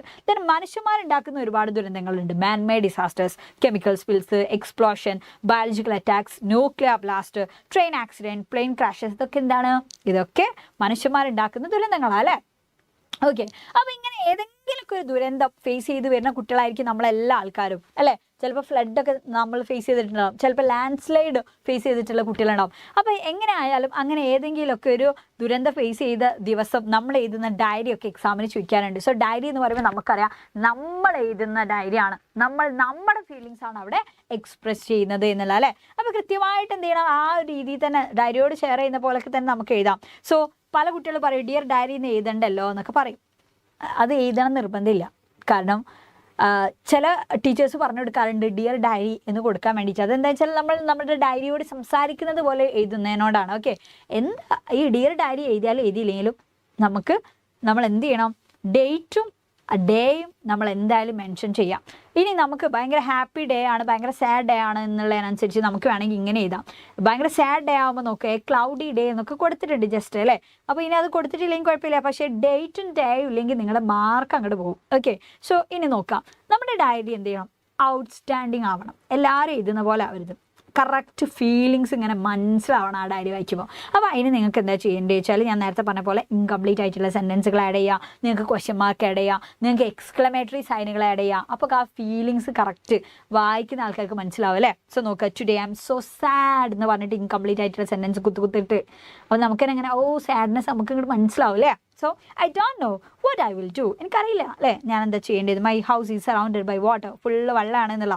അൺഫോർച്ചുനേറ്റ്ലി, നിർഭാഗ്യവശാൽ, today I witness the death of my cat Tommy, എൻ്റെ ക്യാറ്റായിട്ടുള്ള ടോമി അല്ലേ മരിച്ചത്, ഞാനിന്ന് സാക്ഷ്യം വഹിച്ചു എന്നുള്ളതാണ്, ഞാനത് കണ്ടു. ഓ മൈ ഗോഡ് എന്ന് പറഞ്ഞിട്ട് നോക്കുക, എൻ്റെ ദൈവമേ എന്ന് പറഞ്ഞിട്ട് exclamatory sign. I am helpless, ഞാൻ അല്ലേ ഹെൽപ്ലെസ് ആണ്. How you will protect us from this disaster, എങ്ങനെയാണ് ഇതിൽ നിന്ന് നിങ്ങൾ പ്രൊട്ടക്ട് ചെയ്യുക. ഐ ആം ടോട്ടലി ഡിസപ്പോയിൻറ്റഡ്, ഞാൻ ശരിക്കും ടോട്ടലി എന്താണ് ഡിസപ്പോയിൻറ്റഡ് ആണ്. I can go anywhere, I hope everything will be fine, ഞാൻ എന്ത് പ്രതീക്ഷിക്കുന്നു എല്ലാ കാര്യങ്ങളും അല്ലേ ഫൈൻ ആവും എന്നുള്ളത്, വിത്ത് ലവ് എന്ന് പറഞ്ഞിട്ട് നിർത്തി. ഓക്കെ, അപ്പോൾ ഇനി ഇത് വേണമെന്നില്ല.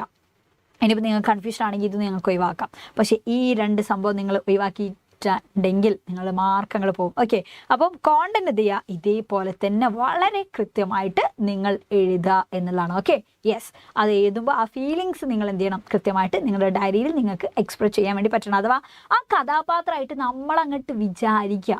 ഓക്കെ, ആ കഥാപാത്രം എങ്ങനെയാണ് എഴുതുന്നത് അത് നമ്മളങ്ങോട്ട് എഴുതുക. അപ്പോൾ നമ്മുടെ ഡയറി അടിപൊളിയാവും എന്നുള്ള. ഓക്കെ, സോ ചില ക്വസ്റ്റ്യൻസ് വരാറുണ്ട്. സെമിനാർ പേപ്പർ എഴുതാനൊക്കെ ചോദ്യങ്ങൾ വരാറുണ്ട് കേട്ടോ. സെമിനാർ പേപ്പർ എഴുതുമ്പോൾ നമുക്ക് എന്തൊക്കെയാണ് വേണ്ടത് വെച്ചാൽ, ഇൻട്രൊഡക്ഷൻ വേണം, ഒബ്ജക്റ്റീവ് വേണം, ഒരു തിയററ്റിക്കൽ ബാക്ക്ഗ്രൗണ്ട് വേണം. അഥവാ ആ ഒരു ടോപ്പിക്കിനെ പറ്റി ബാക്കിയുള്ള ആൾക്കാരൊക്കെ എന്തൊക്കെയാണ് പറയുന്നത് അതിനെ പറ്റിയിട്ടൊക്കെ ഒന്ന് എഴുതുക. പിന്നെ റിസർച്ച്, അഥവാ റിസർച്ച് എന്ന് പറയുമ്പോൾ ആ തിയററ്റിക്കൽ ബാക്ക്ഗ്രൗണ്ട് ആയിട്ട് കണക്ട് ചെയ്തിട്ട് നമ്മൾ എഴുതണം. കൺക്ലൂഷനിൽ എന്ത് ചെയ്യുക, നിങ്ങളിപ്പോൾ എന്തായാലും ഒരു കാര്യം മുന്നോട്ട് വെച്ചിട്ടുണ്ടാവുമല്ലോ ഈ ഒരു സെമിനാർ പേപ്പറിനാലെ. സോ നിങ്ങളുടെ ഇൻഫറൻസ് എന്തൊക്കെയാണ്, നിങ്ങളുടെ ഫൈൻഡിങ്സ് എന്തൊക്കെയാണ്, അതൊക്കെ നമ്മൾ ലാസ്റ്റിൽ എഴുതണം എന്നുള്ളതാണ് കേട്ടോ. ഓക്കെ, സോ അടുത്ത ചോദ്യം എന്താണെന്ന് വെച്ചാൽ, ഡിസാസ്റ്റർ മാനേജ്മെൻറ്റിനെ പറ്റിയിട്ടുള്ള ഒരു ചോദ്യം ഇവിടെ കൊടുത്തിട്ടുണ്ട്. ലെറ്റർ എഴുതാനാണ് കേട്ടോ. അപ്പോൾ ഫോർമൽ ലെറ്റർ ഒക്കെ ചോദിക്കാറുണ്ട് ഡിസാസ്റ്റർ മാനേജ്മെൻറ്റ് ബേസ് ചെയ്തിട്ട്. അഥവാ നമ്മളിപ്പോൾ ഒരു അതോറിറ്റിക്കൊക്കെ എന്തെങ്കിലും ഒരു ലെറ്റർ അയക്കുകയാണ്, അങ്ങനെയുള്ള ലെറ്റേഴ്സൊക്കെ നമ്മൾക്ക് പ്രതീക്ഷിക്കാം. ഡിസാസ്റ്റർ മാനേജ്മെൻറ്റ് ബേസ് ചെയ്തിട്ട് ഫോമൽ ലെറ്റർ വരാറുണ്ട്. സോ കൃത്യമായിട്ട് നമ്മുടെ ഇന്ത്യയിലുള്ള ഡിസാസ്റ്റർ മാനേജ്മെൻറ്റിനെ പറ്റിയിട്ടും അതേപോലെ തന്നെ എങ്ങനെയൊക്കെ പ്രോപ്പറായിട്ടുള്ള ഒരു ഡിസാസ്റ്റർ മാനേജ്മെൻറ്റ് ചെയ്യാം എന്നുള്ളതിനെ പറ്റിയിട്ട് നിങ്ങൾക്കൊരു ഐഡിയ വേണം. ഓക്കെ, പിന്നെ നമുക്ക് എക്സാമിന് വരുന്ന ഒരു ചോദ്യമാണ് ഹസൻ്റെ ക്യാരക്ടർ സ്കെച്ച്, അതേപോലെ തന്നെ ഡോക്ടർ AJ ക്രോണിൻ്റെ ക്യാരക്ടർ സ്കെച്ച്. സോ ഹസൻ്റെ ഇപ്പോൾ നിങ്ങൾക്ക് നന്നായിട്ട് അറിയാൻ മതിയാവും. നമ്മൾ ഓൾറെഡി ഇത് നമ്മൾ കഴിഞ്ഞ വീഡിയോയിലൊക്കെ നമ്മൾ ഡിസ്കസ് ചെയ്തിട്ടുണ്ട് അല്ലേ. കൃത്യമായിട്ട് തന്നെ യൂണിറ്റ് 4ലുള്ള എല്ലാ ചാപ്റ്റേഴ്സും ഡിസ്കസ് ചെയ്യുന്നതിൻ്റെ കൂടെ നമ്മൾ ഹസൻ്റെ ക്യാരക്ടർ സ്കെച്ച് നമ്മൾ ഡിസ്കസ് ചെയ്തിട്ടുണ്ട്. സോ AJ ക്രോണിനെ പറ്റി ഞാൻ ഇവിടെ പറയുന്നുണ്ട്. So all നറേറ്ററാണ്. ആൾ വളരെ കൃത്യമായിട്ട് തന്നെ ആളുടെ ഡ്യൂട്ടി സിൻസിയറായിട്ട് എഫിഷ്യൻ്റ് ആയിട്ട് ചെയ്തിട്ടുണ്ട് അല്ലേ. ആൾ ഭയങ്കര യങ് ആണ്, ഇൻഎക്സ്പീരിയൻസ്ഡ് ആണ് ആളുടെ പ്രൊഫഷനിൽ. He couldn't control his emotions when smallpox was reported in the ship എന്നുള്ളത് പറയുന്നുണ്ട് അല്ലേ. He treated the patients with the help of Hasan. ഹസനാണ് അദ്ദേഹത്തെ ഹെൽപ്പ് ചെയ്തിട്ടുണ്ടായിരുന്നത്. ദെൻ ക്യാപ്റ്റൻ ഹാംബ്ലുമായിട്ട് എല്ലാ കാര്യങ്ങളും ഡിസ്കസ് ചെയ്യുമായിരുന്നു. Then he was surprise at the noble qualities of Hasan. ഹസൻ്റെ നോബൽ ക്വാളിറ്റീസ് കണ്ടിട്ട് എന്ത് ചെയ്തിട്ടുണ്ടായിരുന്നു, ഡോക്ടർ AJ ക്രോണിന് തന്നെ ശരിക്കും സർപ്രൈസ് തോന്നുന്നുണ്ട് അല്ലേ. കാരണം ഭയങ്കര അത്ഭുതം തോന്നിയിട്ടുണ്ടായിരുന്നു. He could manage the disaster with available resources. അവിടെ അവൈലബിൾ ആയിട്ടുള്ള റിസോഴ്സുകൾ യൂസ് ചെയ്തിട്ട് അദ്ദേഹത്തിന് ആ ഒരു ഡിസാസ്റ്റർ മാനേജ് ചെയ്യാൻ പറ്റി. കാരണം എന്താ വെച്ചാൽ ഷിപ്പ് എന്ന് പറയുമ്പോൾ ഒരു ഹോസ്പിറ്റലിലുള്ള എല്ലാ ഫെസിലിറ്റീസും ഷിപ്പിലുണ്ടാവോ? ഇല്ല അല്ലേ. Okay, he didn't entertain Miss Job Smith who laughed at Hasan. അദ്ദേഹം എന്ത് ചെയ്തിട്ടുണ്ടായിരുന്നില്ല, മിസ് ജോബ് സ്മിത്ത് എന്ന് പറയുന്ന ക്യാരക്ടറിനെ പറ്റി നമ്മൾ പറയുന്നുണ്ടല്ലോ. കാരണം ആ ക്യാരക്ടർ എന്ത് ചെയ്തിട്ടുണ്ട്, റിഡിക്യൂൾ ചെയ്തിട്ടുണ്ട്, കളിയാക്കുന്നുണ്ട് ഹസനെ നോക്കിയിട്ടല്ലേ, ഹസൻ്റെ ഒരു ഫിസിക്കൽ അപ്പിയറൻസ് വെച്ചിട്ടൊക്കെ. ആ സമയത്തൊന്നും എന്ത് ചെയ്തിട്ടുണ്ടായിരുന്നില്ല, നമ്മുടെ ഡോക്ടർ AJ ക്രോണിൻ അത് പ്രോത്സാഹിപ്പിക്കുന്നില്ല എന്നുള്ളതാണ്. He was a good observer and a man of values. അതൊക്കെ നമ്മളെടുത്ത് ചെയ്താൽ കേട്ടോ. ഓക്കെ, സോ അടുത്തൊരു ചോദ്യം നോക്ക്. Imagine the news of smallpox outbreak reached the crew of Ranaganji and they are in panic. Okay, smallpox വരുന്ന സമയത്തല്ലേ തീർച്ചയായിട്ടും എന്ത് ചെയ്യും, അവരെല്ലാ ആൾക്കാരും ശരിക്കും ഭയങ്കര പാനിക് ആവും എന്നുള്ളത് തന്നെയാണ്. അതിലുള്ള ആൾക്കാർ ക്രൂ മെമ്പേഴ്സും ആൾക്കാരൊക്കെ അല്ലേ. So captain Hamill addresses the crew. Captain Hamill എന്ത് ചെയ്യുന്നുണ്ട്, ക്രൂ മെമ്പേഴ്സിനെ അഡ്രസ്സ് ചെയ്യുക സമയത്ത് and give them appropriate instruction. Right any 4 instruction. 4 instructions ആണ് നമ്മളോട് എഴുതാൻ വേണ്ടി പറഞ്ഞത് അവർ കൊടുക്കുന്നത് അല്ലേ. എന്തൊക്കെയായിരിക്കും പറയാം, സ്മോൾ പോക്സ് അവിടെ പിടിപെടുകയാണല്ലോ. അപ്പോൾ ക്രൂ മെമ്പേഴ്സിനെ അഡ്രസ്സ് ചെയ്തിട്ട് അദ്ദേഹം കൊടുക്കുന്ന 4 ഇൻസ്ട്രക്ഷൻസ് ആണ്, നിർദ്ദേശങ്ങളാണ് നമ്മളോട് എഴുതാൻ വേണ്ടി പറഞ്ഞത്. സോ നമുക്ക് എന്തൊക്കെ പറയാം നിർദ്ദേശങ്ങൾ. 1, smallpox is a deadly condition അല്ലേ. അടുത്തത്, the crew and the other travellers need to maintain social distancing. നിങ്ങൾ സോഷ്യൽ ഡിസ്റ്റൻസ് മെയിൻറ്റെയിൻ ചെയ്യണം. The crew and other travellers need to maintain personal hygiene വേണം അല്ലേ. അതേപോലെ തന്നെ any kind of symptoms need to be given serious attention എന്നുള്ളതും നമുക്ക് പറയാം. Okay, അപ്പോൾ ഇതൊക്കെ എന്താണ്, യെസ് ഇൻസ്ട്രക്ഷൻസ് ആണ് അല്ലേ. ഓക്കെ, പിന്നെ അടുത്തൊരു ചോദ്യമാണ് ഹസൻ എന്ന് പറയുന്ന ആള് അല്ലേ. ഹസനാണ് നമ്മുടെ മെയിൻ ക്യാരക്ടർ എന്ന് പറയുന്നത്. സോ ഹസൻ ഇതിൽ വളരെ ഇമ്പോർട്ടൻ്റ് ആയിട്ടുള്ള റോൾ ഉണ്ട്. ഏതിൽ, ആ ഒരു സ്മോൾ പോക്സിൻ്റെ ഔട്ട്ബ്രേക്ക് കൺട്രോൾ ചെയ്യുന്നതിൽ. So as a reporter of leading newspaper you have decided to interview Hasan. നിങ്ങൾ ഒരു റിപ്പോർട്ടറാണെന്ന് വിചാരിച്ചോ, ഒരു ലീഡിംഗ് ന്യൂസ് പേപ്പറിൽ. അപ്പോൾ നിങ്ങൾ എന്ത് ചെയ്യാണ്, ഇൻ്റർവ്യൂ ചെയ്യാണ് ഹസനെ. കാരണം ഹസൻ അത്രയും നല്ല അടിപൊളിയായിട്ട് തന്നെ ആ ഒരു പാൻഡമിക് എന്ത് ചെയ്തിട്ടുണ്ട്, അദ്ദേഹം ശരിക്കും അവിടെ മാനേജ് ചെയ്തിട്ടുണ്ട് അല്ലേ. So what would you ask him, നിങ്ങൾ എന്തൊക്കെയായിരിക്കും ഹസനോട് ചോദിക്കുക, and what would be his response, എന്തൊക്കെയായിരിക്കും അദ്ദേഹത്തിൻ്റെ മറുപടി. Draft 3 questions for the interview. So നമ്മളോട് ഇവിടെ പറഞ്ഞു നോക്കുക, ചോദ്യം നമ്മളോട് എഴുതാൻ പറഞ്ഞിട്ടുണ്ട്. ഇൻ്റർവ്യൂവിൻ്റെ ചോദ്യം വേണം, 3 ആൻസറും വേണം. അപ്പോൾ ചോദ്യവും അതിൻ്റെ റെസ്പോൺസ്, ചോദ്യം അതിൻ്റെ റെസ്പോൺസ്, ആ രീതി വേണം നമ്മൾ എഴുതാൻ അല്ലേ. സോ നോക്കാം ആദ്യത്തെ ചോദ്യം. Good morning Hasan, how long have you been working in the ship റനഗാഞ്ചി അല്ലേ. എത്രയായി നിങ്ങൾ ഈ റനഗാഞ്ചിൽ വർക്ക് ചെയ്യുന്നു, നമുക്കറിയാം, നമ്മളത് ടെക്സ്റ്റിൽ പഠിച്ചിട്ടുണ്ട് അല്ലേ. അപ്പോൾ നോക്കാം, I have been working in റനഗാഞ്ചി ഫോർ മോർ ദാൻ 40 years. കഴിഞ്ഞ 40 വർഷത്തിന് മുകളിലായി എന്നുള്ള അല്ലേ. അടുത്ത ചോദ്യം, how did you feel when you were assisting Cronin in treating the sick people. എങ്ങനെയായിരുന്നു അല്ലേ ആ ഒരു ഫീലിങ്സ് എന്നുള്ളതാണ്. ക്രോണിനെ നിങ്ങൾ അസിസ്റ്റ് ചെയ്യുന്ന സമയത്ത് സിക്ക് പീപ്പിളിനെ ട്രീറ്റ് ചെയ്യാൻ. അപ്പോൾ പറയാണ്, it was my duty to. അത് എൻ്റെ കൂടെ ഡ്യൂട്ടി ആയിരുന്നു. And I am happy that I could help the doctor in arresting the spread of smallpox എന്നുള്ള അല്ലേ. അതിൽ ഞാൻ വളരെ ഹാപ്പിയാണ് എന്നാണ് പറയുന്നത്, ഡോക്ടറെ അസിസ്റ്റ് ചെയ്തതിൽ എന്നുള്ളതാണ്.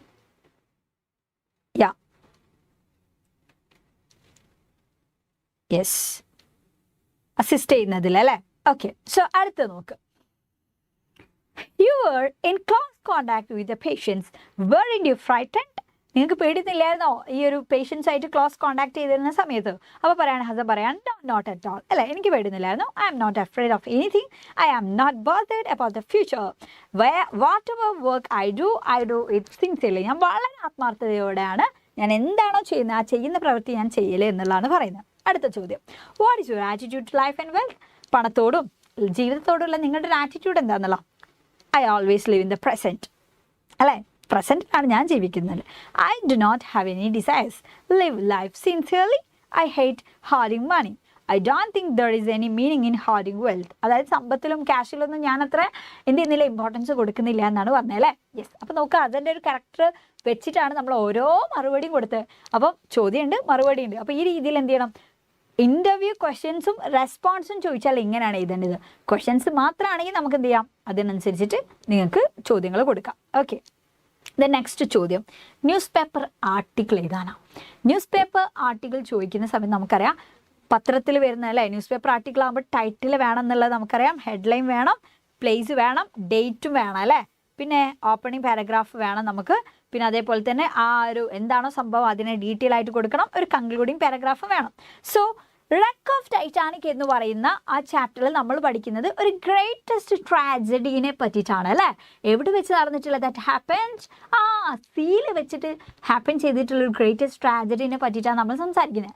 സോ ആ ഒരു ട്രാജഡിയിൽ ഒരുപാട് ആൾക്കാർ മരിച്ചു പോയിട്ടുണ്ട്. സോ പിറ്റേത്തെ ദിവസത്തെ പത്രത്തിൽ അത് വരികയാണെങ്കിൽ എങ്ങനെയാണ് വരിക? അങ്ങനെയുള്ള ചോദ്യങ്ങൾ വരാറുണ്ട്. സോ ഇവിടെ അതാ പറഞ്ഞത്, prepare a newspaper report to be publish on the wreck of Titanic. Okay, അപ്പോൾ അതിനെ പറ്റിയിട്ടുള്ള ഒരു ന്യൂസ് റിപ്പോർട്ടാണ് നമ്മളോട് തയ്യാറാക്കാൻ പറഞ്ഞത്. സോ നമ്മൾ എന്ത് ചെയ്യണം, ടൈറ്റിൽ കൊടുക്കുകയാണ്, ദ ടൈറ്റാനിക് സിങ്സ്, ടൈറ്റാനിക് മുങ്ങി, അല്ലേ?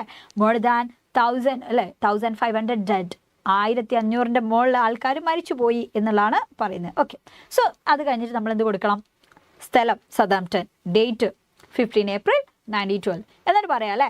എവിടെ വെച്ചിട്ടാണ് സംഭവിച്ചത് എന്നൊക്കെ പറയാം. ടൈറ്റാനിക് എവിടെ വെച്ചിട്ടാണ്, അതിൻ്റെ മെയ്ഡൻ വോയേജ്, അല്ലേ? അഥവാ അതിൻ്റെ ഫസ്റ്റത്തെ യാത്രയായിരുന്നു എന്നുള്ളതാണ്. സതാംപ്ടണിൽ നിന്ന് ന്യൂയോർക്കിലേക്ക് വരുന്നത്. അത് എവിടെ എന്ത് ചെയ്തു, collided with a huge iceberg and sank in the icy waters. വലിയ ഐസ്ബർഗുമായിട്ട് ഇടിച്ചിട്ട് ഐസി വാട്ടറിലേക്ക് അത് മുങ്ങിപ്പോയി. It was the biggest passenger ship ever made and it was supposed to be unsinkable, അല്ലേ? ഒരിക്കലും മുങ്ങും എന്ന് വിചാരിച്ചിട്ടുണ്ടായിരുന്നില്ല, അത്രയും വലുതായിരുന്നു. അതിൽ 2220 അല്ലേ പാസഞ്ചേഴ്സ് ഉണ്ടായിരുന്നു, 60 ക്രൂ മെമ്പേഴ്സ് ഉണ്ടായിരുന്നു. ക്യാപ്റ്റൻ ആരാ? ക്യാപ്റ്റൻ വാസ് മിസ്റ്റർ സ്മിത്ത് ആണ്. Since the ship was thought to be safe it carry only a few lifeboat. അതുകൊണ്ട് തന്നെ ഇതിൽ കുറച്ച് ഫ്യൂ ലൈഫ് ബോട്ട് ഉണ്ടായിട്ടുണ്ടായിരുന്നു. കാരണം അത്രയും പുതിയതല്ലേ, ഒരിക്കലും ഇതൊന്നും മുങ്ങുമെന്ന് ആരും വിചാരിക്കുന്നില്ലല്ലോ എന്നുള്ളതാണ്. എന്നിട്ട് ഓരോ കാര്യങ്ങൾ പറയാം, അല്ലേ? ക്യാപ്റ്റൻ സ്മിത്തും ക്രൂ മെമ്പേഴ്സും വളരെ കറേജസോട് കൂടിയിട്ട് അത് ബിഹേവ് ചെയ്തു. അവർ സേഫ്റ്റിക്ക് വേണ്ടി റഷ് ചെയ്യാതെ they allowed the passengers to go in to the life ബോട്ട്സിൽ മാക്സിമം പാസഞ്ചേഴ്സിനെ, വിമനെ, ചിൽഡ്രനൊക്കെ അവർ എന്ത് ചെയ്തു, സേഫ് ആക്കി. More than 1000 people could not get to safety and they sank with the Titanic. 1500 മേലെ ആൾക്കാർക്ക് രക്ഷപ്പെടാനായില്ല, അവർ മരിച്ചുപോയി ടൈറ്റാനിക്കിനൊപ്പം തന്നെ, അല്ലേ? When captain Smith, the crew and the male passengers did was a heroic act. അവർ ചെയ്തിട്ടുള്ള ആ പ്രവൃത്തി എന്ന് പറഞ്ഞാൽ അത്ര ഹീറോയിക് ആയിട്ടുള്ള ഒരു ആക്ടിവിറ്റിയാണ്. It will be remembered throughout the ages. കൊല്ലങ്ങൾ എത്ര കഴിഞ്ഞാലും, അല്ലേ, അത് ഓർമ്മിക്കപ്പെടും. England has declared a day of mourning for the dead. England എന്ത് ചെയ്തു, ദുഃഖാചരണത്തിനായിട്ട്, അല്ലേ, ഒരു ദിവസം അവർ ആചരിക്കുകയാണ് എന്നുള്ള. ഗവൺമെൻറ് എന്ത് ചെയ്യണം, പിന്നെ ഇങ്ങനെ ട്രാജഡി ഒക്കെ നടക്കുന്ന സമയത്ത് announced some financial relief to the relatives of the victims. അതിൽ ഇരയാക്കപ്പെട്ടിട്ടുള്ള ആൾക്കാരുടെ, വിക്ടിംസ് ആയിട്ടുള്ള ആൾക്കാർക്ക് ധനസഹായം ഗവൺമെൻറ് അനൗൺസ് ചെയ്തു. One of the survivors remarked, അതിൽ അതിജീവിച്ചിട്ടുള്ള ഒരാൾ പറഞ്ഞിട്ടുള്ള കാര്യം കൂടി നമ്മൾ ആഡ് ചെയ്തിട്ടുണ്ട് കേട്ടോ. ഇങ്ങനെ കോട്ടൊക്കെ നമുക്ക് ആഡ് ചെയ്യേ. I have never seen anything more tragic and nobler in all my life. ഇത്രയും ട്രാജിക് ആയിട്ടുള്ള, എന്നാൽ ഇത്രയും നോബ്ലർ ആയിട്ടുള്ള ഒരു കാര്യം ഞാൻ ഇതുവരെ എൻ്റെ ജീവിതത്തിൽ കണ്ടിട്ടില്ല എന്നാണ് ഒരു സർവൈവർ പറഞ്ഞിട്ടുള്ളതെന്നാണ് പറഞ്ഞത്. ഓക്കെ, അപ്പോൾ നോക്കാം, ടൈറ്റിലുണ്ട്, പ്ലേസ് ഉണ്ട്, ഡേറ്റ് ഉണ്ട്, എന്താ കാര്യങ്ങൾ, എവിടെയാണ്, എപ്പോൾ, എങ്ങനെ, ആര് എന്നുള്ള കാര്യങ്ങളൊക്കെ പറഞ്ഞിട്ടുണ്ട്. ദെൻ അതേപോലെ തന്നെ, അല്ലേ, ഡീറ്റെയിൽ ആയിട്ട് ഓരോ പാരഗ്രാഫുകളായിട്ട് കൊടുത്തിട്ടുണ്ട്. സോ ഇതേപോലെ മിനിമം 3 പാരഗ്രാഫ് എന്ത് ചെയ്യണം, നിങ്ങൾ നിങ്ങളുടെ ന്യൂസ് റിപ്പോർട്ട് ചെയ്ത ബോക്സിലാക്കുക, ഫുൾ മാർക്ക് സെറ്റാക്കാം. ഓക്കെ, സോ നെക്സ്റ്റ് അടുത്ത അവസാനത്തെ നമ്മുടെ ഒരു ചോദ്യമാണ് നോട്ടീസ് എന്ന് പറഞ്ഞാൽ. സോ നോട്ടീസ് എഴുതാൻ വേണ്ടിയിട്ട് ചോദ്യങ്ങൾ ചോദിക്കാറുണ്ട് കേട്ടോ. സോ നോക്കാം, നോട്ടീസിൻ്റെ ഒരു ചോദ്യം. At the end of the voyage of Reneganji, the captain of the ship calls a meeting to honor Hasan. അതായത് റെനഗാഞ്ചിയുടെ, അല്ലേ, യാത്രയുടെ അവസാനം ക്യാപ്റ്റൻ എന്ത് ചെയ്യാണ്, അതിലുള്ള എല്ലാ ആൾക്കാരെയും വിളിക്കുകയാണ്. എന്തിനും, ഹസനെ ആദരിക്കാൻ വേണ്ടിയിട്ട്. Write notice inviting everyone to attend the meeting. So എന്ത് ചെയ്യണം, എല്ലാ ആൾക്കാരെയും വിളിച്ചിട്ടുള്ള ഒരു നോട്ടീസ് വേണ്ടേ, എല്ലാ ആൾക്കാരെയും ആ ഒരു മീറ്റിംഗിലേക്ക് ക്ഷണിക്കുകയാണ്. ഹസനെ ഓണർ ചെയ്യുക എന്നുള്ളതാണ് നമ്മുടെ വിഷയം.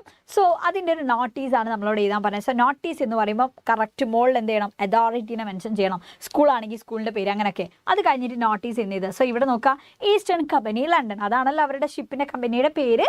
ദെൻ നോട്ടീസ് എന്ന് ഇതേപോലെ കൊടുക്കണം. എന്നിട്ട് ആഫ്റ്റർ ദാറ്റ് നിങ്ങൾക്ക് ഈ ഒരു സൈഡിലായിട്ട് ഡേറ്റ് കൊടുക്കണം കേട്ടോ. ഓക്കെ, എന്താ കാര്യം, എന്താ, യെസ്, സ്പെഷ്യൽ മീറ്റിംഗ് ആണ്. അപ്പോൾ ഇതേപോലെ കാര്യം നിങ്ങൾ കൊടുക്കാം. ഓക്കെ, യാ, നോക്കാം. This is invite all the crew and the passengers of Danaganji to attend a special meeting. The meeting will be held in the recreation room. നോക്ക്, ലൊക്കേഷൻ പറയണം. നോട്ടീസ് ആകുമ്പോൾ എവിടെയാണെന്നുള്ളതൊക്കെ പറയണം. എന്നാ, ഓൺ August 6, 2021 അല്ലേ. അതായത് ഡേറ്റ് നമ്മൾ പറഞ്ഞു. എപ്പോഴാ സമയം? at 6:30 PM. Time, date, venue, ഇതെന്തായാലും നമ്മൾ എന്ത് ചെയ്യണം, മെൻഷൻ ചെയ്യണം. എന്താ കാര്യം എന്നുള്ളത് നമ്മൾ പറഞ്ഞു. മീറ്റിംഗ് ആണ് എന്നുള്ളത് നമ്മൾ പറഞ്ഞിട്ടുണ്ട് അല്ലേ. യാ, എന്തിനാണ് എന്നുള്ളതും കൂടി നമ്മൾ പറയാം. This special meeting is to honour Hasan for his selfless service and devotion. ഹസൻ്റെ അല്ലേ, ഹസൻ ആദരിക്കാൻ വേണ്ടിയിട്ടാണ്. അദ്ദേഹത്തിൻ്റെ സെൽഫ്ലെസ് സർവീസ്, അദ്ദേഹത്തിൻ്റെ ഡിവോഷൻ, ഇതിനൊക്കെ ആദരിക്കാൻ വേണ്ടിയിട്ടാണ് എന്നുള്ളതാണ്. ഇതിൻ്റെയൊക്കെ കാരണങ്ങളുണ്ട്, അദ്ദേഹത്തെ നമ്മൾ ആദരിക്കണം. അപ്പോൾ ആ ഒരു കാര്യത്തിലേക്കാണ് നമ്മൾ ആ ഒരു സ്പെഷ്യൽ മീറ്റിങ്ങിലേക്കാണ് ക്ഷണിക്കുന്നത്. All are requested to attend the same. എല്ലാ ആൾക്കാരും അല്ലേ ഇതിൽ അറ്റൻഡ് ചെയ്യണം എന്നുള്ളത് നമ്മൾ റിക്വസ്റ്റ് ചെയ്യാണ്. ദെൻ സൈൻ എന്നുള്ളതാണ്, ഒപ്പ്. ഓക്കെ, അപ്പോൾ നോട്ടീസിൽ എന്തൊക്കെയാണ് വേണം എന്നുള്ളത് നമ്മളിവിടെ കൃത്യമായിട്ട് പറഞ്ഞിട്ടുണ്ട്. നോട്ടീസിൽ എന്തൊക്കെയാണ് വേണ്ടി അല്ലേ, അതായത് കൃത്യമായിട്ട് നോട്ടീസ് എന്ന് എഴുതി വെക്കണം. ദെൻ അതേപോലെ തന്നെ ഓർഗനൈസേഷൻ, സ്കൂൾ എന്താണെന്ന് വെച്ചാൽ അതിൻ്റെ നെയിം എഴുതണം അല്ലേ. അതേപോലെ തന്നെ വേണമെന്നുണ്ടെങ്കിൽ ആ ഒരു ഇഷ്യൂ ഏജൻസിൻ്റെ പ്ലേസും നമ്മൾ കൊടുക്കുക കേട്ടോ. അതായത് കൃത്യമായിട്ട് നമ്മൾ അവിടെയും പറഞ്ഞല്ലോ, കറക്റ്റ് ലണ്ടനിൽ നിന്ന് നമ്മൾ കൊടുത്തിട്ടുണ്ട് അല്ലേ. ആ ഒരു ഷിപ്പിൻ്റെ കമ്പനിയുടെ പേര് ലണ്ടൻ എന്നുള്ള. അപ്പോൾ ആ ഒരു നെയിമും പ്ലേസും നമ്മൾ കൊടുക്കാം. പിന്നെ അതേപോലെ തന്നെ എന്താണ് ആ കാര്യം, ഇൻഫർമേഷൻ, അതിൻ്റെ ഒരു ഹെഡിങ് നമ്മൾ കൊടുക്കണം. പിന്നെ അതേപോലെ തന്നെ എന്താണ്, ബ്രീഫായിട്ട് എല്ലാ കാര്യങ്ങളും അതിൽ പറയണം എന്നുള്ളതാണ്. പിന്നീട് ഒരു സംശയം ഉണ്ടാവരുത് ആ ഒരു നോട്ടീസ് വായിച്ചിട്ട്. വളരെ കൃത്യമായിട്ട് എപ്പോൾ, എന്ത്, എവിടെ വെച്ചിട്ട് എന്നുള്ള കാര്യങ്ങളൊക്കെ നമുക്ക് കൊടുക്കണം. Okay, yes. പിന്നെ ഒരുപാട് വാരികൾ ചെയ്താനും പറ്റില്ല. നോട്ടീസ് എന്ന് പറഞ്ഞാൽ വളരെ ബ്രീഫായിട്ട് വേണം നിങ്ങൾ എഴുതാൻ. ലാംഗ്വേജ് എന്ത് ചെയ്യണം, വളരെ സിമ്പിൾ, വളരെ ഫോമൽ ആയിരിക്കണം എന്നുള്ളതാണ് കേട്ടോ. ഡേറ്റ്, ടൈം, വെന്യൂ എന്തായാലും നമ്മൾ എന്ത് ചെയ്യണം, മെൻഷൻ ചെയ്യണം. ലാസ്റ്റ് സിഗ്നേച്ചർ നമ്മൾ കൊടുക്കണം ആ ഒരു റൈറ്റ് ബോട്ടമിലായിട്ട് എന്നുള്ളതാണ്. പിന്നെ അതേപോലെ തന്നെ എല്ലാം കൂടി എന്ത് ചെയ്യുക, ഒരു ബോക്സിൽ ഇതേപോലെ തന്നെ കൊടുക്കാം. ഓക്കെ, അപ്പോൾ നമ്മൾ എന്ത് ചെയ്തു, നല്ല അടിപൊളിയായിട്ടുള്ള ഒരു നോട്ടീസും നമ്മൾ ഡിസ്കസ് ചെയ്തു. അപ്പോൾ ഇത്രയൊക്കെ കാര്യങ്ങളാണ് നമുക്ക് മെയിനായിട്ട് ഈ ഒരു ക്രിസ്മസ് എക്സാമിന് പഠിക്കാനുള്ളത്. പിന്നെ നമുക്ക് എന്ത് ചെയ്യണം, കുറച്ച് ഗ്രാമർ റിലേറ്റഡ് ആയിട്ടുള്ള കാര്യങ്ങളും കൂടി ഉണ്ട്. പക്ഷേ ഇത്രയും കാര്യങ്ങൾ നമുക്ക് പഠിച്ചാൽ തന്നെ നമുക്ക് A+ കിട്ടാനുള്ള കാര്യങ്ങൾ നമ്മൾ പഠിച്ചു കഴിഞ്ഞു എന്നുള്ള. ഓക്കെ, സോ നമുക്ക് ടൈം ലിമിറ്റഡ് ആയതുകൊണ്ടാണ് നമ്മൾ ഗ്രാമർ റിലേറ്റഡ് ആയിട്ടുള്ള ഒരുപാട് കാര്യങ്ങൾ ഡിസ്കസ് ചെയ്യാൻ. പക്ഷേ നമ്മൾ സ്റ്റാർട്ടിങ്ങിൽ ഡിസ്കസ് ചെയ്തിട്ടുണ്ട് കുറച്ച് ചോദ്യങ്ങൾ അല്ലേ. പിന്നെ നിങ്ങൾക്ക് എന്ത് ചെയ്യാം, കുറച്ച് റിപ്പോർട്ടഡ് സ്പീച്ചിൻ്റെ കുറച്ച് ഒരു റൂൾസും കാര്യങ്ങളൊക്കെ ഒന്ന് നോക്കി പോവാം. പക്ഷേ റിപ്പോർട്ടഡ് സ്പീച്ച് നമുക്ക് എപ്പോഴും വരാറുള്ളത് ഒരു ഓർ ക്വസ്റ്റ്യൻ എന്നുള്ള രീതിയിലാണ്. ഓക്കെ, ഇപ്പോൾ ഇഫ് ക്ലോസ് ഒക്കെ അറിയുന്ന ഒരു കുട്ടിക്ക് ചിലപ്പോൾ എന്ത് ചെയ്യാം, റിപ്പോർട്ടഡ് സ്പീച്ച് സ്കിപ്പ് ചെയ്യാൻ വേണ്ടി പറ്റും. അല്ലെങ്കിൽ കോയ്സി ഡിവൈസസ് ആണ് നമ്മളിപ്പോൾ ഡിസ്കസ് ചെയ്തിട്ടുള്ളത്. കോയ്സി ഡിവൈസസ് നിങ്ങൾ അറ്റൻഡ് ചെയ്താൽ തന്നെ നിങ്ങൾക്ക് എന്ത് ചെയ്യാൻ പറ്റും, യെസ്, ആ ഭാഗങ്ങൾ നിങ്ങൾക്ക് ഒഴിവാക്കാൻ വേണ്ടി പറ്റും. അപ്പോൾ കൃത്യമായിട്ട് എന്ത് ചെയ്യാം, ഫോമാറ്റ്സ് ഒക്കെ നമ്മൾ ഡിസ്കസ് ചെയ്തു. സോ എല്ലാ ഫോമാറ്റ്സും കൃത്യമായിട്ട് എന്ത് ചെയ്യണം, നിങ്ങൾ പഠിക്കുക. ഓക്കെ, പോയിന്റ്സ് ഒക്കെ നന്നായിട്ട് തന്നെ ശ്രദ്ധിക്കുക. നിങ്ങൾ ചെയ്യേണ്ട കാര്യം എന്താണെന്ന് വെച്ചാൽ ഓരോ ചാപ്റ്റർ ബേസ് ചെയ്തിട്ടുള്ള ചോദ്യങ്ങൾ കാണുമ്പോൾ ആ ചാപ്റ്ററിൽ നിന്ന് നിങ്ങൾക്ക് അറിയുന്ന പോയിന്റ്സ് എല്ലാം നിങ്ങളുടെ ആൻസറിൽ എന്ത് ചെയ്യുക, കൊണ്ടുവരാൻ വേണ്ടിയിട്ട് നിങ്ങൾ ശ്രമിക്കുക എന്നുള്ളതാണ് നിങ്ങൾ ചെയ്യേണ്ടതായിട്ടുള്ളൊരു കാര്യം. ക്ലിയർ? യെസ്, ആ കാര്യങ്ങളൊക്കെ നിങ്ങൾ ശ്രദ്ധിച്ചാൽ തന്നെ നിങ്ങൾക്ക് നന്നായിട്ട് അടിപൊളിയായിട്ട് തന്നെ നിങ്ങൾക്ക് എഴുതാൻ വേണ്ടി പറ്റും. ക്ലിയർ ആണല്ലോ, എല്ലാ ആൾക്കാർക്കും മനസ്സിലായിട്ടുണ്ടാകുമെന്ന് വിചാരിക്കുന്നു. സോ എന്ത് ചെയ്യണം, വളരെ കൃത്യമായിട്ട് മുഴുവൻ ചോദ്യം അറ്റൻഡ് ചെയ്യുക. ഞാൻ പറഞ്ഞ പോലെ തന്നെ സ്റ്റാർട്ടിങ്ങിൽ പറഞ്ഞപ്പോൾ തന്നെ ടൈം മാനേജ് ചെയ്യുക. അതേപോലെ തന്നെ ഓരോന്നിനും കൃത്യമായിട്ട് 1 മാർക്കിന് ഇത്ര, 2 മാർക്കിന് ഇത്ര, 4 മാർക്സിന് ഇത്ര, അങ്ങനെയൊക്കെ നോക്കിയിട്ട് എന്ത് ചെയ്യുക, കൃത്യമായിട്ട് അതിനനുസരിച്ച് തന്നെ നിങ്ങൾ എഴുതുക. നന്നായിട്ട് എഴുതണം. ഇത് യൂട്ടിലൈസ് ചെയ്യുക. ഈ ക്രിസ്മസ് എക്സാം നിങ്ങൾക്ക് എന്ത് ചെയ്യുക, നല്ല ഒരു അവസരമായിട്ട് നിങ്ങൾ യൂട്ടിലൈസ് ചെയ്യുക എന്നുള്ള. So wish you all the best. അടിപൊളിയായിട്ട് പഠിച്ചോ, നന്നായിട്ട് എഴുതിക്കോ, ഡു യുവർ ബെസ്റ്റ്. ഓക്കെ, നിങ്ങളുടെ ബെസ്റ്റ് എന്താണോ അത് നാളത്തെ എക്സാമിൽ നിങ്ങൾ എടുക്കുക എന്നുള്ളതാണ്. Okay, so wish you all the best and thank you for watching. പിന്നെ മറക്കണ്ട ഒരു കാര്യം, ലൈക്ക് ചെയ്യാൻ മറക്കണ്ട. താഴെ കോമൻറ്റ് ബോക്സിൽ എന്ത് ചെയ്യണം, നിങ്ങൾക്ക് ഈ ലൈവ് ഹെൽപ്പ് ആയിട്ടുണ്ടെങ്കിൽ എന്തായാലും കോമൻറ്റ് ചെയ്യാൻ മറക്കരുത്. അതേപോലെ തന്നെ നിങ്ങളുടെ കൺസേൺ ഒക്കെ എഴുതിയിടുക. നിങ്ങളുടെ ഫ്രണ്ട്സിനൊക്കെ മാക്സിമം ഷെയർ ചെയ്ത് കൊടുക്കുക. So thank you for watching. By.